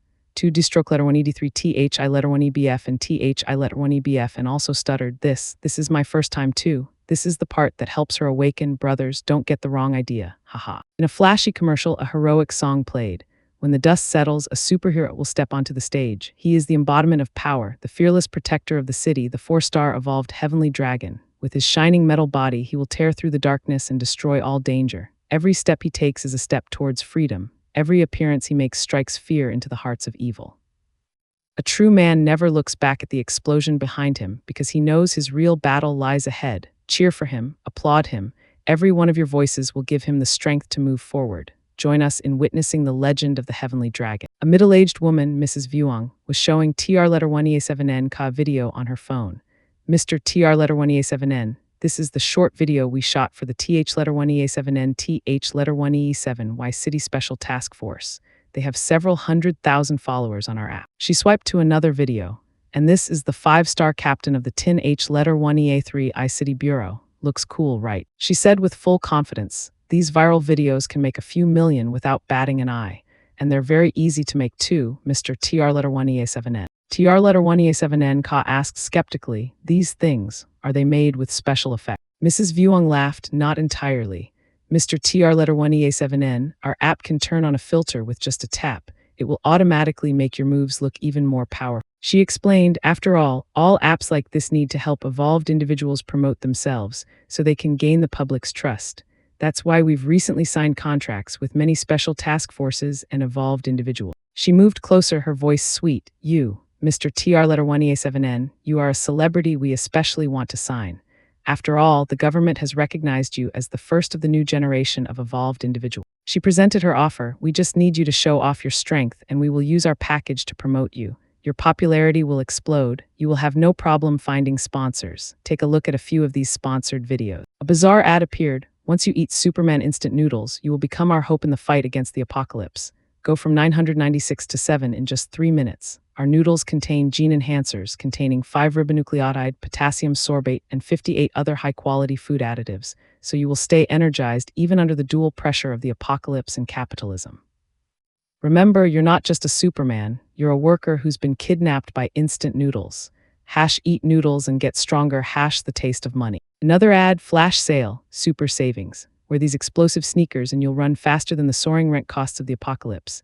They contain energy particles made from recycled materials, allowing you to overcome the monotony of daily life and your boss's KPIs. Please remember, while our souls may fall off under excessive force, your dreams won't. Running faster is not harder. Apocalypse survival plan, no refund. The final ad, absolute defense, specially designed for use in the apocalypse. We use nano-level invulnerable materials, so you will always be strong even under the dual attack of emotions and illness. Regardless of whether it's a date or a casual affair, it will fulfill your desires before the apocalypse comes. Safety first. Mrs. Vuong smiled brightly. Mr. TR letter 1EA7N, as long as you are willing to start a live stream on our app and become a famous streamer with millions of fans, we will meet any terms you want. TR letter 1EA7N Ka stood up, his expression cold. I am not a celebrity. What fans are you talking about? She replied. Mr. TR letter 1EA7N, don't you know how famous you are now? She continued, why, just based on that perfectly handsome face of yours, there will be millions of female fans screaming to be your follower. She held up her phone, as long as you show your face in a fan group chat. Wouldn't you be able to get any girl you want? TR letter 1EA7N Ka turned away, silent. He said definitively, sorry, I'm not interested. He called his secretary, please see her out. Mrs. Vuong still tried to persuade him as she was being led away. 100 million a year just to shoot a commercial. He repeated firmly, see her out. We need a real hero. That's something only you can do, she shouted. TR letter 1EA7N Ka paused, wait. She showed him a photo. The Superman Hulk of City M can turn into a 5-meter-tall giant green ape in an instant. Once he transforms, he is unstoppable and immune to weapons. He can run 100 meters in a second and easily destroy tanks. To the people of City M, he is their god. She continued, there is a Superman in the army of Country Y named Yali Shanda. His left hand can turn into a king's sword, e.g., a curry stick. A single video of him has been played 500 million times. They call him the Blade of Humanity, and he is the legendary general of City Y. There is a person who can turn himself into fire in City F, and one who can freeze the air in City D. a shapeshifter in City J who can stretch like rubber and jump between buildings, and one who can turn invisible. She concluded it is perfectly normal for ordinary people to be filled with fear and anxiety in the face of the apocalypse. They need a real hero. She looked at TR letter 1EA7N Ka, a hero who can make them feel safe and can give them hope. She placed her hand on her chest, the Hulk of City M, Yali Shanda of City Y.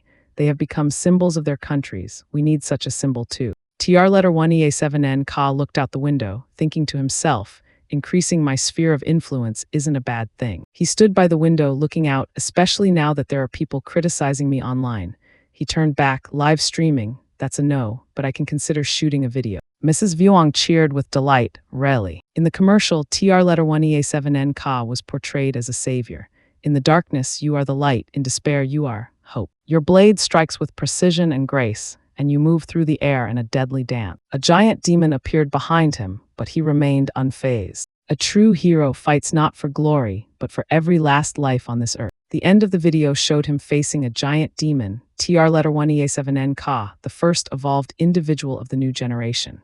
A fearless, legendary, and benevolent protector. A person watching the video on their phone exclaimed, "Damn, is this some kind of apocalypse game for evolved individual?" At the City End Special Task Force, a group of people were watching the video. One said, "Too many special effects. It doesn't look real anymore." Their captain replied, "No, there are no special effects. It just looks exaggerated."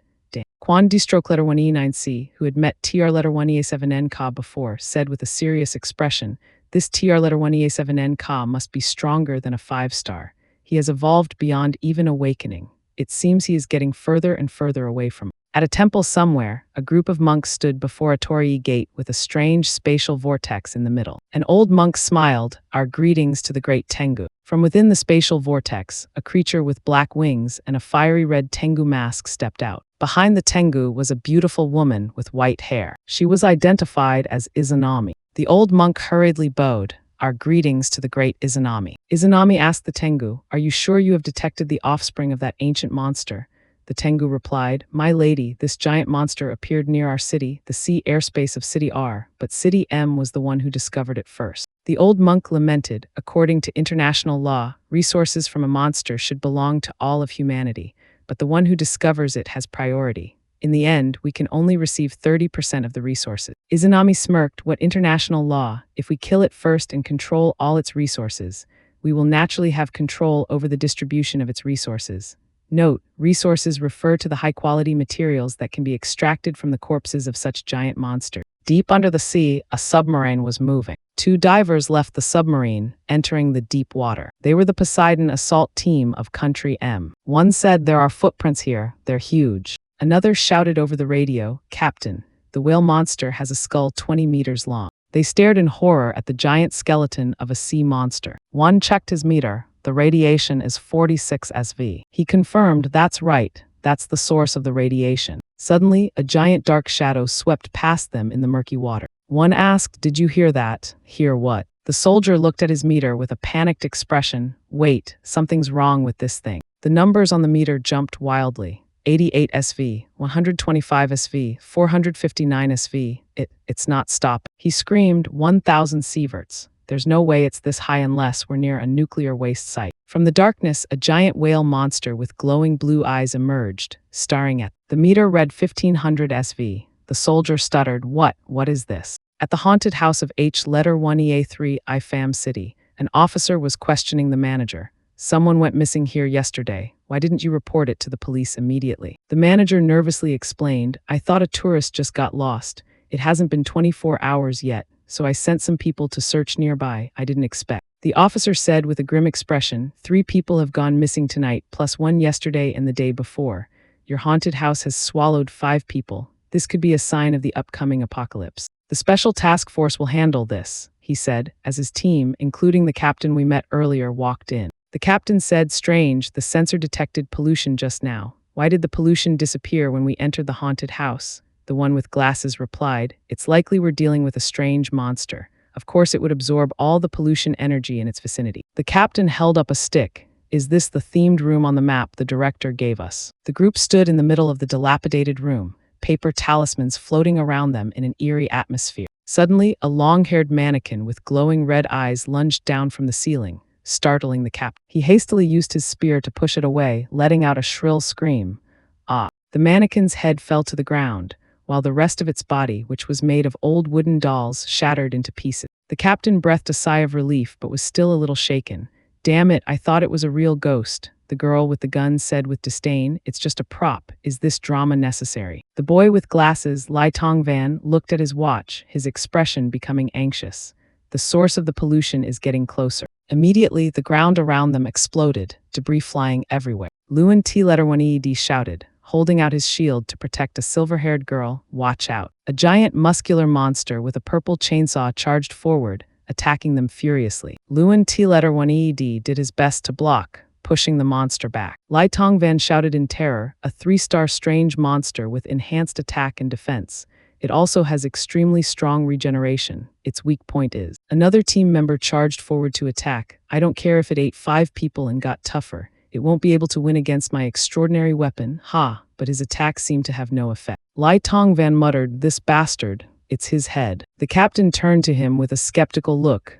Lai Tongvan shouted in a panic, its weak point is its head. Did you hit its head, you idiot? The girl with the gun didn't hesitate, raising her gun and firing a precise shot. The bullet lodged itself straight into the monster's head, causing it to falter. The girl stylishly blew the smoke from the barrel of her gun. She looked at the monster's destroyed head, saying with disappointment, how disappointing for a 3-star strange monster. I mean, it was killed by a single shot. The captain grumbled, HMPH. He shouted, that's because my spear restricted its movements. How else would you have had a chance to shoot? Lai Tongvan tried to mediate, well, we're a team. Everyone worked together, okay. Luan T-1ED said to the silver-haired girl, check the perimeter. If there are no other sources of pollution, report back to the captain. He turned to the captain. Suddenly, a stern voice came from behind them. There is a fatal flaw in the way you work together. Quan D-1E9C, who had been watching them from a distance, approached, crossing his arms. Fan H-1EA10, why did you act without waiting for the captain's instructions? Do you think you're smarter than Lai Tongvan? The captain, Fan H-1EA10, mumbled, no. Quan D-1E9C turned to Lai Tongvan. Lai Tongvan, you may be able to handle scheduling and reconnaissance, but you just sit back and watch when danger comes. He pointed at him, remember, you are a part of the team before you are its brain. Lai Tongvan bowed his head. I'm sorry, I should have provided support. Quan D-1E9C concluded sternly, if you can only watch from the sidelines, you will have to sacrifice the lives of your entire team. Quan D-1E9C turned to Luan T-1ED, his voice stern. Ban Luan, who is your shield for? Answer me. Ban Luan mumbled, my teammates. Quan D-1E9C pointed at the silver-haired girl. And is Lam and H-1B0-1E3C Nha your only teammate? He turned to the group. In a battle, no one cares about your personal opinions. You must protect every one of your teammates. He cleared his throat, HMPH. The other two, he pointed at the silver-haired girl. One is so careless that she has no sense of danger. Then he pointed at the girl with the gun. And the other one shoots without thinking when her teammate is in close combat with a monster. Where does that courage come? His gaze turned sharp. This is not a game. One small mistake and you will die. He looked each of them in the eye. Everyone must be responsible for their teammates so that all of you leave here alive. Understand? The group chorused. Yes, Captain. His tone softened. I'm done scolding. For your second mission, it could have been worse. He lit a cigarette. With your current strength, you are capable of handling regular 4-star monsters. What I'm about to say next is a military secret. No one is allowed to disclose it. He took a drag from his cigarette. I think all of you are strong enough to face a 4-star monster. He said with a serious expression, what I'm about to say next is top secret military information. You are not to share this with anyone. The group was stunned. Apocalypse level. I've never heard of such a thing. Quan D-1E9C stood amidst an image of a devastated city. City M lost over 17,000 evolved individuals in one night. The government had to use nuclear weapons, and even then, they only barely managed to drive the monster away. He took another drag from his cigarette. From what I know, no monster corpses were found in the rubble. The government's report only states that it seems to have retreated. Luan T-1ED was astonished. They used a nuclear bomb and still couldn't kill it. Quan D-1E9C explained, 17 apocalypse gates have been affected to varying degrees, along with the shifting of space and time waves. The apocalypse in the next dozen or so days will be much worse than we expected. It will be very difficult for you to face the enhanced monster. The silver-haired girl, Lamin H letter 1B0 letter 1E3C Nha, asked worriedly, Captain, how do we get stronger? Will there be special training? Quan D-stroke letter 1E9C sat down, picking up a brilliant blue crystal. There isn't much time left. The special task force is urgently distributing soul crystals. You should know what that means. Fan H letter 1EA10 exclaimed, they can awaken a person's hidden potential and allow their abilities to grow even faster. Quan D-stroke letter 1E9C said, you have been chosen to use these crystals to become stronger. He ordered everyone in this team must surpass 4-star within the next 10 days. This is for the future of humanity. The group chorused with determination, Captain, we will not let everyone down, for the future of humanity. Meanwhile, on a cliff overlooking the sea, TR letter 1EA7N Ka was looking at his status panel. Name, TR letter 1E7N Ka level, minor god, extraordinary individual, physique, 9535 spirit, 1298 abilities, armament haki, observation haki, conquerors haki talents, flying fist, kicking arts, moon step passive talents, thunder god, flowing fire weapons, heavenly sword, demon king armor clone. Ancient sword lizard, evolved 3 times. He thought to himself, with the hunting speed of the sword lizard in the fish farms of the North Sea, it will be able to evolve for the 4th time in a few days. Then I will only have to worry about THI letter 1EBF and THI letter 1EBF NS evolution progress. In a blazing red consciousness space, 2 D-stroke letter 1ED3 THI letter 1EBF and THI letter 1EBF and woke up. Where am I? She found herself in a strange dreamscape. A giant shadow dragon with glowing red eyes appeared before her. She tried to flee from its terrifying shadow. She screamed in utter terror, stay away. She shot up in bed, panting, it was just a dream. Stay away. She sat up in bed, panting, drenched in sweat. TR letter 1EA7N Ka sat opposite, asking calmly, how do you feel? She looked at him blankly, still a little dazed from the nightmare. Senior, what do you mean? He threw her a cup. She hurriedly caught it, but the new strength in her body caused her to accidentally crush it into pieces. He stood up, walking towards her. How does it feel to be evolved? She looked at the fragments in her hand, surprised. What happened? He explained 1-star evolved individuals can attack with 200 kg of force and move at a speed of 15 meters per second. Congratulations, the evolution was a success. She felt the power coursing through her body. I feel stronger. Have I really evolved? Becoming an evolved person had become the dream of countless people around the world. On the black market, a low-grade evolution stimulant had become a coveted item. Its price had soared to an astonishing figure of over $50 million. However, using such a low-quality stimulant came with great risks. The slightest mistake could turn the user into a terrifying mutant creature. Many ordinary people who longed to evolve were bound in chains.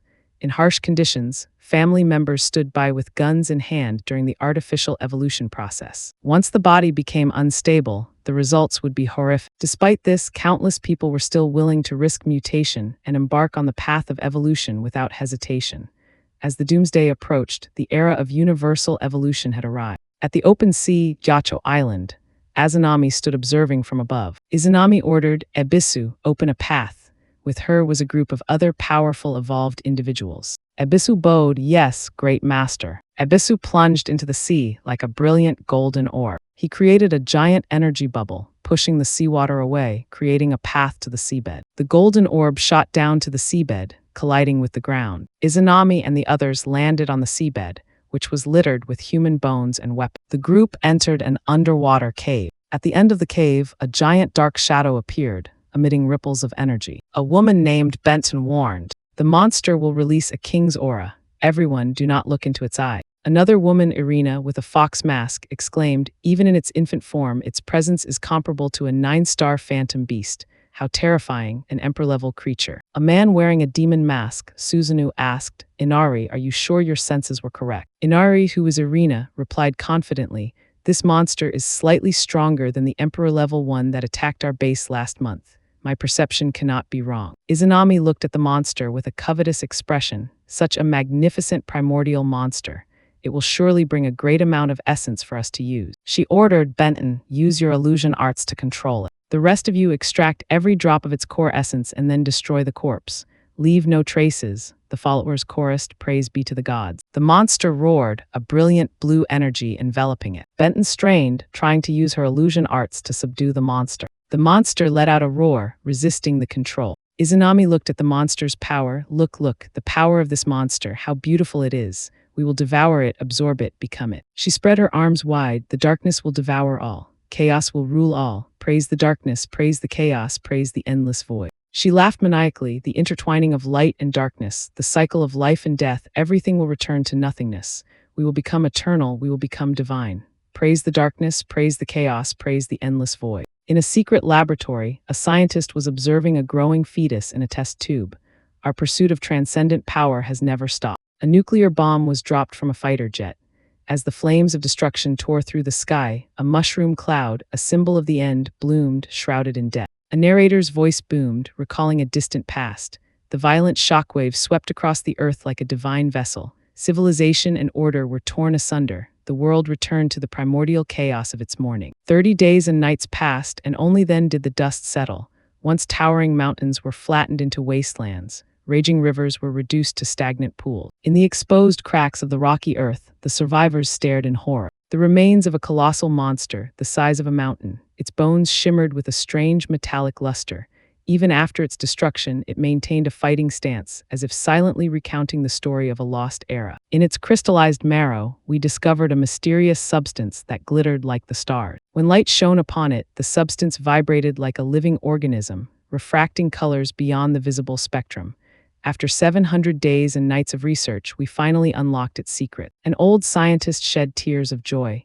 It can restructure the molecular structure of living organisms, allowing carbon-based life to break the chains of evolution.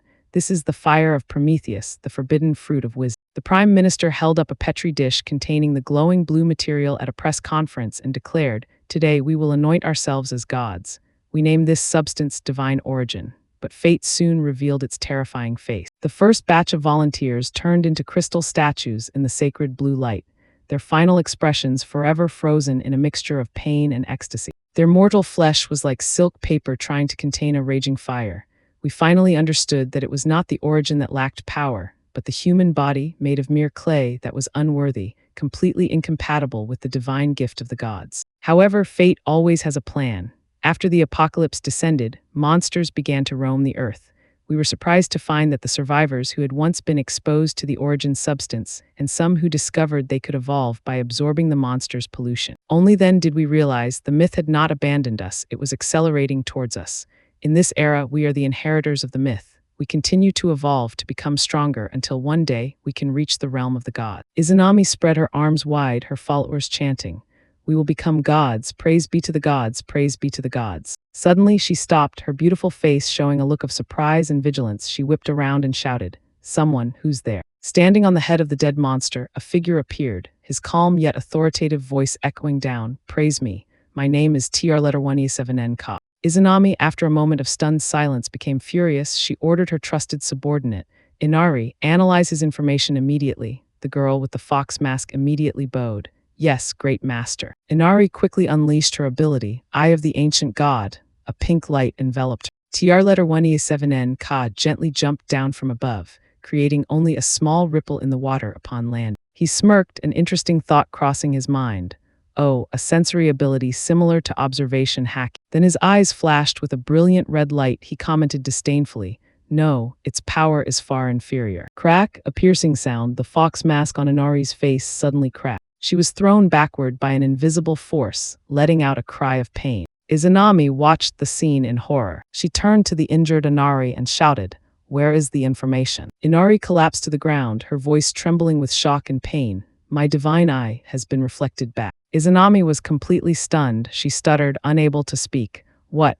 Susanoo, the man with the demon mask, let out an angry roar and stepped forward to shield Izanami. "Great master, whatever kind of magic it is, I will crush him with a single punch." With a heaven-shaking shout, he charged towards TR-17N-Ka. "Die, you bastard." TR-17N-Ka, with an unusually calm expression, just tilted his head and asked mockingly, "You dare to strike first?" Susanoo's punch tore through the air, but only grazed empty space.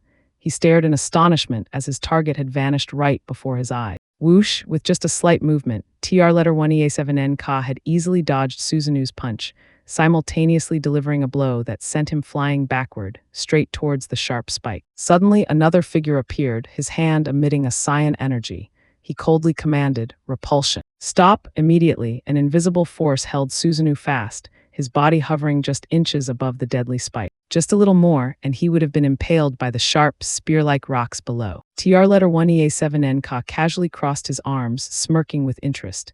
Oh, gravity manipulation. A rather flashy ability, isn't it? Susanoo roared in anger, struggling against the energy holding him. Don't interfere with my business. Daiko-cute. Daiko-cute softly released, his hands slowly lowering, dispelling the force holding his comrade. Thud, Susanoo fell heavily to the ground, while Daiko-cute hovered above with an emotionless expression. Daiko-cute looked at TR letter 1EA7N Ka with a hateful gaze, a giant energy hand forming in the air, ready to strike. It's your turn, let's see how you like being crushed. The giant energy hand slammed down, the ground shaking violently as it aimed straight for TR letter 1EA7N Ka. Boom, TR letter 1EA7N Ka simply stomped his foot, an explosion of energy erupting from beneath him, easily shattering Daiko-cute's attack. Daiko-cute was stunned, cold sweat trickling down his temple. He couldn't believe his eyes. What, not even gravity can suppress him. TR letter 1EA7N Ka stood firm in the epicenter, crimson lightning beginning to coil around his body, creating an intimidating pressure. Inari, observing from afar, exclaimed in horror. He's completely neutralizing the applied force. Daiko-cute gritted his teeth, veins popping on his forehead. He shouted in disbelief and anger. What the hell is this? Is he surpassing even divine power? Susanoo stood up, his fists clenched and sparking with fire, roaring madly. You dare to humiliate me, then pay with your blood. He channeled all his strength into his fist, charging towards TR letter 1EA7N Ka and shouting, Nura Iron Cannon. TR letter 1EA7N Ka just glanced at the incoming attack with an indifferent expression. He muttered, another physical type technique. Clap, a deafening sound rang out. TR letter 1EA7N Ka had easily blocked Susanoo's devastating punch with just one hand. The ground beneath them cracked under the immense pressure. Susanoo's eyes widened, sweat pouring down like rain. He trembled and uttered, this monster. TR letter 1EA7N Ka raised his head, his blazing red eyes looking straight at Susanoo with a cold smile. Crack, with a gentle squeeze, TR letter 1EA7N Ka had broken Susanoo's rib. TR letter 1EA7N Ka threw him down forcefully. Ah! Susanoo let out a blood-curdling scream, the bone-deep pain causing him to collapse to the ground. In desperation, Susanoo roared, a blazing red aura erupting from his body. Am I going to die? I have to block this attack. Daiko-cute, his face pale with terror, hastily held out his hands, trying to create a force field to protect his comrade. But it was too late. A massive energy blast from TR letter 1EA7N Ka descended, sending Susanoo flying like a tattered doll. Rumble, rumble, rumble. Susanoo was sent flying for tens of meters, tearing up the ground and creating a long, deep trench. Amidst the shattered rocks, TR letter 1EA7N Ka's figure emerged, the crimson lightning around him growing even more intense. Blood began to flow from TR letter 1EA7N Ka's eyes and hands, his hair gradually turning white. He let out a roar, unleashing his full power. Blood burst crimson flame. Izanami, sensing the critical situation, flew into the air with all her remaining subordinates. She commanded in a steely voice, O gods of Takamagahara, unite your powers to defeat our enemy. Her subordinates replied in unison, Yes, great master. Immediately, Ebisu began to channel his power. From beneath the earth, giant stone hands emerged, accompanied by a chilling, scraping sound. The stone hands reached out, trying to grab TR letter 1EA7N Ka, but he just stood there, his face cold and emotionless. Ebisu smirked smugly, whispering, He. He slammed his hands on the ground, roaring, Divine Forge, lava iron shackles. The ground shook violently under his power. Cracks, crack, crack. Giant rocks erupted from the ground, quickly enveloping TR letter 1EA7N Ka, forming an unbreachable prison. Trapped in the darkness of the stone prison, TR letter 1EA7N Ka's blazing red eyes still shone with a mysterious light. Thud, the giant rock block completely closed and fell heavily to the ground, creating a cloud of dust. Ebisu stood with his arms crossed, looking at his creation with a smug expression. The rocks are enhanced by divine power, making them harder than steel. No matter how extraordinary your abilities are, you will suffocate in my stone prison once the air runs out. Suddenly, Inari screamed in horror, pointing at the rock block. He's melting the rocks with an extremely high heat source. The stone prison began to glow brightly from within, molten orange-red cracks spreading across its surface. Boom, TR letter 1EA7N Ka shattered the stone prison, stepping out in a vortex of molten lava. Susanoo turned to mock Ebisu with a contemptuous look. Hey, look, your stone shell is as soft as natto. Are you even any good? Provoked, Ebisu gritted his teeth, veins popping on his forehead. He roared, One layer isn't enough, then I'll add another. He slammed his hands on the ground again, unleashing an even more powerful technique. Divine Forge, massive silver shaft, countless sharp silver pillars erupted from the ground. 2 layers aren't enough, then I'll add a third. Ebisu screamed, channeling all his strength. Divine Forge, celestial golden palace. The ground cracked, and giant golden walls rose up, forming a magnificent palace that was also an inescapable prison. Thump, having exhausted his strength, Ebisu collapsed to the ground, panting. This triple seal has drained all my divine power. Susanoo clapped him on the shoulder, his tone a mix of comfort and mockery. I mean, you really didn't have to go all out and use your strongest move right away. I was just joking. Another member of the group, with hair as red as fire, confidently declared, no one can survive Ebisu's celestial golden palace. This battle is over. Susanoo crossed his arms, looking at the golden prison with contempt, and I thought he was some big shot. In the end, wasn't he just crushed by our Takamagahara shrine? Izanami smiled with satisfaction. The obstacle has been removed. Now, kill that lizard and take its origin essence, she commanded, and her subordinates immediately charged towards the monster. Suddenly, Izanami noticed Inari standing motionless. She asked worriedly, "What's wrong? What did your divine eye see, Inari?" Inari stared at the golden palace, her voice trembling with fear. This seal, no, it can't hold him. Cold sweat trickled down her cheek. Inari turned back with a terrified expression. He can counter metal structures. Ebisu's triple seal is completely useless against him. Crackles, crackle, crackle. Blue lightning bolts began to strike the golden palace from within, causing it to shake violently. A powerful voice echoed from within the prison, as if the voice of the ancient monster itself. If you wish to hunt the young of this ancient monster, you will have to step over my dead body first. Boom, the golden palace exploded into countless fragments. The voice rang out again, full of defiance. Otherwise, don't blame me for trampling on your corpses. Ebisu's eyes widened, his jaw dropping in astonishment. He stuttered. I'm sure I had him completely sealed. The fragments of the golden palace flew out in all directions like bullets, forcing the members of the group to scramble to dodge. In the center of the explosion, TR-1EA7N stood, his body now covered in blazing red patterns, his white hair standing on end. He coldly declared, "Come on, I will take your corpses one by one and crush them into dust." His eyes flashed with a white light full of killing intent. The red-haired god roared in anger, the flames around him flaring violently. He killed our comrades. Then there's no need for more talk. Anyone who stands in our way to divinity will only find death. He pointed at TR-1EA7N, his voice full of contempt. My flames are different from your magic. My divine power can create the karmic flames of purgatory that burn ceaselessly for 7 days. Your warm little fire is only good for making tea. Spear of the netherworld's karmic annihilation, he shouted, creating a giant spear of fire in his hand. Die, he roared and threw the spear towards TR-1EA7N.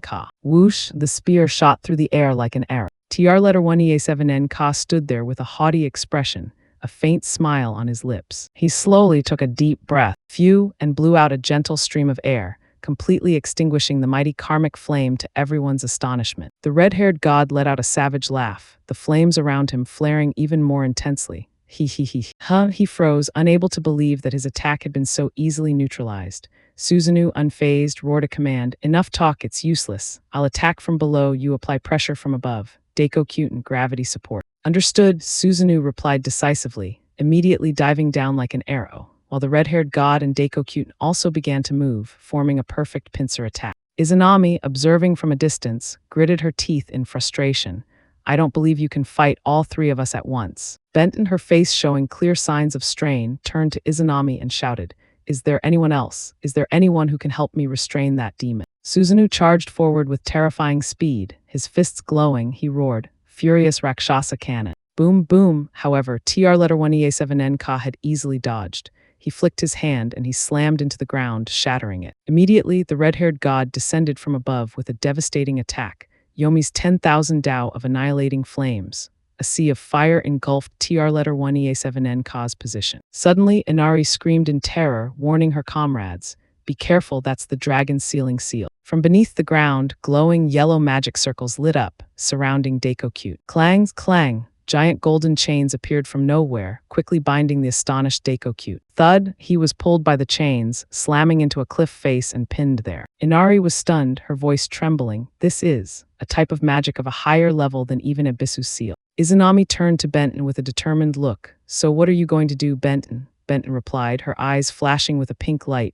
It's time for our psychic unit to take action. Giara Tilda, Benton let out a roar, her face contorting grotesquely, her eyes turning white, her mouth sprouting fangs and a long, terrifying tongue. Her pink hair flew wildly in the air. She confidently declared, no matter how strong that demon's body is, he won't be able to withstand my psychic attack. She began to chant, her eerie voice echoing through the space.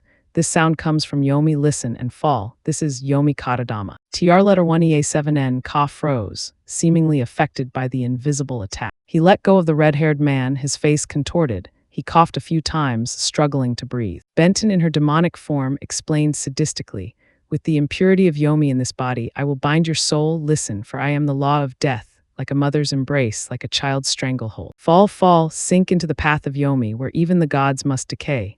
She screamed, plunging her opponents into a dark mental space. Seeing that TR letter 1EA7N Ka had been hit, the red-haired man smiled with satisfaction.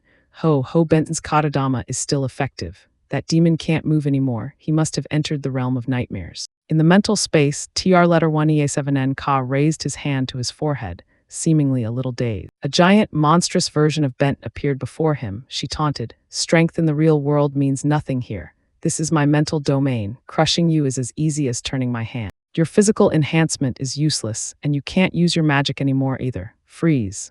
A layer of blue ice began to cover TR letter 1EA7N Ka's body. This is an arena reserved only for mental strength. She continued to attack, her invisible blows causing TR letter 1EA7N Ka to stagger. TR letter 1EA7N Ka coughed up a mouthful of black blood, a sign that he was being mentally damaged. The giant Benton leaned down, her demonic face close to his. She whispered with delight, does it hurt? In my domain, the sensation of pain is amplified 100-fold, Tilda. And the best part is you won't be able to pass out here. In fact, you'll become even more lucid. She laughed maniacally. Every single nerve will transmit this agony in the most faithful way. Countless pink energy spikes pierced through TR letter 1EA7N Ka's body, causing him to endure an unimaginable amount of pain. TR letter 1EA7N Ka looked down at his bleeding black wounds. He muttered calmly, since this is a mental domain, this kind of imaginary damage. He looked up, his sharp gaze staring into space, wondering, can't be fatal, can it? Benton roared, her voice full of sadistic glee, but it's enough to make you wish you were dead. My Katadama will make you kneel, begging me to end you, for example. Aren't you feeling right now that suicide is the only way out? TR letter 1EA7N Ka wiped the blood from the corner of his mouth, a sudden smirk appearing on his lips. Well, what I mean is, he stood up straight, his body no longer trembling, his voice chillingly calm. If I don't even feel any pain, then your Katadama is just noise. Benton's demonic face cracked with astonishment. She screamed in disbelief.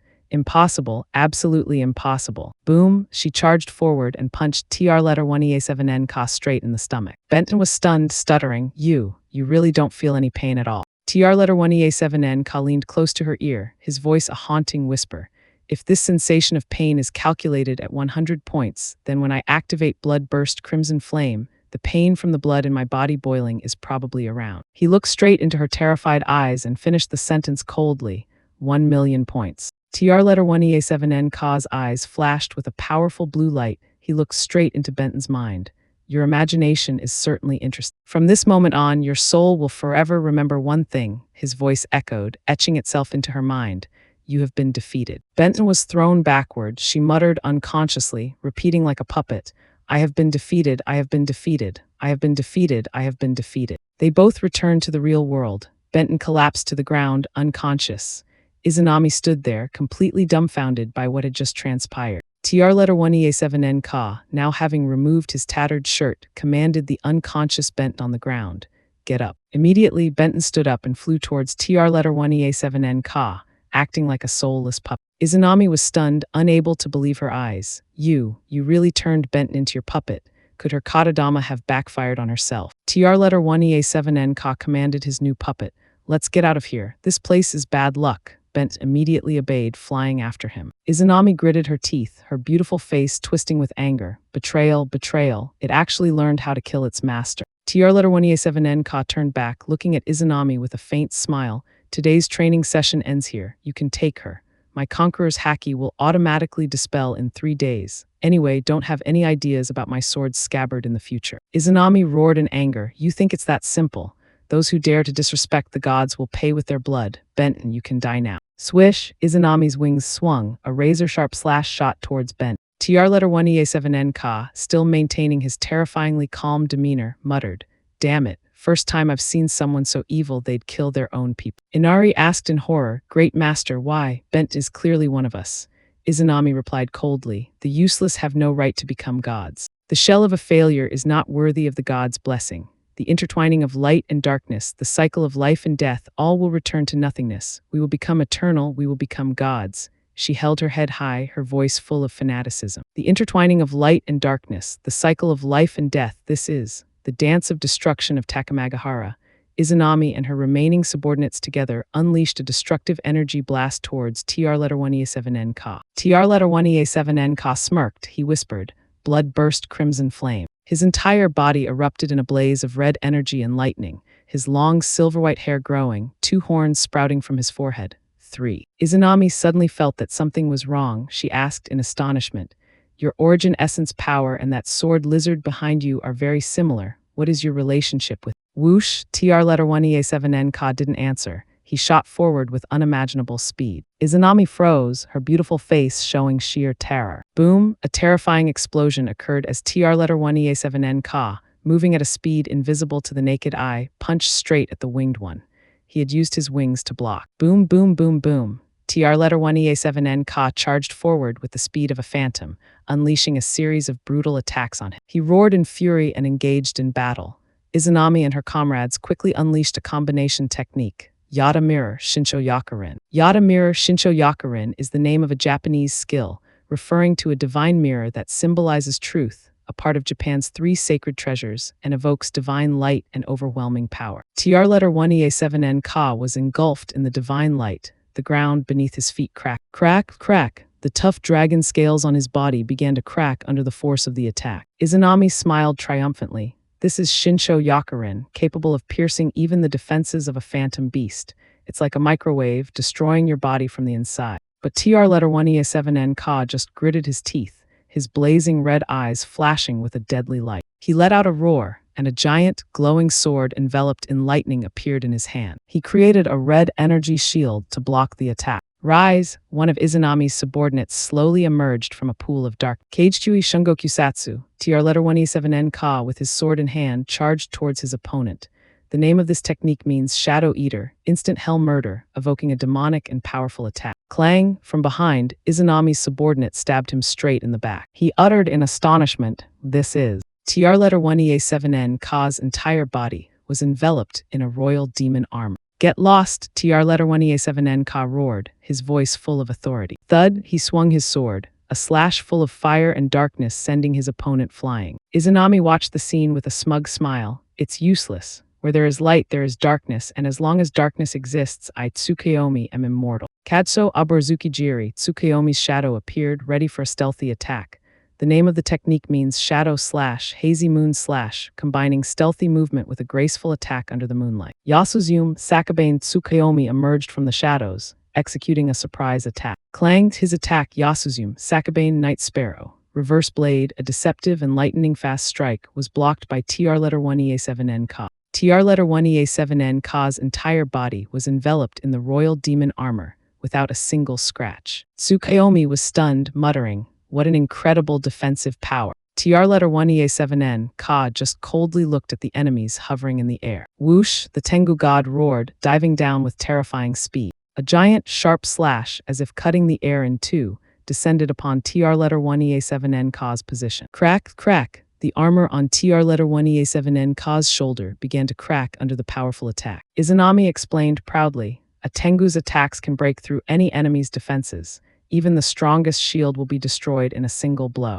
The two opponents stood facing each other, the air thick with tension. TR letter 1EA7N Ka smirked, his blazing red eyes flashing.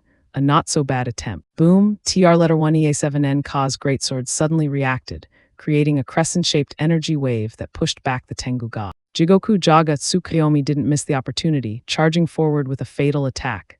This technique, Hell Snake Fang, evokes a venomous strike like a poisonous snake. Utsusemi Ranka, he continued with a series of dazzling and destructive attacks. Utsusemi Ranka, cicada shell, chaotic flowers, an illusory dodge followed by a barrage of devastating strikes. Mukan Kagenui finally, he unleashed an inescapable binding technique. Mukan, Kagenui Avasai Hell, shadow stitching, a binding technique from the deepest level of hell. Trash, TR letter 1E7N Ka coldly uttered a single word, swinging his sword and shattering all the attacks in Tsukuyomi's body. He looked at Tsukuyomi's dissipating shadow and asked mockingly, "Huh, so you can't be killed as long as darkness exists, right? Then I'll just evaporate all the darkness along with you." TR letter 1E7N Ka roared, unleashing a massive source of light energy.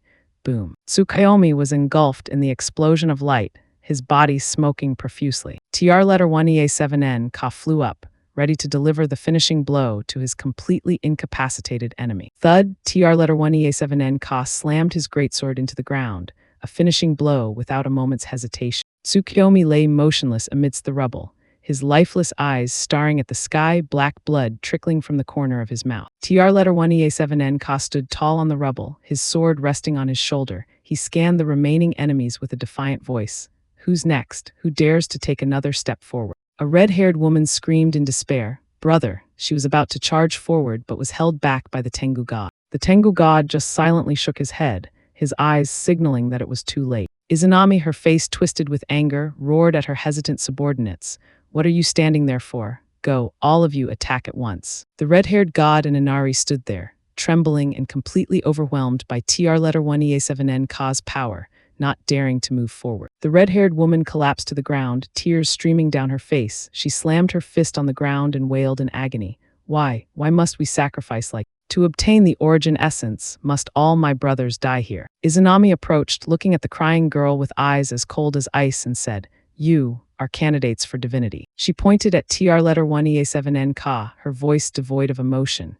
"Kill him, kill that demon, and we will have enough origin essence to become even stronger." The girl raised her head, tears still falling. She sobbed in reply, "But I don't want to be stronger. I just want to be a normal person, a good older sister." A sharp slap rang out. Izanami had slapped the girl hard across the face. She grabbed the girl by the throat, roaring, "You coward! You have betrayed the oath of the Yagi Kong. That is a capital crime." Izanami looked at the girl with a sharp gaze, declaring, "We are the inheritors of the myth. We constantly evolve, ceaselessly becoming stronger, until one day we can touch the realm of the divine." The girl, with tear-filled but defiant eyes, whispered, "Go, CLMMM good, go kill it." Izanami turned to the Tengu god and commanded mercilessly, "Tengu, kill this traitor. Her heart is wavering. She is not worthy of being a divine vessel." The Tengu god remained silent, seemingly hesitating before the cruel order. Izanami let out an impatient roar, "Damn it." Her remaining subordinates still stood motionless. TR letter 1EA7N Ka's greatsword plunged into the ground,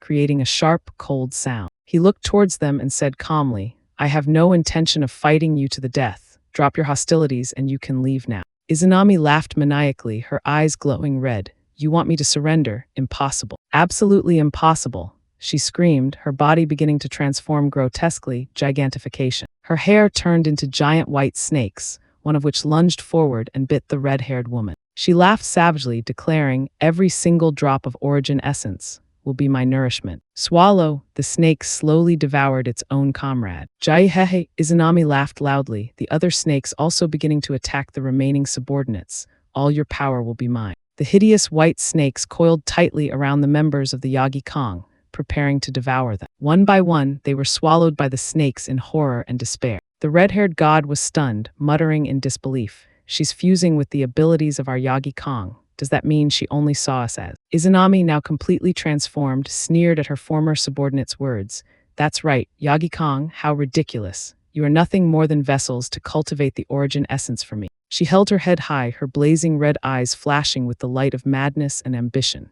"In this place, only I am worthy of becoming a god." TR letter 1EA7N Ka crossed his arms, watching the scene of fratricide before him with a sarcastic smile. "Well, this is an unexpected turn of events. It seems your backyard is in a bit of trouble, huh?" Susanoo, despite being covered in injuries, still managed to stand up and block TR letter 1EA7N Ka's path, roaring, "Although I don't like you, this is a private matter of the Yagi Kong. If you don't want to die, then get out of my sight. This battle is for our survival," he roared, lifting a giant boulder and throwing it straight at Izanami. One of the snakes on Izanami's head shot out a blazing red energy beam, easily shattering the boulder into pieces. Izanami looked at him with a contemptuous gaze, as if looking at a dog that had turned on its master. So you're another dog that dares to kill its own master. She hovered in midair, surrounded by countless floating rocks, demonstrating an absolute overwhelming power. Daiko-kyuten with a determined face shouted, "We are orphans, test subjects, survivors of a disaster." A tragic flashback appeared, skinny, frightened children and bodies scattered on the floor. By becoming gods, we were able to escape the suffering of mortal life. But that path had come at a great cost. The image of a boy screaming in agony as his body exploded in a blue light appeared. In the midst of that chaos, Izanami appeared like a savior, gathering the surviving children. "From this day on, you are the Yagi Kong," her voice echoed, planting a seed of hope in their hearts. Back in the present, Daiko-kyut clasped his hands, channeling all his strength, roaring, "We gathered here and became the Yagi Kong, for one reason and one reason only from the very beginning, to continue living." He faced the woman who had once been his leader, preparing for the final battle. Boom! Izanami unleashed a massive energy blast, sending him flying. Daiko-kyuten screamed, "Ah!" a dark phantom appearing behind him. Izanami said, "I have obtained the power of both light and darkness. Don't think you are qualified to oppose me." Izanami just smirked confidently. Dark tentacles appeared from nowhere, quickly coiling around Daiko-kyut. Choked to the point of suffocation, he still gritted his teeth and roared, "I will never submit." The tentacles tightened, forming a sphere of darkness, crushing him from within. "Ha!" Izanami sneered, a dark snake appearing beside her. The snake opened its mouth wide, preparing to devour the remaining crystal fragments of Daiko-kyut. "Ha ha ha!" Izanami laughed maniacally as she absorbed her subordinate's power. She raised her hand to the sky, roaring, "Rise." The remaining members of the Yagi Kong were lifted into the air by an invisible force, completely helpless. She looked at them with the eyes of a conqueror, commanding, "Surrender your power." Suddenly, a hand grabbed Inari's leg, pulling her out of the restraining force. Inari turned around in astonishment, realizing it was TR-1E7N Ka. She stuttered, "You, what?" The red-haired god, with nothing left to lose, roared and charged towards Izanami. "I will fight you to the death." Susanoo roared in desperation, channeling all his strength into his final punch. "Even if it means mutual destruction, I will not let you succeed today." Izanami just sneered grotesquely, completely disregarding his attack. He. A chaotic battle erupted. Susanoo and Kagutsuchi unleashed their full power, attacking Izanami from both sides, creating terrifying explosions. But Izanami was too strong. One of her snakes had torn off half of Susanoo's body. Kagutsuchi, erupting in a final blaze of fire, shouted with a determined expression, "Even if I can't resist, I will drag you down with me." Scorching Yomi, solar flare rage burst. He dove straight into the snake's mouth. Boom! A world-shaking explosion occurred inside the snake's stomach, its intense heat seeming to be able to incinerate the entire world. Izanami stood in the epicenter, looking at the ashes with a slightly regretful tone. "You'd rather self-destruct than let me devour you." A snake licked up the remaining blazing red energy crystals from the explosion. She sneered cruelly, her voice full of sarcasm. "Heh, you're too naive, Kagutsuchi. Your body is merely a vessel for the origin essence, and even if you commit suicide, the origin essence within you will not disappear." She revealed a cruel truth. Swallow, the snake completely devoured the last of Kagutsuchi's essence. Izanami tilted her head back, enjoying the new surge of power coursing through her body, her snakes also absorbing various types of energy. She smiled with satisfaction, her blazing red eyes flashing. "I have devoured 7 of them." Now on the battlefield, only TR-1E7N Ka, Inari, and the injured Tengu god remain. Inari looked at the horrific scene, completely desperate. Even suicide is useless. Is there really no way out? The Tengu god, despite being exhausted, still managed to stand up, shielding Inari. Izanami looked at the last 2 remaining, her voice as cold as ice. "There are only 2 of you left." The Tengu god clenched his fists, seeming to have made a final decision. Vanish, his body dissolved into black and blue feathers, leaving only an empty space. Izanami smirked, slightly surprised. "They've escaped. A smart, cowardly, and practical choice." She muttered, then turned to TR-1E7N Ka and Inari. Inari knelt before TR-1E7N Ka, her voice full of pleading. "You, I beg you, with your power you can surely destroy the origin crystal within me." She grabbed his hand, tears streaming down her face. "Please kill me, then destroy it. I don't want to become a part of Izanami's power. Only you can do this." TR-1E7N Ka remained silent, his blazing red eyes looking at the desperate girl before him. Izanami, hovering in the air, sneered. "You want to use the power of a demon to destroy the origin essence. You have betrayed the will of the gods of Takamagahara. You are a traitor too." Inari screamed, her voice cracking with fear and despair. Hurry up, kill me now. Hurry up, destroy the crystal inside me. Or it will be too late. She grabbed TR letter 1EA7N Ka's shirt, trying to shake him. Oh ho ho, do you want to die? Izanami laughed loudly, one of her snakes already lunging from behind. I will devour the origin essence of this demon and that lizard at the same time, she declared ambitiously, and ascend to godhood. Her eyes flashed with a red light of madness. Suddenly, TR letter 1EA7N Ka had taken Inari's short sword and gently pushed her hand away. He turned back to her, his voice calm. You don't have to die. You two become sacrifices for the new god together. Izanami roared, the snakes charging towards TR letter 1EA7N Ka and Inari. Crackle, TR letter 1EA7N Ka held the sword, blue lightning beginning to envelop the blade. He threw the sword at Izanami's head, knocking her head back. He landed on the ground, looking at Izanami with a cold gaze. I had decided not to get involved in your mess, but you just tried to drag my sword lizard into this. So, I've changed my mind. She pulled out the sword TR letter 1EA7N Ka had just gifted her from her head. Izanami sneered, completely unharmed. This level of power is not enough to kill me. Clap, TR letter 1EA7N Ka had appeared right in front of her and delivered a devastating punch to her face. You die today, TR letter 1EA7N Ka roared, stomping his foot on the ground.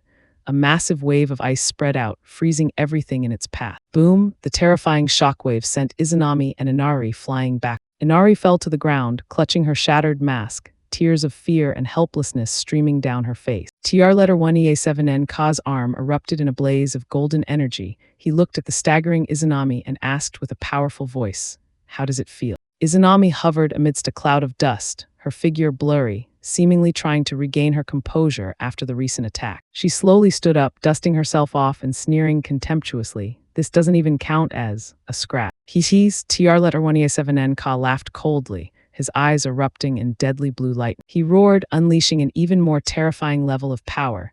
Thunder forges the body, fire tempers the bones. Blood burst crimson flame, fourth tier. Izanami's blazing red eyes widened, reflecting the image of TR letter 1EA7N Ka transforming in a destructive energy blast. TR letter 1EA7N Ka, now enveloped in fire and lightning, hovered in the air like a demon god, his pressure causing the very space to freeze. He swung his arm, a combined energy blast of fire and lightning shooting out with terrifying speed. Boom, the world-shaking explosion occurred. Izanami dodged in terror, its power causing the ground to tremble violently. TR letter 1EA7N Ka, in his new form with long black hair and dragon-scale armor, looked down and muttered, I didn't expect him to dodge. One of Izanami's snakes had been completely incinerated. TR letter 1EA7N Ka looked at her with a defiant gaze, turned to ashes. If you have any other tricks, feel free to use them. Izanami clasped her hands, performing a complex hand seal. Yaki Aigoku, giant dark snakes erupted from the ground, charging towards TR letter 1EA7N Ka. Clap, TR letter 1EA7N Ka simply clenched his fist, a blazing red energy blast erupting, easily shattering the dark snake. Izanami gritted her teeth, unable to believe her technique had been so easily neutralized. It's impossible for Yaki Aigoku to be useless. TR letter 1EA7N Ka walked slowly, each step cracking the ground, the orange aura around him growing more and more intense. Izanami looked at him with a wary and fearful gaze. She thought to herself, the way this demon walks, it carries a pressure even more terrifying than that of a god. She began to chant, using the power of her absorbed subordinates. Copper corrode his body, silver seal his soul, gold defile his standing. Boom, a giant green snake lunged down, slamming into TR letter 1EA7N Ka's position. He just clicked his tongue in annoyance. He swung his arm, a blast of orange lightning shooting out, easily piercing through the green snake. Immediately, another giant blue snake lunged from the side. Crimson Ember Phantom, TR letter 1EA7N Ka created a giant flaming hand and crushed the snake. At the same time, the ground shook violently. Boom, a giant yellow snake appeared from nowhere, opening its mouth wide to devour. Izanami watched the scene with a joyful expression. Izanami clasped her hands, her voice as cold as ice as she commanded,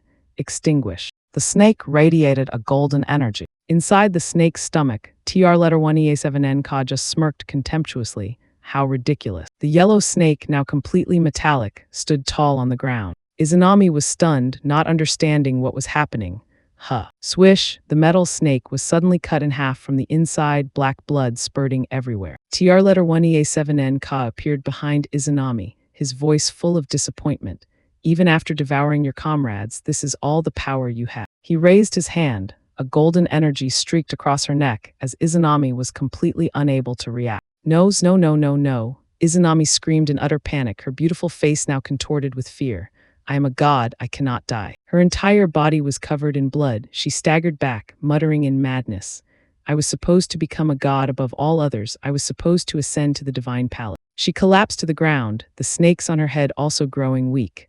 I was supposed to look down on all living beings like a god. TR-1EA7N Ka looked at her coldly, his voice like a final judgment.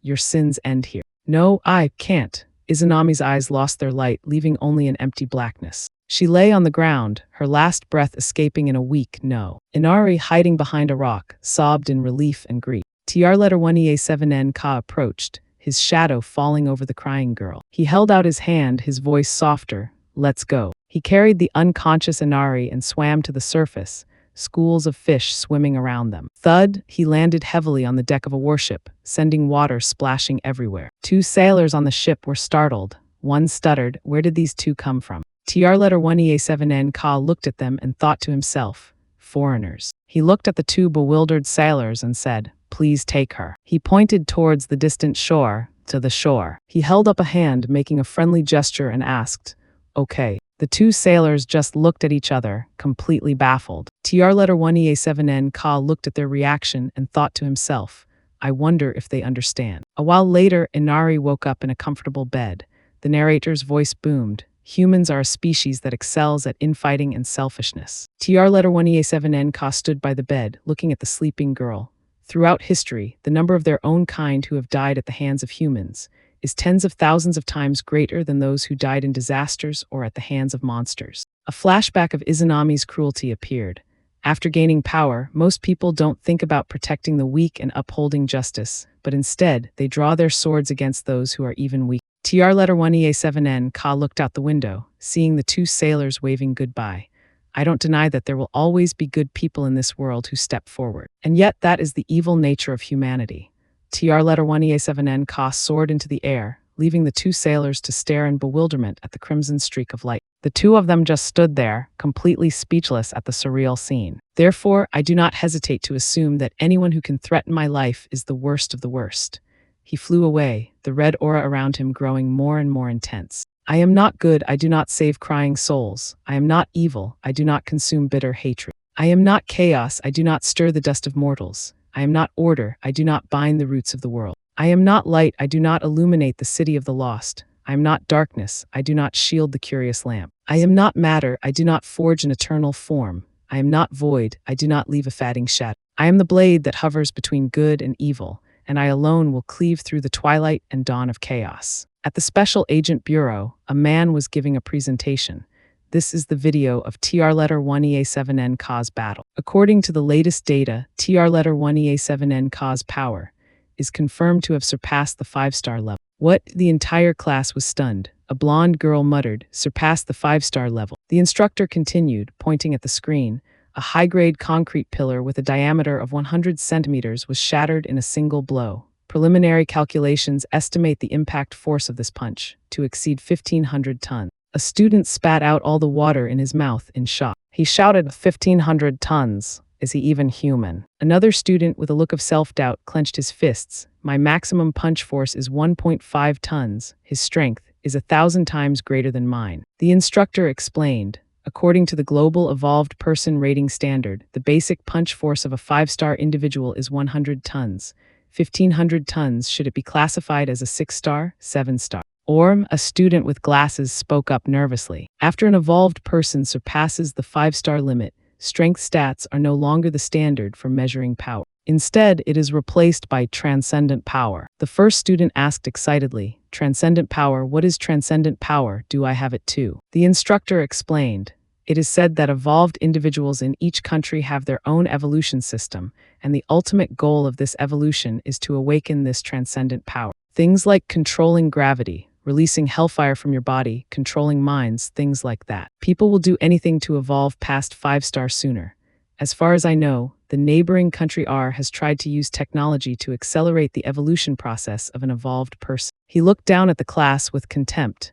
You bunch of rookies haven't even reached 4-star, so don't be dreaming. Yes, Captain Quan, The entire class replied in unison, wearing funny chicken hats. The instructor held up a crystal. They call it Origin Essence, but it's just a higher grade psionic energy crystal. At TR letter 1EA7N Ka's mansion, he was sprawled on the sofa, holding the crystal he had just obtained. Izanami would never have guessed that this thing would end up benefiting me. He clenched his fist, crushing the crystal. A notification popped up, physique enhancement. He looked up, slightly surprised. It's stuck at 99.99. My physique points have maxed out. Does this mean the fourth evolution is about to begin? Appear, a small girl with blonde hair suddenly materialized. She called his name, Ka. The little girl sat on the arm of the sofa, asking worriedly, Ka, are you okay? TR letter 1A7N Ka smiled reassuringly at her. TI letter 1EC3 UT, I'm fine. He sat up and said, TI letter 1EC3 U hi, I'm so hungry. I have some energy crystals here. Do you want some? The little girl smiled brightly, her cheeks blushing. Yes. She opened her mouth, ready to receive the crystal from his hand. TR letter 1EA7N Ka gently placed the crystal in her mouth. He said, eat up. Once you can restore the gate, we'll go fight monsters together. Yes, the little girl replied happily, playfully licking his finger. Suddenly, at a laboratory, an emergency alert sounded. Warning, abnormal global pollution levels detected. I repeat, all nearby bases, initiate level 1 defense protocol immediately. Alert, pollution energy has surpassed the critical threshold by 20 times. Energy fluctuations are still accelerating. All personnel, high alert, effective immediately. A giant purple energy sphere enveloped the city. Attention, all evolved individuals below 4-star are prohibited from leaving the purification zone. I repeat, exposure to the polluted zone will result in irreversible mutation. A new crisis had begun. Rumble, rumble, soldiers in high-tech armor with gas masks were marching urgently. A voice boomed over the loudspeakers. All combat personnel to your positions. The first wave of pollution is expected to reach the defensive line in 72 hours. A massive army was preparing for a battle of survival. At a luxurious hillside villa, a strange light flashed in TR letter 1EA7N Ka's eye. He shot up in bed, his eyes blazing red, sensing something unusual. He looked at his hand, muttering, it feels like a great disaster is about to happen. Vroom, vroom. The sound of a motorcycle engine came from outside. He sat up, looking out the window, listening to the approaching engine. A woman with fiery pink hair in a tight leather suit got off her motorcycle. TR letter 1EA7N Ka stepped out onto the balcony, asking sleepily, could you please not wake me up so early in the morning? Hein PH letter 1E7 T letter 1ED. Some. The girl smiled brightly, waving at him. Hein PH letter 1E7 T letter 1ED. Yarn, here's your takeout tilde. TR letter 1EA7N Ka scratched his head, a little confused. I haven't ordered anything in the last 2 days, so where did this takeout come from? The girl looked at him with feigned concern. You haven't ordered takeout for 2 whole days. I was worried you would starve to death in your room. She held up 2 bags of food and said, here you go. On the left is the braised chicken you order 3 times a week, and on the right is the malatang you like to order late at night, super numbing and super spicy. TR letter 1EA7N Ka crossed his arms, looking at her with a suspicious gaze. What's wrong with you? Are you some kind of stalker? The girl winked charmingly. Junior, I told you I would conquer you. So I'll be keeping an eye on every single move you make. She leaned in close, whispering suggestively. TR letter 1EA7N Ka just silently took the 2 bags of food. Hurry up and eat it while it's still hot. The girl called back as she walked towards her bike. She winked again, accompanied by a pink heart. Gotta go, Junior. TR letter 1EA7N Ka stood there, watching her figure disappear. He looked down at the 2 bags of food, then back in the direction she had gone, muttering in frustration, whether I eat or not is none of your business. His stomach suddenly rumbled. He looked at the 2 bags of food with a complicated expression, then smiled resignedly. This woman, she definitely planned this. Ka, TI letter 1EC3 Yute's voice came from behind. TR letter 1E7N Ka turned around, seeing the little girl standing at the door. He asked, what's wrong, TI letter 1EC3 Yuhai? The little girl looked into the distance with a far-off gaze. The door, a new door, I can feel it. TR letter 1EA7N Ka smiled. Great, we'll head out after breakfast. At an abandoned, unfinished building, a purple-black spatial gate was opening. Ka, we're here, TI letter 1EC3 Yuhai said, pointing at the gate. The door is opening, Ka, be careful, she warned as they got closer. TR letter 1EA7N Ka summoned his royal demon armor, ready for a new battle. He looked at TI letter 1EC3 Yute hovering over the black hole and said, all right, it's time to begin. He plunged into the spatial gate, immediately engulfed in a sea of purple pollution energy. The pollution level is insane. Even with the resistance boost from the royal demon armor, it's not enough to completely block it, he muttered, trying to resist the corrosive energy. He was pushed deeper into the darkness, muttering, "I can't see anything." Observation aura ignite. His eyes flashed with a blue light piercing through the darkness. Immediately, he sensed a danger approaching from above. Boom, a giant boulder fell on him, but he managed to swing his sword and cut the boulder in two. Swish, the boulder split in two and fell heavily. TR letter 1EA7N Ka landed on a ledge, looking into the darkness before him and smirking. "A fight just a second after we met. Ha, I like it." From the darkness, a giant figure emerged. Tip, four-armed ghost ape detected. A muscular monster with 4 arms and blazing red eyes let out a ferocious roar. It vanished from sight in a flash. TR letter 1EA7N Ka stood firm, unfazed by the new enemy. Boom, the ghost ape charged forward with terrifying speed, delivering a devastating punch at TR letter 1EA7N Ka's position. A notification appeared in his mind. Tip, pollution level is rising. I wonder if I push my power to the absolute limit, can I take it down in one hit? TR letter 1EA7N Ka smirked. Countless small fireballs formed around his body, ready for a destructive attack. The ghost ape was stunned, seeming to sense the mortal danger. Boom, the fire behind him erupted violently. TR letter 1EA7N Ka swung his greatsword, creating a blazing red energy arc, sending the monster flying. He looked up, his eyes full of determination. I need to end this quickly. He charged forward, his sword in hand, stabbing straight into the ghost ape's chest. A terrifying explosion occurred, its body exploding. The ghost ape was sent flying backward, its body torn apart by the force of the attack. TR letter 1EA7N Ka smirked smugly. The impact force of that punch must have been close to 500 tons. No body, no matter how tough, could withstand that kind of explosive force. The ghost ape vanished, leaving behind a glowing red crystal hovering in the air. TR letter 1EA7N Ka knelt down, picking up the crystal.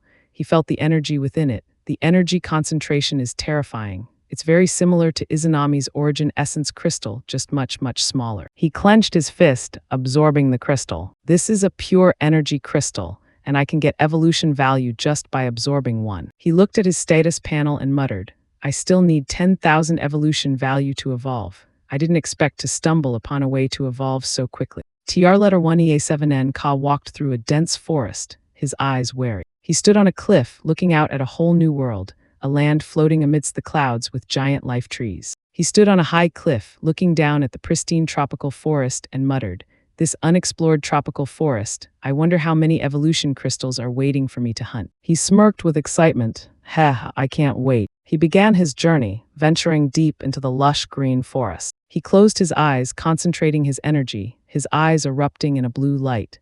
Expand my observation aura to its maximum. Immediately, the world around him turned into energy images. He detected a swarm of giant ants moving. Notification, demon ant, a level 3 natural system phantom beast. A demon ant was gnawing on a blue crystal. TR letter 1EA7N Ka observed them and commented, the demon crystal energy inside these demon ants is much murkier than that of the demon apes.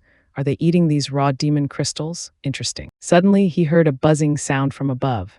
A swarm of insects was flying over the treetops. Notification, demon ant, a level 4 natural system phantom beast. It turned out to be a swarm of giant demon mosquitoes. He followed their flight path and realized, the demon ant has found its prey, and it's not me. Whoosh, a demon mosquito swooped down, using its sharp proboscis to pierce through a demon ant and suck out its crystal. TR letter 1EA7N Ka was stunned by the sight.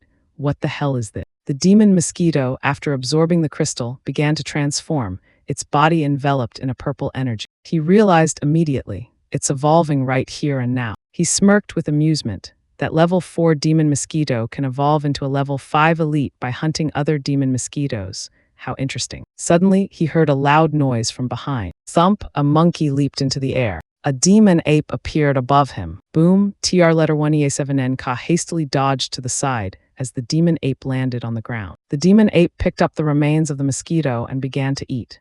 Notification, level 6 natural system demon ape. TR letter 1EA7N Ka observed from a distance, finally understanding the law of this place. Every hunt, every evolution, is all just to refine this raw energy layer by layer. The demon ape roared, its power seemingly having increased a level. He looked towards the life tree in the distance and pondered. And when these high-level phantom beasts reach the end of their lives, they all return to the foot of the life tree, lying down in the sanctuary of its coiling roots. Their shells slowly decompose, and the demon crystal essence they have refined throughout their lives returns to the great tree's root system, becoming the nutrients that sustain its eternal life. The life tree remains silent, merely caressing the remains of these loyal miners with its small roots. He walked forward, facing a four-armed demon ape. New demon ant eggs have hatched in the ant nest, and the next generation of demon crystal miners will soon hatch to continue this endless energy cycle, born as slaves, food, and death, a cycle without end. However, TR letter 1EA7N Ka erupted in a blaze of purple fire and lightning. He declared grandly, "This perfect energy cycle will end today. The essence you have spent your lives refining, I will make it my own." Boom, boom, boom. He charged into battle, slaughtering all the monsters in his path. He swung his sword, purple lightning spreading out, easily cutting down the demon mosquitoes and demon apes. One by one, the monsters fell under his blade. He landed on the ground, turning his head back. The monsters exploded before his overwhelming power. The last demon ape fell, a blazing red crystal falling from its chest. Countless notifications appeared around him. Warning, defeated a level 3 demon ant and returned a low-grade demon crystal. He held out his hand, smiling with satisfaction. Collect. Countless blazing red crystals flew towards TR letter 1EA7N Ka, drawn into his palm. He commanded, "Fuse." A notification panel appeared. Fusion rules: 8 low-grade red demon crystals equals 1 mid-grade red demon crystal. 8 mid-grade red demon crystals equals 1 high-grade red demon crystal. A high-grade blazing red crystal formed in his hand. Warning, evolution power has condensed into a crystal. A high-grade red demon crystal not only provides a large amount of evolution value, but also has a 1% chance of triggering a random domain superevolution. A successful activation will unlock power far beyond any normal evolution. He looked at the crystal with surprise. Random domain superevolution, something like this actually exists. He frowned, thinking, a 1% chance is too slim. If this evolution doesn't trigger the superevolution, then this precious high-grade red demon crystal will be completely wasted. He turned around, his eyes full of determination. There must be something higher than a red demon crystal. He continued deeper into the forest, where the monsters grew stronger and stronger. Again, he roared, charging into a new battle with an excited smile. He swung his sword, slaughtering all the monsters in his path without mercy. After a while of slaughter, he stopped, looking at the pile of blazing red crystals before him and muttered, "This should be enough." Warning, collect 8 high-grade red demon crystals to fuse into a mid-grade azure demon crystal.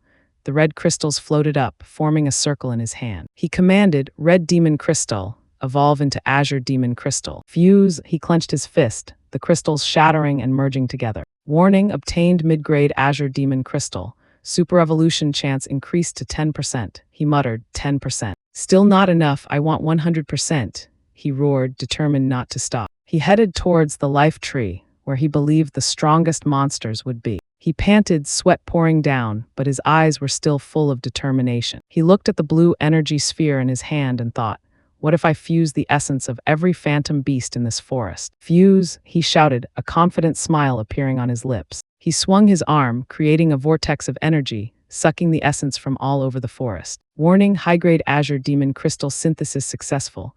Warning, a high-grade azure demon crystal allows the user to trigger a super evolution with a 100% chance. He looked at the brilliant blue crystal in his hand and said, I have slaughtered every phantom beast in the entire forest of death, and I have finally forged it.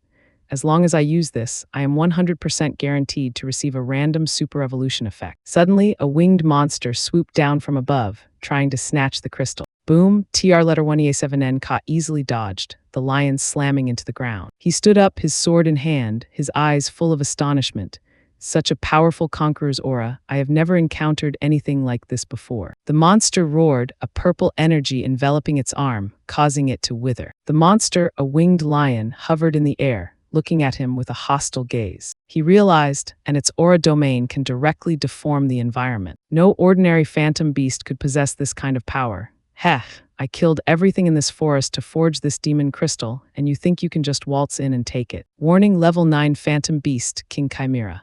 The monster roared, ready for a life-or-death battle, ending the story here. TR letter 1EA7N Ka was silent, a sudden thought flashing through his mind. Wait a minute. A mysterious smile appeared on his lip. What if I let it eat the demon crystal? He thought, looking at the snarling chimera. Since the law of the forest of death is eat to evolve, then you can complete the final tempering for me. He threw the blue crystal towards the chimera. The The monster let out an excited roar, lunging forward and swallowing the crystal. I will make the chance of super evolution exceed 100%. Evolve. TR letter 1EA7N Ka muttered, his eyes full of anticipation. Warning, the Chimera's ultimate form has completed its king evolution, a level 10 phantom beast.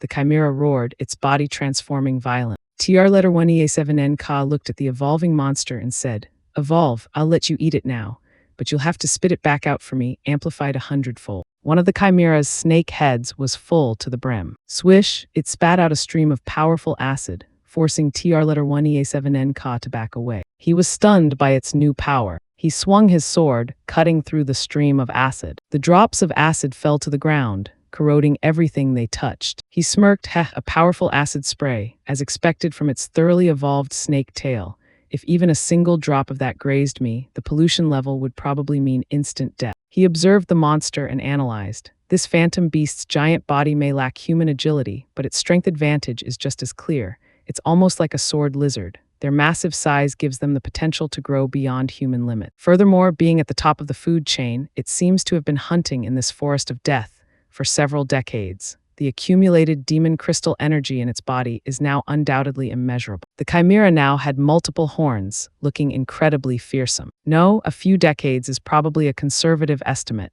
This thing must be a king-level phantom beast over a century old. Then let's see which is harder, your scales, he roared, charging forward. Or my blade. Clang, his blade collided with the Chimera's scales, creating a deafening metallic sound. He clicked his tongue in annoyance. Roar, the Chimera roared, sending him flying with a powerful roar. He backed away, muttering, what a terrifying pressure. The Chimera was injured, but its wound was healing rapidly. He was stunned. The wound is regenerating in an instant. The Chimera roared, red eyes sprouting from its wing. It began to condense energy. He exclaimed in astonishment, lightning magic. Boom, boom, boom. Giant bolts of lightning rained down from the sky. TR letter 1EA7N Ka swung his sword to block, creating terrifying explosion. The Chimera let out an angry roar, stunned by its opponent's strength. TR letter 1EA7N Ka charged forward, his sword in hand enveloped in fire and lightning. Crimson flame, lightning shield, he roared, unleashing his full power. Boom, he collided head-on with the Chimera, a world-shaking explosion occurring. What? He was stunned to see that his attack had only pushed the monster back. Clap, he was thrown backward. He landed on the ground, his arm trembling. The impact force made my whole arm numb. This thing's flesh is harder than steel. The Chimera gritted its teeth, purple blood flowing from the top of its head. It was also injured. TR letter 1EA7N Ka smirked cruelly. However, if I can make it bleed, then your time is almost up. The Chimera roared, its wings glowing brightly. This thing, he looked up, realizing a new danger. Thousands of blue energy spheres rained down from the sky, giving him no escape. This time, it's not even giving me a gap to dodge. Then I'll just have to face it head-on, he roared, charging forward. Warning, Royal Demon Armor durability at 0. He shouted, that's enough. He smirked, seeming to have a plan. A phantom beast with the intelligence of a Chimera will surely abandon its lightning magic in close combat. After all, in a melee, a wide area destructive spell would also attack itself. The energy spheres began to fade. TR letter 1EA7N Ka charged towards it. The Chimera roared, its wings closing in defense. Good, I knew you would do this. TR letter 1EA7N Ka smiled confidently. He circled around behind it. He smirked slyly, but this attack isn't aimed at your head. He swung his sword, a sharp slash severing the Chimera's snake tail. You can defend the front, but not the back. It's impossible to protect both ends at the same time. The snake tail roared in agony. The Chimera let out an angry roar, unable to believe it had been tricked. TR letter 1EA7N Ka stood there, holding the severed tail. He said mockingly, surprise, this is your own tail. He held up the tail, its mouth still dripping acid. And also your greatest weakness, your acid spray. He threw the tail at the Chimera, ending the battle spectacularly.